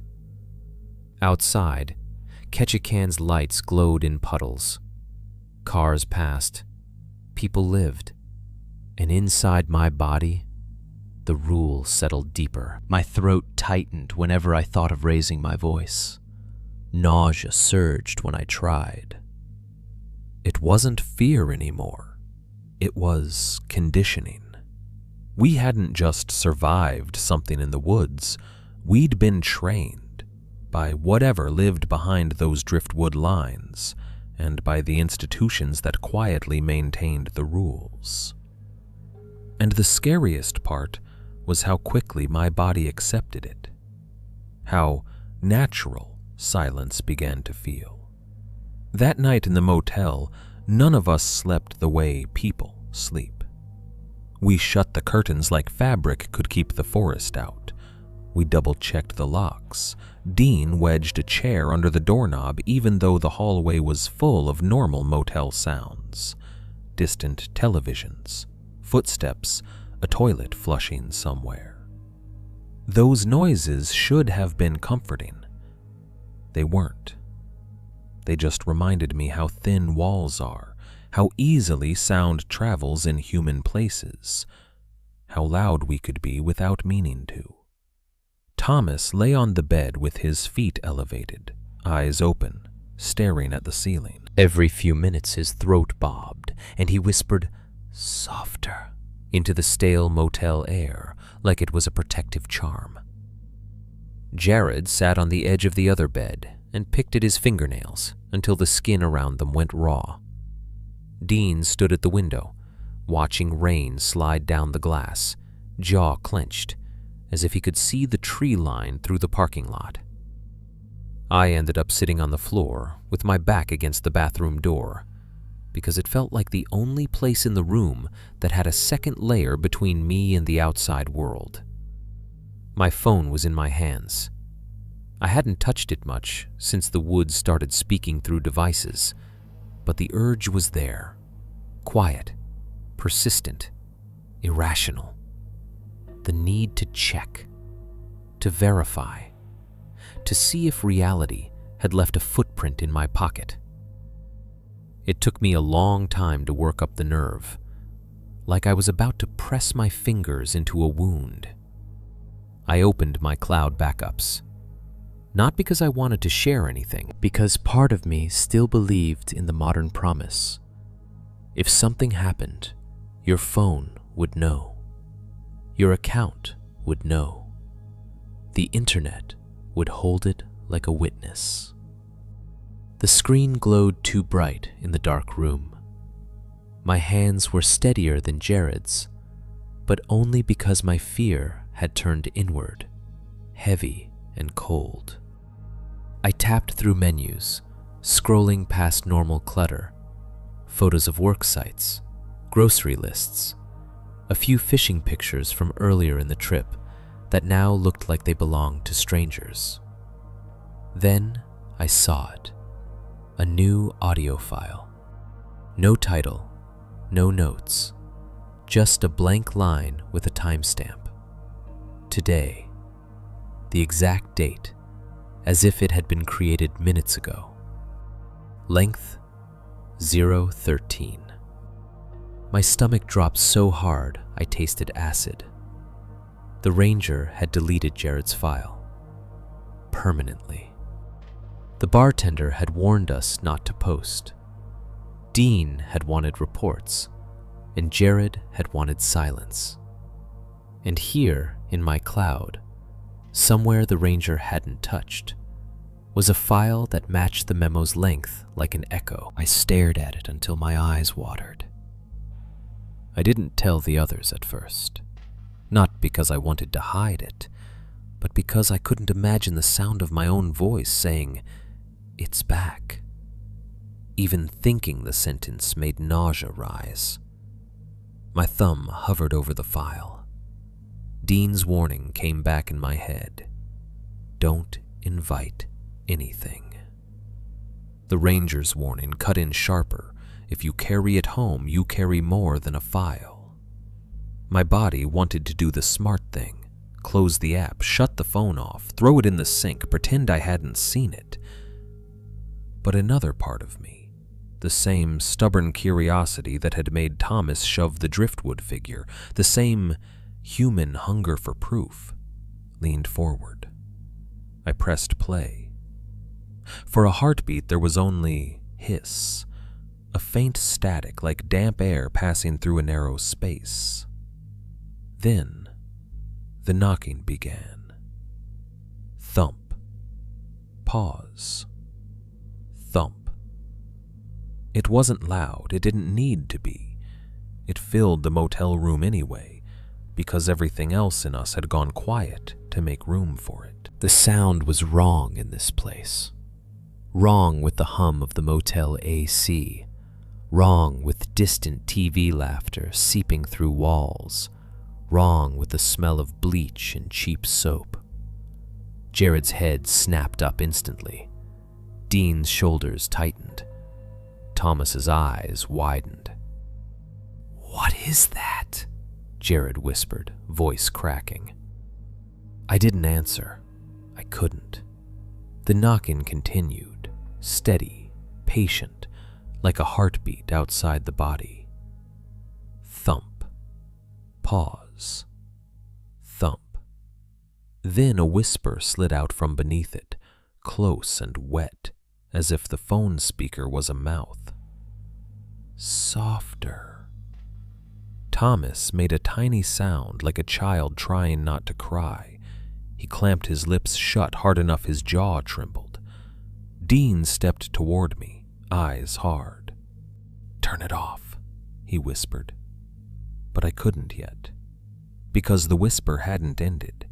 The hiss deepened like breath through teeth. And then the voice spoke again, clearer than before, less warped, less distant. It didn't sound like a creature trying to mimic language now. It sounded practiced. It sounded confident. It said my name. Not Evan, the way strangers say it. Not the clipped Evan a coworker uses. Not the formal Evan on paperwork. It said it the way Jared had said it in high school when he wanted my attention across a noisy room. The way Thomas had said it when he was joking and needed an audience. The way Dean had said it once on a hiking trip when something felt wrong, low and serious. It said it like someone who knew me. Evan Matthew Caldwell. My full name, the middle name I never used, the name only people close to me even knew. A cold shock went through me so hard my fingers went numb. The phone nearly slipped from my hand. Jared stared at me, horror flooding his face. "That's," he whispered, "that's you." Dean's gaze flicked to my mouth again, then to the phone, then away, as if looking at it too long might make it stronger. Thomas whispered, barely air, softer, like he was pleading. I slammed my thumb onto the screen, stopping playback. The room snapped back into ordinary sounds. A sea hum, rain tapping the window, a distant door closing in the hallway. But my name still hung in the air like smoke. I stared at the blank file listing on my screen. No title, no waveform, no explanation. Just 13 seconds of proof that refused to stay buried. And in that moment, I understood the ranger's warning in a way I hadn't on the boat. Deleting the file hadn't mattered, because it wasn't just stored on a phone, it was stored on us, on our voices, our names, the way we spoke when we were trying to be quiet. The woods had taken that too, and it was already using it with frightening clarity. People think the scariest part is the woods. It isn't. The scariest part is coming home and realizing your body still believes you're there. I flew back to Washington 2 days after we left Ketchikan. The timeline is fuzzy because those last hours in Alaska were paperwork light and sleep empty, a blur of airport carpets and fluorescent lights and the taste of stale coffee in a throat that didn't want to make sound. We did what the ranger told us. We didn't talk about it in public. We didn't raise our voices. We moved through human spaces like we were still inside the Tongass. Small, quiet, careful. On the plane, the engine roar should have drowned my thoughts. Instead, I kept hearing that knocking pattern in it. Thump, pause, thump. I wore headphones without music, just to have something over my ears. The pressure change in the cabin made my ears pop, and I flashed back to the moment the driftwood figure hit the ground and the air shifted. I swallowed until my throat hurt. At SeaTac, a man laughed too loudly behind me in line, and I flinched so hard my shoulders spasmed. I felt nausea rise and had to grip my carry-on handle like it was a railing. Sound wasn't just sound anymore. Sound was a flare. When I finally got into my car in the parking garage, I closed the door with my usual careless slam and immediately froze. The echo rang off concrete. It didn't sound like a normal car door. It sounded like a gunshot in a tunnel. My chest tightened and my stomach rolled, as if the sound itself had poisoned me. I sat there for a full minute with my hands on the steering wheel, listening for something to answer. Nothing answered, but my body didn't believe the nothing. So I tried again. I opened the door and closed it gently, then gentler. Then I sat there, breathing shallow, as if I had corrected a mistake. By the time I drove home, I'd already become someone else. That's the part you need to understand. I didn't decide to change. I wasn't making a choice. My nervous system was. At a red light, I realized the radio was off. I couldn't remember turning it off, but my fingers were on the volume knob anyway, twisting it down as if noise might leak out and attract something through the windshield. At a gas station, the nozzle clicked when the tank filled, and I jerked like it was a twig snapping in the dark.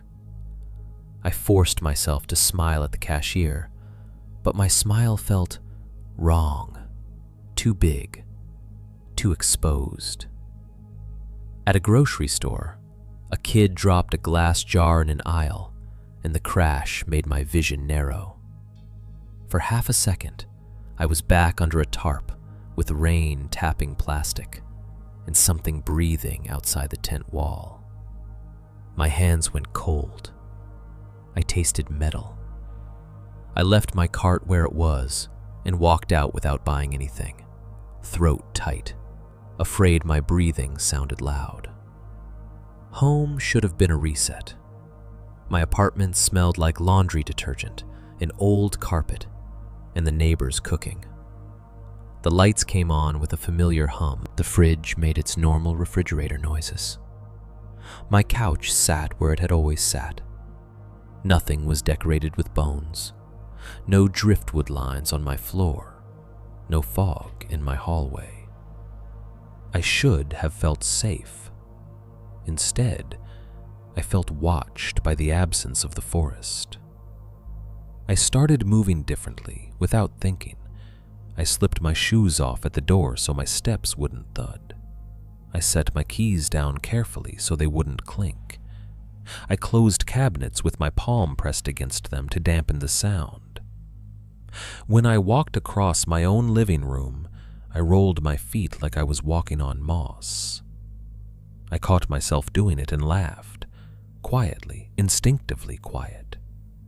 And the laugh died in my throat, because the sound of my own laughter felt wrong, too alive. The first night back, I lay in bed staring at the ceiling while my phone sat face down on the dresser like a weapon. I didn't plug it in. I didn't want it connected to anything. I didn't want the cloud to have a path into my room. Around midnight, my radiator clicked. It was a normal old building click. Metal expanding, contracting, doing what it does when heat cycles. I'd heard it 1,000 times before Alaska. It had never meant anything. That night, it meant everything. Click. My breath stopped. Click.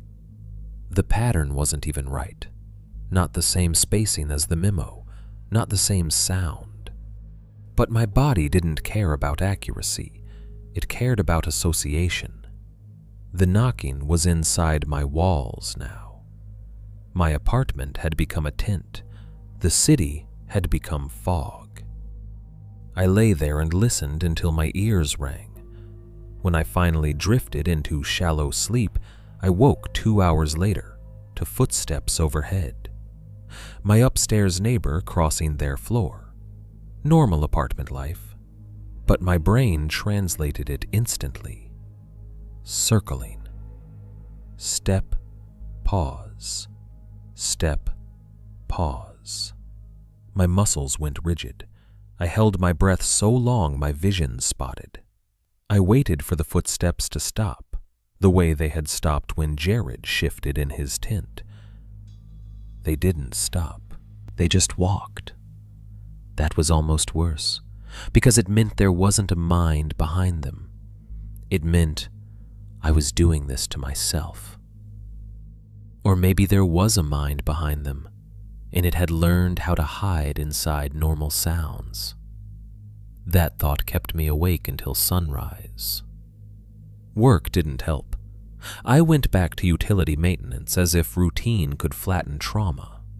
I checked valves, I filled out forms. I drove to job sites and spoke to coworkers. I nodded in meetings. I wore my normal face. But I couldn't speak above a certain volume without feeling sick. The first time my supervisor asked me a question in the shop and I answered too loud, nausea punched up so hard I had to pretend I'd coughed and turn away. My stomach clenched like I'd swallowed poison. My mouth filled with saliva. My ears rang. After that, I kept my voice low, not whispering, Whispering would have looked crazy, but always lower than necessary. I watched people's mouths when they spoke to me, the way the ranger watched ours. I listened for my own words like they might betray me. I stopped slamming things, tools, drawers, doors, not because I wanted to be polite, because my hands wouldn't let me. Even driving changed. I stopped honking. I stopped playing music. I stopped leaving my turn signal clicking too long because the rhythmic sound made my stomach tighten. My friends noticed. Of course they did. They asked if I was okay. I told them I was tired. I told them work had been rough. I told them I'd picked up a weird anxiety habit. I didn't tell them the truth, not because I was afraid they'd laugh, because I was afraid they'd listen. And listening felt like the first step toward bringing something into their lives, too. Jared texted once, just once. It came 3 weeks after we got back, a message that lit up my phone in the middle of a quiet afternoon. The preview showed a single word: quiet. No punctuation, no explanation. I stared at it for a long time with my thumb hovering. My chest tightened, the way it had when the call box voice said the same thing. I typed back, "Are you okay?" Then deleted it. I typed, "What happened to Thomas?" Then deleted it. I typed, "Stop," then deleted it. In the end, I sent nothing, because sending anything felt like breaking the rule, because even a question could be loud in the wrong way. Later, I tried calling him. It went straight to voicemail. I didn't leave a message. I couldn't stand the idea of my voice being recorded. Thomas disappeared into care.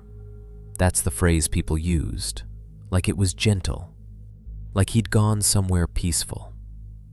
I heard it through Jared's mom, who called my mom, who called me. Thomas had been admitted to a psychiatric facility near Pittsburgh after he stopped sleeping, after he started whispering softer in grocery store aisles, after he woke up screaming with his feet bleeding again, even when he hadn't left his bed. He didn't call me. I didn't call him. Dean stopped responding entirely. At first, he sent short texts. "I'm fine, don't worry." Then, nothing. His phone didn't ring when I called. It didn't even go to voicemail after a while. It was just dead. Part of me understood him. Dean's whole world was built on control. Whatever happened in Alaska wasn't something he could control with discipline or training. The only control left was silence. And me? I started writing this, not as a diary, not as therapy, as a warning. Because the thing that followed us out of those woods wasn't a shadow in the corner or a monster under the bed. It was a rule, a behavior, a way of moving and breathing and speaking. It taught us to be quiet, and it taught us that quiet is survival. And now I catch myself teaching it too, closing doors softly, lowering my voice, warning people not to be loud. So I'm telling you this because if you've ever heard of the line, if you've ever been on a forum where someone jokes about driftwood fences and bone ornaments and don't cross it, you need to understand something. It's not a story meant to scare tourists. It's a boundary. And if you cross it, you don't just get lost in the woods. You bring the woods rules back inside you.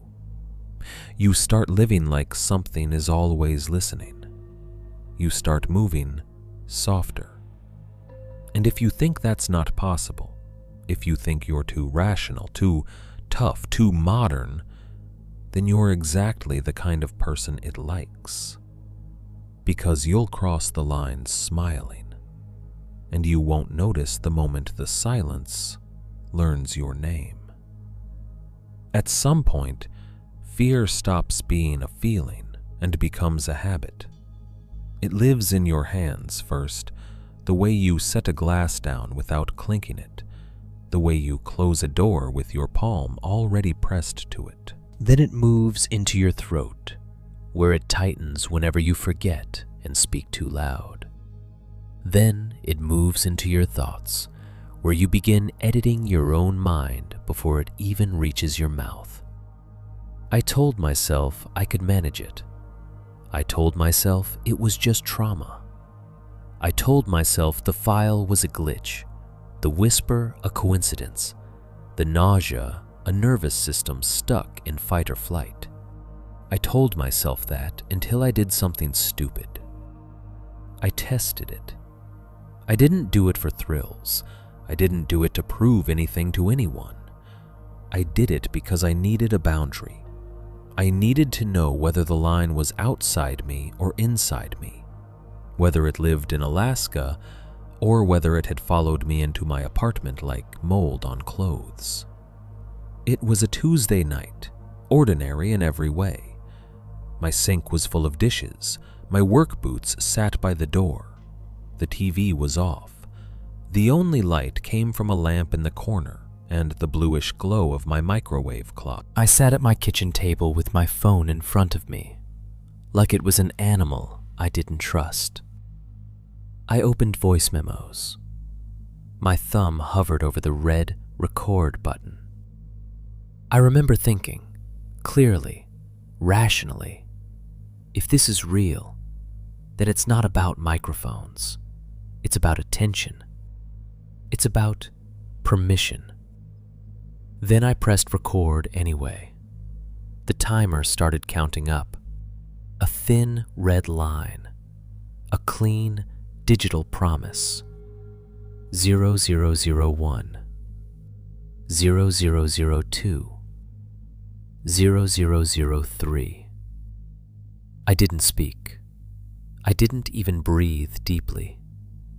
I tried to keep my breath shallow, quiet, like I was back under a tarp with rain tapping plastic. The waveform on the screen should have been flat, just a faint hiss, the quiet of a room. It wasn't. The waveform twitched. A small spike rose, then another, like something was brushing the mic. My skin prickled. I told myself it was the AC, the fridge, the building settling. Then a long, smooth rise appeared on the waveform, as if someone exhaled directly into the phone. My throat tightened. I kept recording, because stopping felt like admitting something. 10 seconds. 15. The waveform stayed active in small, steady motions, like the room was breathing around me. At 30 seconds, I hit stop. The file saved automatically with the default title, New Recording, and the timestamp of that night. I stared at it for a full minute, thumb hovering over play, nausea rising. I could feel my heartbeat in my fingers. I pressed play. At first, there was only the soft hiss of a room. Then, very close, very intimate, a breath. Not mine, not through my nose or throat. This was a wet, careful inhale, followed by a slow exhale that made the mic crackle slightly, like a mouth too near a speaker.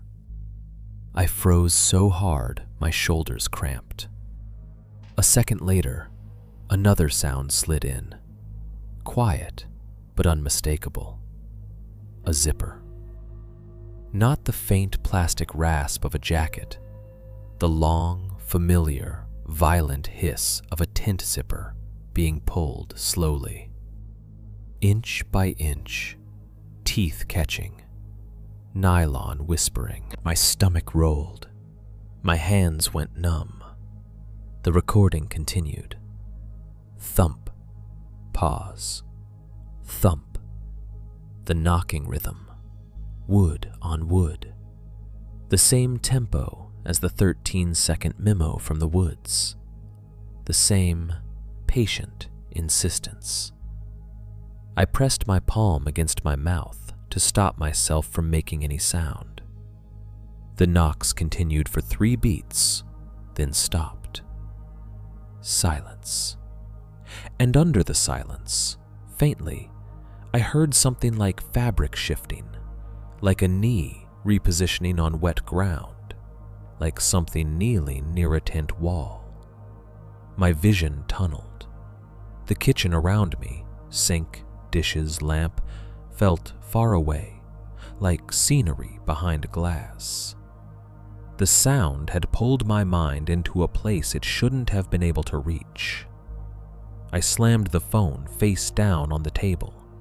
The audio kept playing through the table for a moment, muffled, still knocking, still breathing. I snatched it up and stopped playback. My hands were shaking so badly I nearly dropped it. For a few seconds I sat there, panting quietly, trying to convince myself I hadn't just heard what I thought I'd heard. Then, I did something worse. I opened the recording again and looked at the waveform. The spikes weren't random. There were taller spikes, sharp, sudden rises, exactly at the moments when I had thought about shouting. Not when I moved, not when I shifted my chair, not when my stomach gurgled. When my mind flashed the idea of yelling. "Hello? Who's there?" There was a peak. Like the recording had captured the shape of my impulse, like it could hear intent. I stared at those peaks until my eyes watered.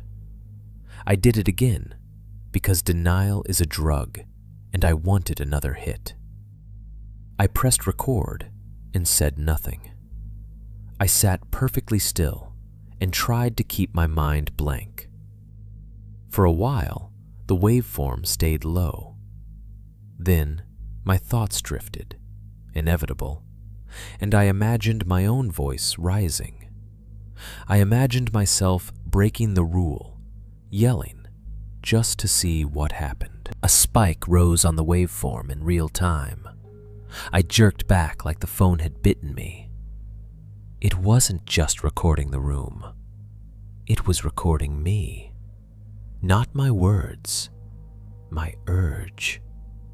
I stopped the recording immediately, heart hammering, and forced myself to breathe slow. The nausea that had been my warning system for months flooded my mouth with saliva. I swallowed hard, fighting the urge to gag. That was when the jump scare happened. Not a sound from the street, not a neighbor knock, not a shadow in the hallway. My phone whispered. I wasn't touching it. It was face up on the table, screen dark. No playback icon, no incoming call, no notification chime. Just a soft, close whisper from the tiny speaker near the bottom edge, like someone speaking through a door. Softer. One word, clear, correct. My whole body went cold, every hair on my arms lifted. I stared at the phone and didn't move because moving felt like responding, because responding felt like permission. The whisper didn't repeat. It didn't need to. I sat there in my kitchen in total silence, listening to the hum of my refrigerator like it was a predator, watching my phone like it was a mouth.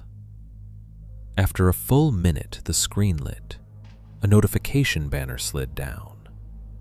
New message request. Unknown account, no profile photo. A handle made of random letters and numbers.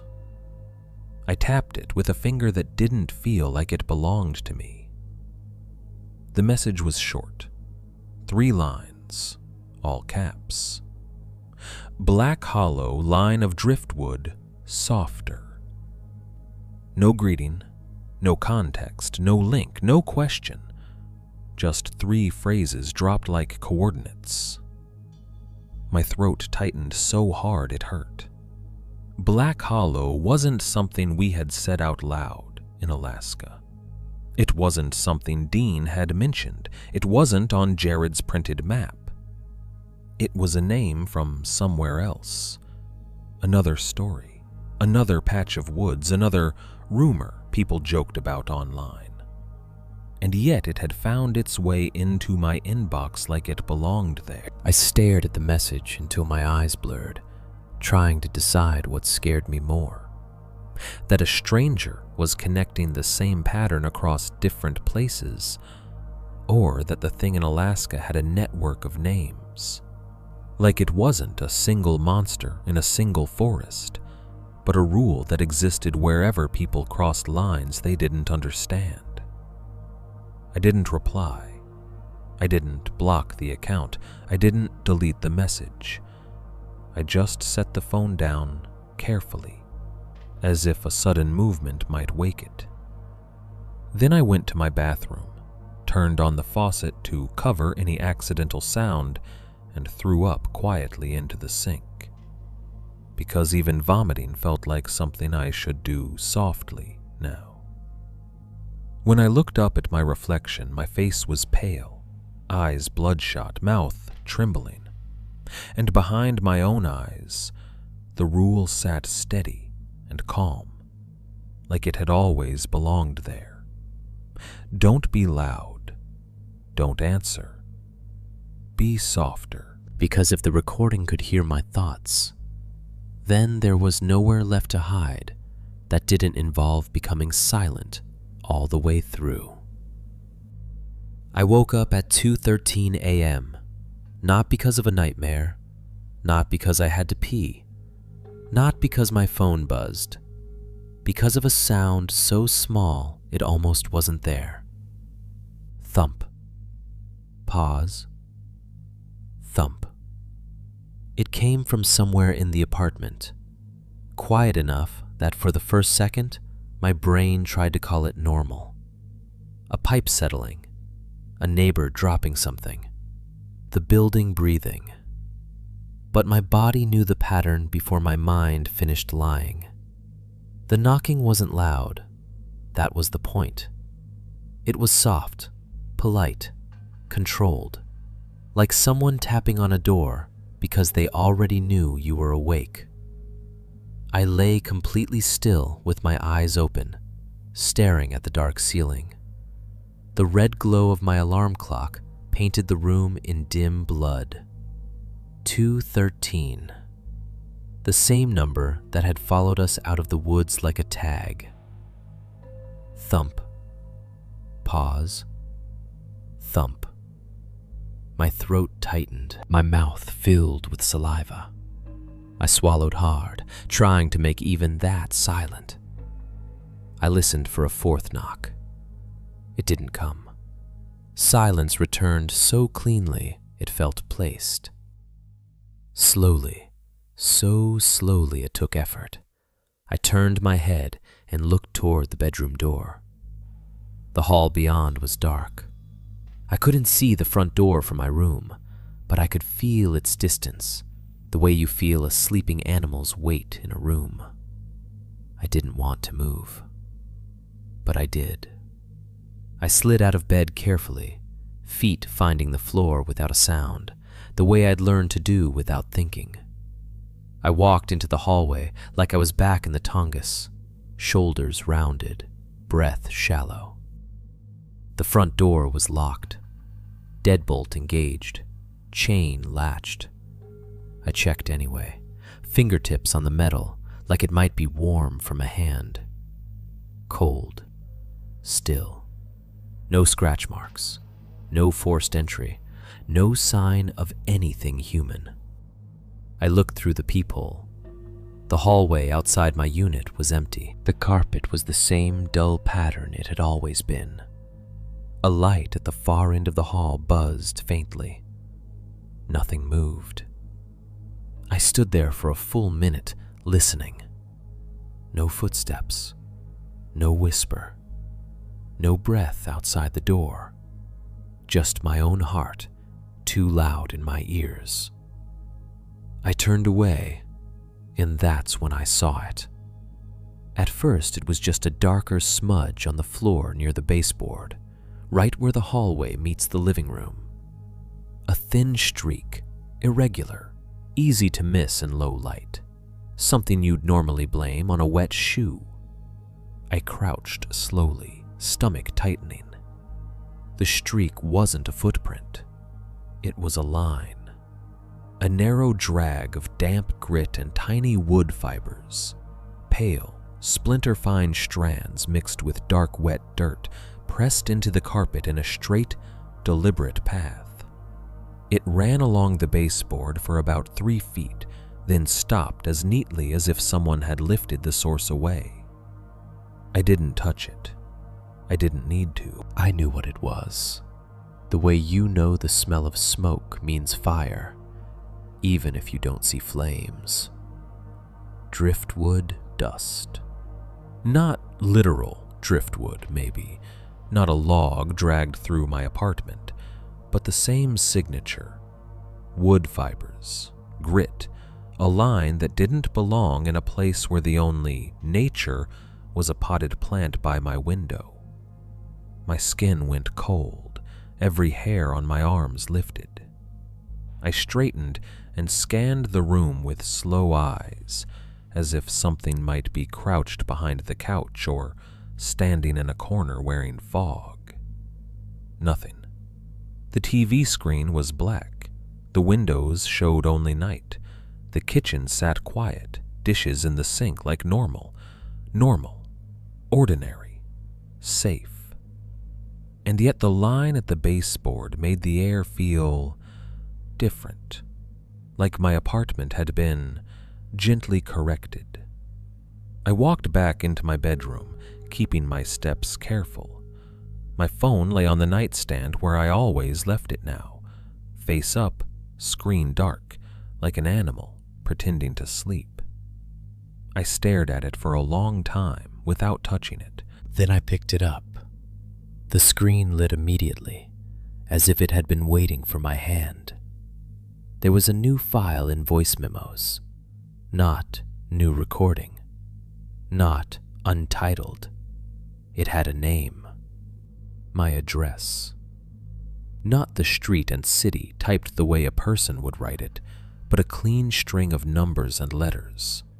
Coordinates, like a pin drop. Precise, unfriendly, correct. Length, 013. Timestamp, 2:13 a.m. My thumb hovered over it. I could feel the nausea behind my tongue ready. I could feel my heartbeat trying to match an invisible rhythm. I could feel my mind reaching for the comfort of proof and the terror of what proof meant. I didn't press play. That's what I want you to notice.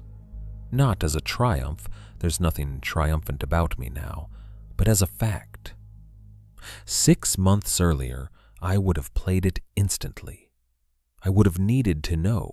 I would have needed the sound to justify my fear. I would have needed evidence the way Jared needed it. The way Thomas needed to believe he wasn't crazy. The way Dean needed something to fight. Now I just sat on the edge of my bed with the phone in my hands, staring at the file name, and tried not to breathe loudly, because breathing felt like participation. The room was so quiet I could hear my blood in my ears. In that quiet, I understood the shape of what had happened to us with a clarity that made my stomach hollow. It hadn't followed us the way a predator follows prey. It hadn't haunted us the way people think of hauntings, with slamming doors and flying objects and dramatic threats. It had trained us. The driftwood lines, the bone ornaments, the voice in the tent, the nausea when we spoke too loud, the ranger watching our mouths, the call box repeating the rule, the file that returned no matter how many times it was deleted.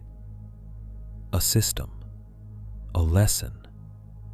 Stay quiet, don't answer. Softer. I looked at the phone again, at my own address labeling a recording like a tag on a suitcase. It wasn't asking permission anymore. It wasn't trying to scare me into compliance. It was rewarding it. A small part of my mind, the last stubborn fragment of the person I used to be, whispered, "Delete it. Prove you can." My thumb hovered over the delete icon, and I realized what would happen either way. If I deleted it, I'd be admitting the file had power. If I kept it, I'd be obeying. There was no option that returned me to normal, no clean choice, no comfort. I set the phone back on the nightstand as gently as a sleeping animal. I lay down. I turned my face to the pillow and kept my eyes open. Somewhere in my apartment, near the baseboard, that thin line of grit and wood fibers sat quiet and perfect. And in the dark, the rule felt less like something outside me and more like something I carried in my own throat. I didn't delete the file, not because I wanted proof, because I knew it liked when I obeyed.